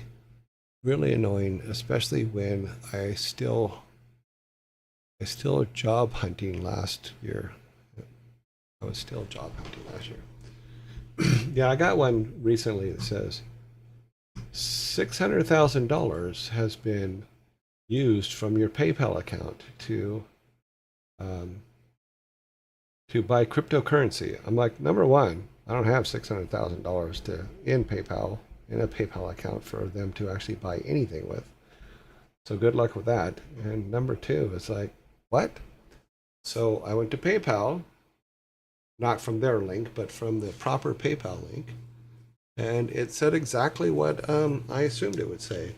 You have $20 here. Yeah, it was very bold of them to assume I had $600,000. I'm nowhere near that. You know? Yeah, I'm still trying to figure out how to pay for the stuff for this show. So there is a cost to it, but we're getting by for now. So we'll see how that goes. That's 20 more than I have. Ha! Funny.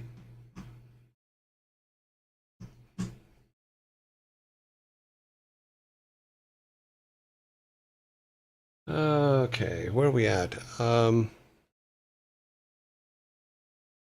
we've had kind of an open forum all day here. We didn't do dad jokes. We didn't do our gameplay. We will get back to those on Monday.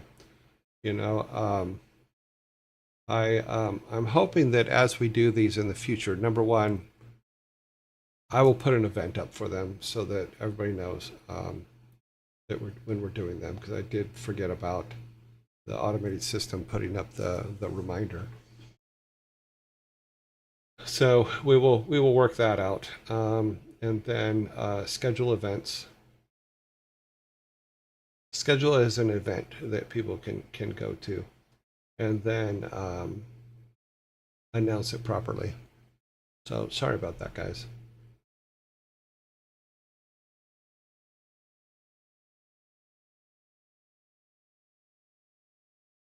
Okay, let's see what we got here. These are all of our currents. Okay.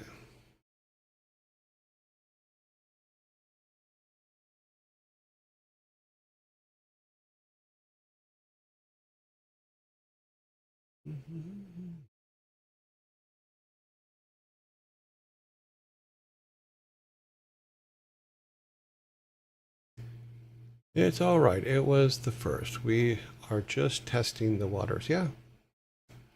It's fun just shooting the breeze. Yeah. I agree. I just would like to hear more from y'alls. Yeah, that reminds me. Is the say thing working? Because that was one of the reasons why I put say on or TTS on so that you guys could actually talk. Master Sprite, is that an English idiom? Where is Master? It's fun just shooting the breeze. Yes, it is. Let's go shoot the breeze. That is how it's said.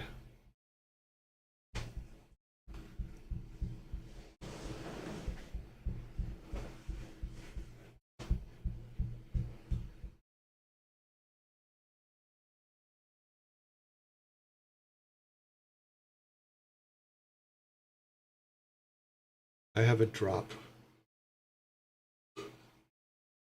When I got up and got some M&Ms at the last break, I didn't get I didn't get water, which I probably should have.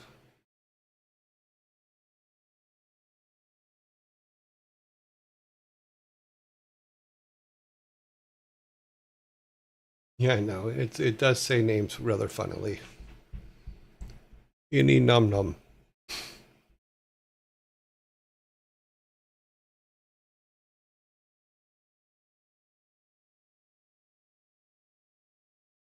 Yeah, the whole point of putting that in was so that we could actually have conversations, not just me reading text, because I would rather hear a word, a voice.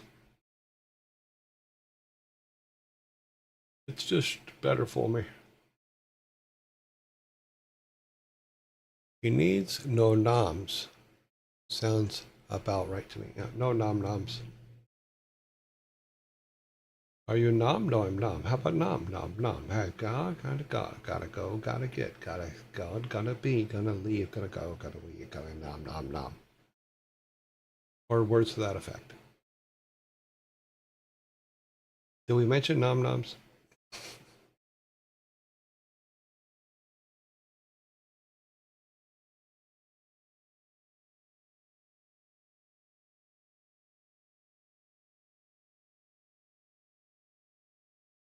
Okay, the videos that I was looking for are not coming up.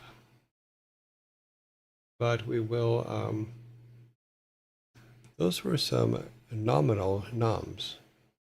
They left me numb. Are you numb for nom noms? Do nom noms make you numb?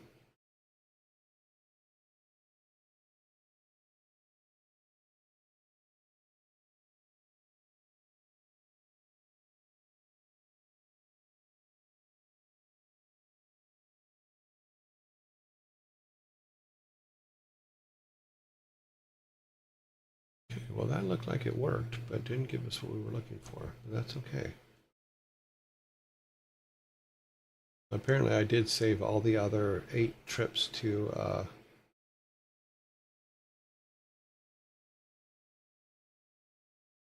Yeah. Here, I'll show you what it's like to actually drive at speed on one of those trips. We'll go to the video here. Let's capture. Where's it at? This is the actual speed of those driving trips. It's about 70, 75 miles an hour. So you have a lot of time to think. This one was a year later. Yeah, this was me going back in March for something, who knows what.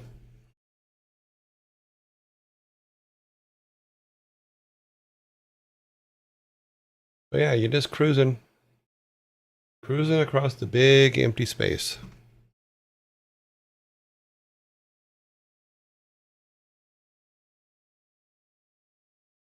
Yes, it is a big sky.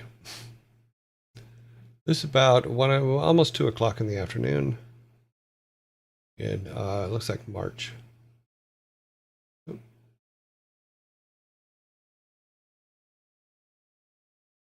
Yeah, it's what it's called because it's so flat that the most of what you see is sky. Yeah.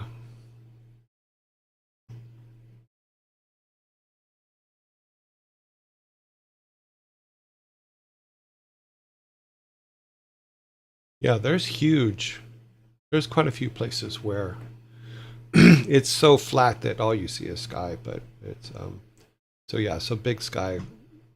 Totally, I understand what they meant.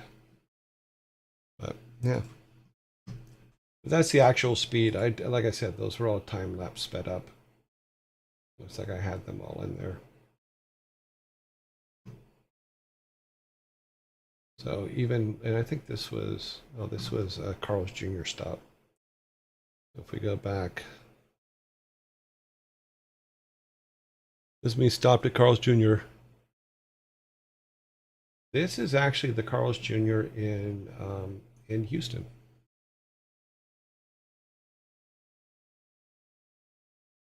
Let's speed it up here. Yeah, this is just me out driving in Houston. Like I said, the cameras are always running, so I have video of all kinds of stuff with them. So just regular driving as well as the other stuff.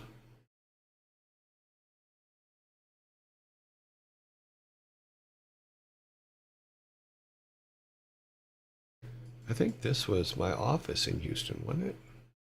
Oh yeah, this is my office in Houston.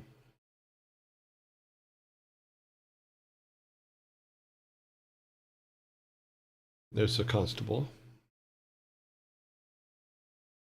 over there on the right. Come to shoo away the peoples, the bad peoples.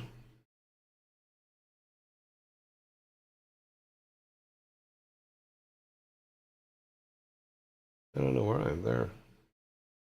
Oh, apparently I went to the ATM. Oh, this is in Houston as well. This is on the way to work. That's why the sun's so low.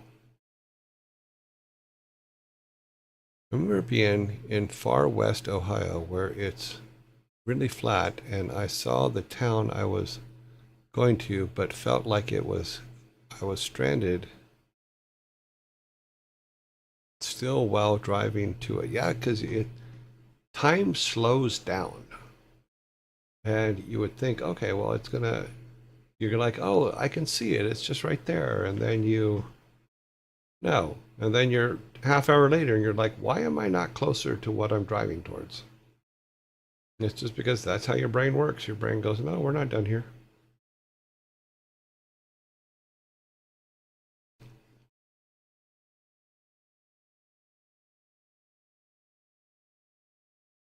But I always enjoyed them. I always enjoyed the drives. I would do it again today. Like I said, maybe at one point I'll drive out and see Jason and see his brother as well. Drive over and see his brother. It'd be a fun drive. You know, take a week off and go and drive around. Take long drives. It'd be also fun to find out how my car does on a long drive like that. Because like the day-to-day driving, and we've talked about this before, is day-to-day driving, I get about between 1,200 and 1,600 miles per tank because of the plug-in aspects of the car, where most of the miles are done on electric. You know, my record right now is 1,590 miles on a tank of gas, which is pretty damn good. You can't argue that one. You know, and now I've learned, because I don't know everything about the car yet. I'm still learning it. Now I've learned that I can actually recharge the electric battery while running the gas engine. So that's kind of cool. There's a button I can hit that will recharge the battery in the for the hybrid system and for the electric only system. That was fun to find. That was a really fun find. So if you can get yourself a plug-in hybrid, you would be surprised how absolutely useful they can be.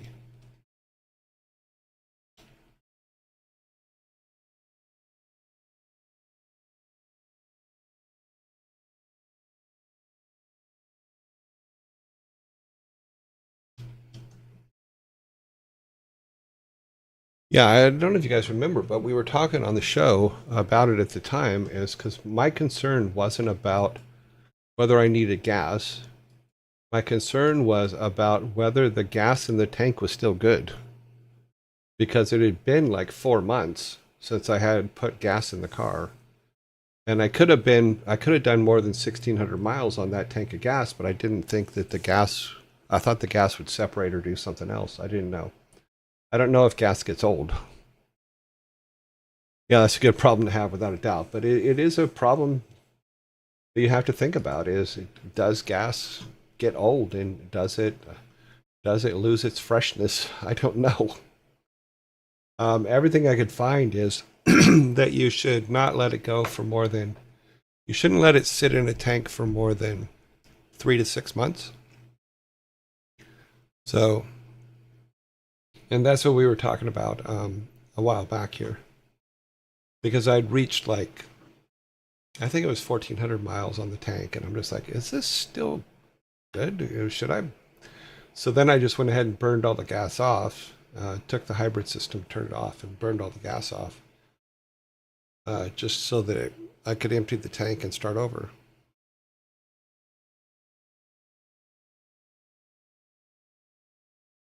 I thought you just drained your tanks for your lawn equipment because so it doesn't freeze, but okay.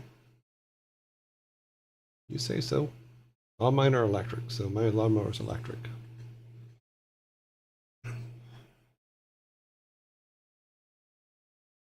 The speeds it taps on, yeah.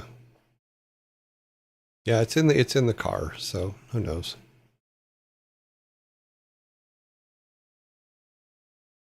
But yeah, we got to talk about it here on the show, because I was concerned about it. I'm like, okay, well, what do I have to worry about? What's going to happen?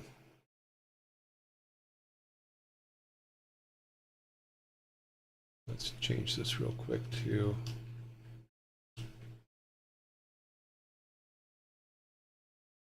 Make this. Okay. Hello, hello. Any idea why Blizzard is called Blizzard? Yes, I absolutely know. I was there. Well, because what happened is we were trying to come up with a name because we were Silicon and Synapse before that, and so Alan, who owned Blizzard, or who owned Silicon and Synapse, had come. We had come up with some names. We were Chaos Studios for 30 days, and then someone who had Chaos as their name for their company complained, and so we couldn't keep Chaos. They said that they would let us use Chaos, but we had to pay them a royalty, and we went no. So we changed the name from Chaos, and then for I think 2 days we were Ogre Studios. And then Alan had gone and come up with, went through the dictionary, was just trying to find words. And because Jan had said that she didn't, she goes, both Jan and Bob said, look, we said we would leave you alone. You guys could make all your choices, but Ogre Studio is a terrible name. So Alan went and looked up some words in the dictionary, came back, and we had like Nightmare Studio or Midnight Studios, which sounded too much like a porn company. You know, there were a couple others in there, and then Blizzard, and Blizzard just kind of fit. So we became Blizzard, and Bob and Jan were happy with it, and Mike and Ellen were happy with it, and that's what it was. So Stu Rose painted the big Blizzard sign, the first Blizzard sign, and put it up on the wall, and that's how we became Blizzard. Alan found it in the dictionary.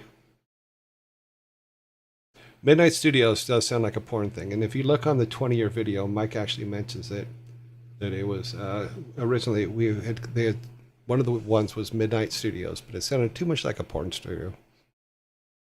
It does. Not gonna lie, Ogre Studios sounds like Augie Studios. Glad to hear that you'd prefer Blizzard Entertainment is what it is, not Blizzard Studios. So. You know, plus it was really good because when we beat Interplay at paintball, we sent them Budweiser Ice as a constellation prize. So there were a lot of jokes that we were able to do with it. In fact, even my book is named My Tracks in the Snow and Other Stories, a Blizzard Tale. You know, so it's not done yet, but eventually it'll be done. Let me see. Let's move on to what we usually do here, because we still need to do our raid. And it is about that time for it. So let me get our raid up here so we can do that. But yeah, there was a lot of humor in the beginning of the things that we did way back in the beginning of time. We were just kids playing. Okay.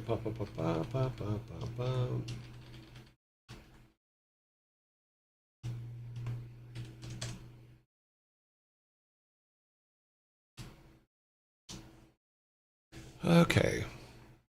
In the land before time. Alrighty. So let us go to. Oh, we are on just me. Wow, we have not changed the image forever. We also didn't talk about a lot of things I thought you guys were going to talk about. I thought you were going to ask about all this stuff back here, but nobody asked. So, yeah, any gaming companies now are like, I don't know if any gaming companies are like Blizzard back then. Yeah, don't know. Hard to say. I would hope that they were. I hope that there would be some out there that were. Okay, it looks like Freya comes out of lockdown today, or out of isolation today. Anybody else? Does not look like anybody else does. Okay. We can't ask anything on the first day. Yes, you can. You can ask everything, anything. You guys just leave me here listening to dead air. If you have an idea, at least 5 other people in the world have had the same similar ideas. Odds are there's another one out there. Possibly. You know, there is the whole universal mind theory. That all of us get all of our ideas from the same central intelligence. But I don't know if I believe that, but there is a theory out there that that does happen. Let us go to, let me open up our, I think this is the one we need. No, where's our, oh geez, did I screw it up? No, I didn't. Good. Okay. I thought I closed the window that had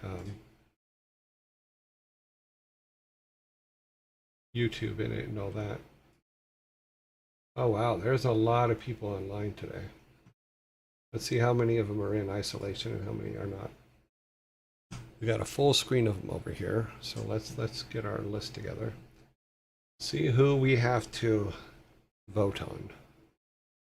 In some some Admiral.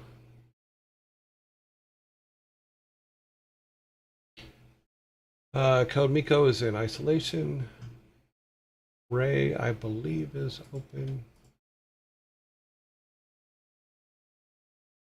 Sanctuary. Barrett Software, I believe, is in isolation for a few more days. Yeah, they'll be back open next week. Ezekiel.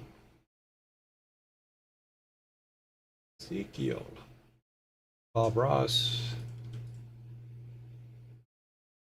Psycho is, I believe, yeah, they're in isolation. Pizza Princess, who almost won yesterday. Chris Yee, who also almost won yesterday. Lana's in isolation. Paola, I don't even know if we have that one on this list. Down here. Oh, we do. Okay, they've never been voted on before. They were suggested, but never been voted on. So, Joe, where's Joe? Joe plays violin. Furball Farm. I think we're gonna have a huge list today. Q Bunnies is in isolation. August Bunnies is not in isolation. We got 12 so far. McFeedback, which we don't have on our list, but I need to see if someone suggested that and I just missed it. Is it down here? No, it's not. Okay. Boo. Mano. Mano. Jay the Bard is, I believe, in isolation. Yeah. M. Mia BC.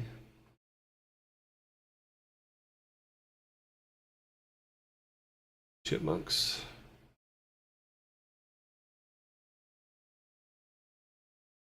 Between Two Ears.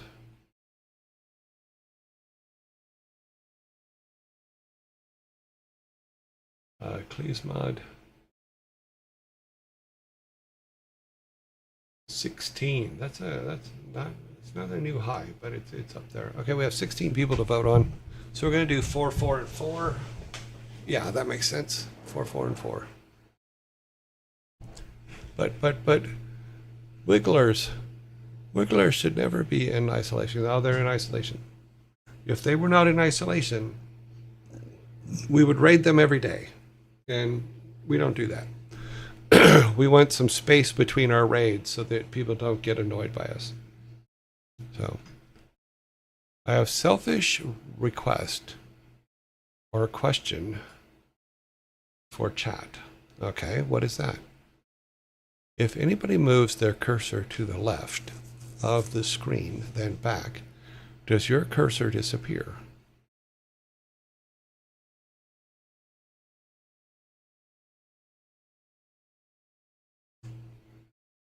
I don't know what you mean by that, but I hope not. Okay, let us get to the A screen that we can actually do our, we can put our votes together on.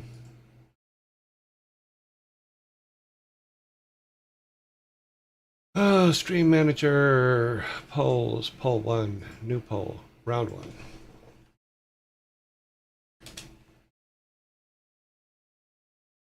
So I did enjoy talking with you guys today.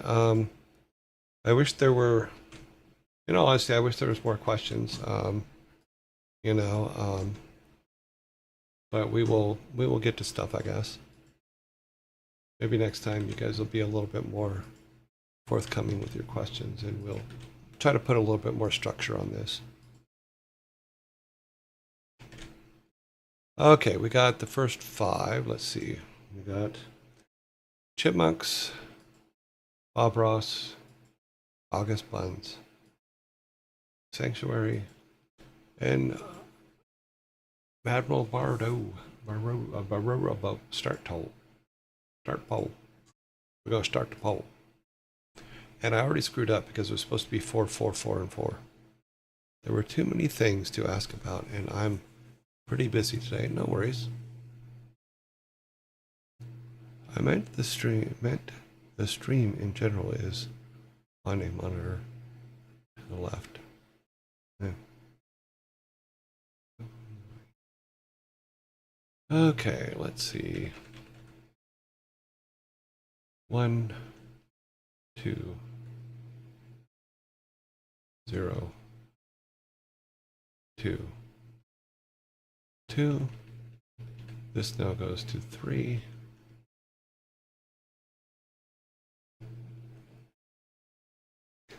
13023.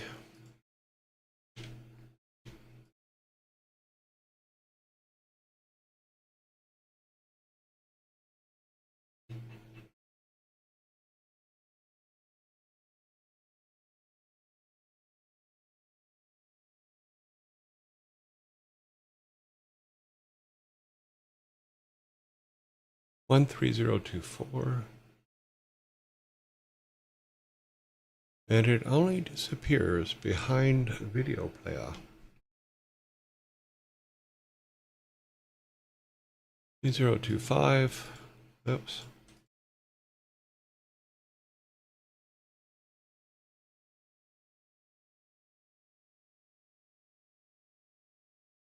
And the chipmunks blaze out in front. The chipmunks and squirrels are actually a lot of fun to watch.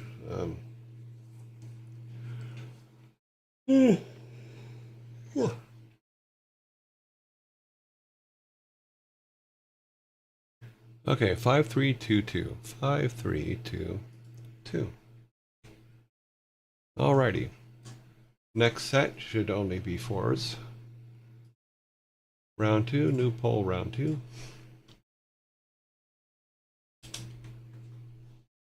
And it's we're only going to do 4, so please mod.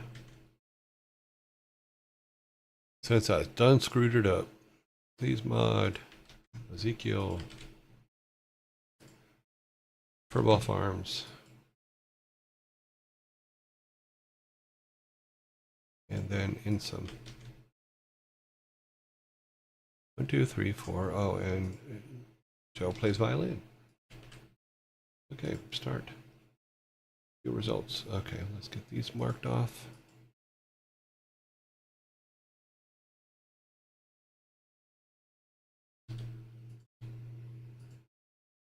Okay.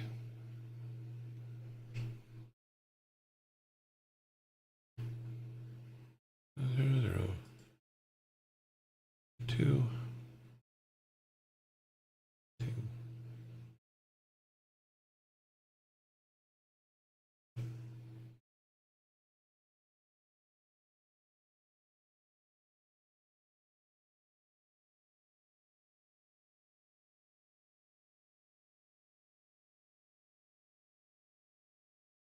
0, 1, 2, 1, 2. 0, 1, 2, 1, 2.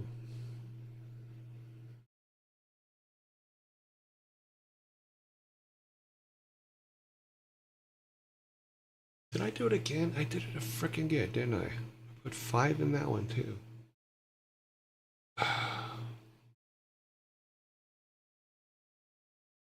We have to do 3 and 3 on the last ones.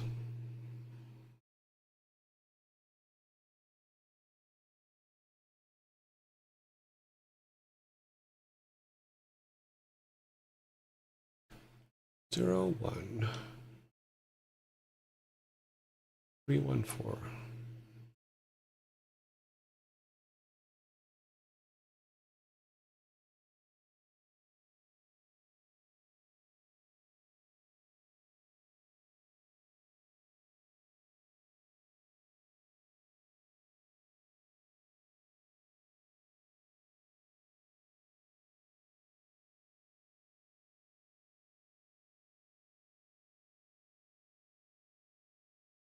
Okay, that is that one. So now we're going to have to do 3 and 3 because I screwed that one up too. But, oh well. New row, round 3. So we'll go Chris Yee, Mano, and Mia BC.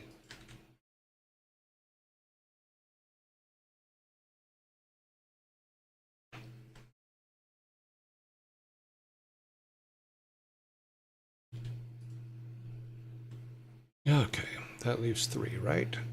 Oh, no, it doesn't. Oh, damn it. Okay, does that not? No, that, oh, it does not stretch all the way down there.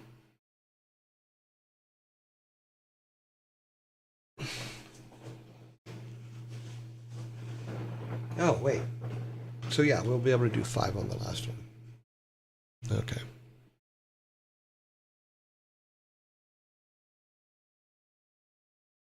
Okay, where were we? Where we're here. We got 4, 2, 1.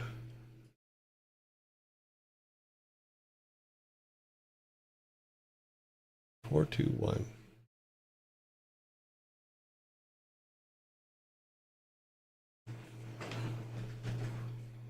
I forgot to add the 2 new guys to the count list.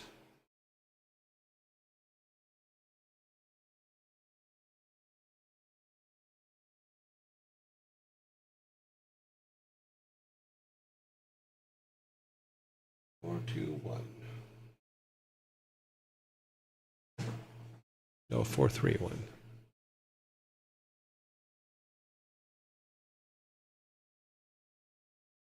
Oh, 6, 3, 1.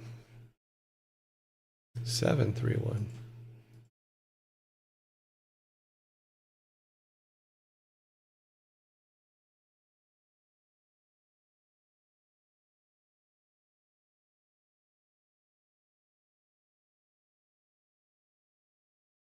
Seven, 4, 1.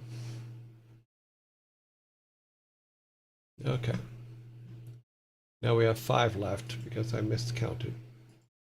But we should be able to put all 5 in this one, round 4. And we got Pizza Princess. We got Ray.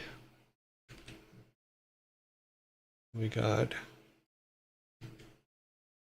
I don't know how to even pronounce that, Palin Otologozine. Sorry. We got Boom. Got Boom, and we got Between the Ears, which is the dog walking one. Okay, start.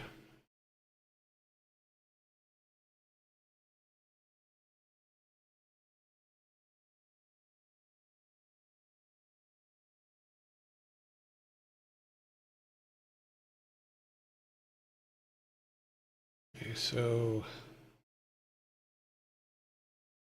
Pizza Princess has 2 right now. We have 0 for Ray. Come down here to this one. I'm sorry I pronounced the name so wrong. And then 1 and 1. This is now 4.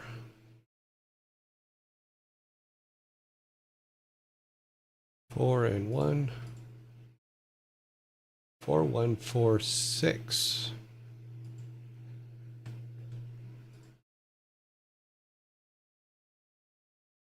Five, 1, 4, 6. 7. 1, 4, 8.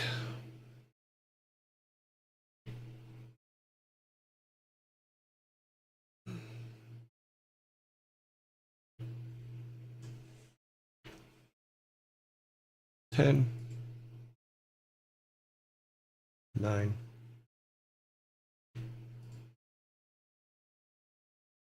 10. I think I have a conditional here that isn't set right.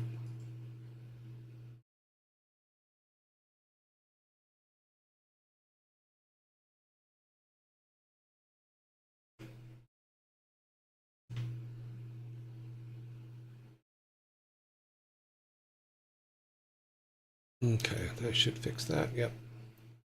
So this is now. Okay, so Boom has 21.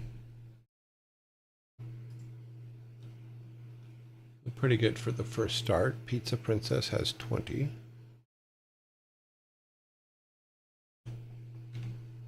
So those two will be in the final vote. And then we got 4, 1, 1. Okay, let's go to our final vote.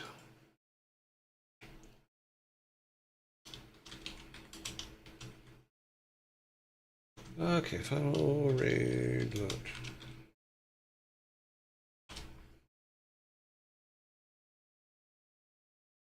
We got from top to bottom, Boom.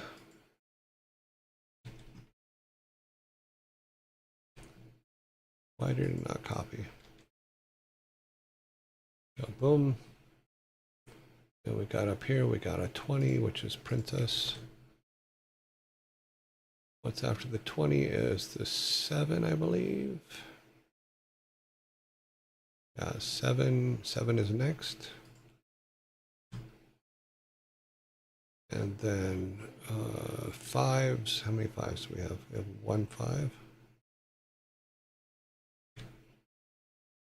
And then now we just need to check the 4s. We got 1, 2, 3. We have 3. Okay, so we're looking at the previous votes, which is how we decide. Okay, this guy has had no votes before, so he is out. Because we only have 1 slot, yes, for the final vote. Joe has 14. Mano has 9, so Joe goes into the vote. Oh wait, no, we got the 5. Okay. So yeah, Joe is in the vote. Alrighty. Here we go. And start. This is our final vote. Let's take all of our numbers here. Move them down to the other side. This is where they go, right here, for Friday.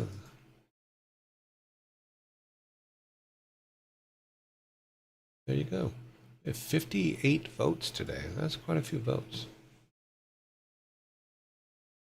Good for us.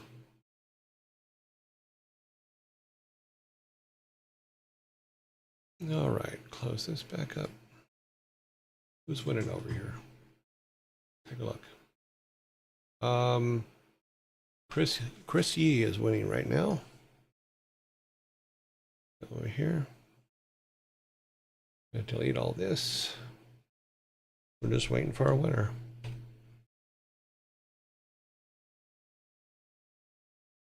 Thank you.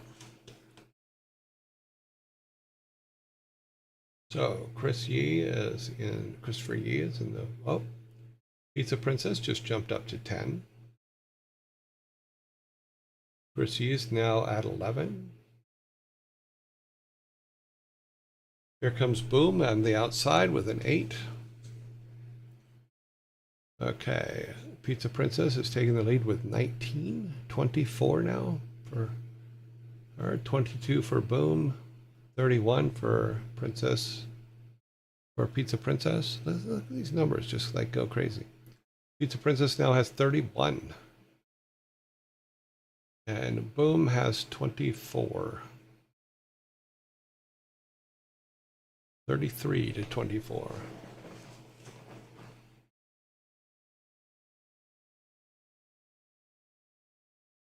Pizza Princess wins. Okay, let's go down here to Pizza Princess. We're going to put today's date on here. We're at 05/30/2025. So they will be in isolation starting on Monday, or starting tomorrow. So that is a thing. Let's just go. I need to open up her window. Her sound is off. Good. I turn it on. Yeah, that's working. So we need to go over here to Princess Code.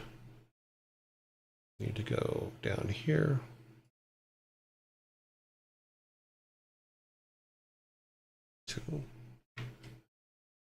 So June the 2nd is when we will see each other next. Wow, this year is just flying by. So I really thank you guys for hanging out with me today. Hopefully next time we do an all talk day, we'll have I'll have a little bit more structure to it. Yeah, I was kind of seeing where it was going. But we will see each other in 2 days, 18 hours, 59 minutes, and 15 seconds. Let's build our. We're going to build our raid. And yeah, so cool. That's building. So we have 1, 9, 20, 26, 44, 49.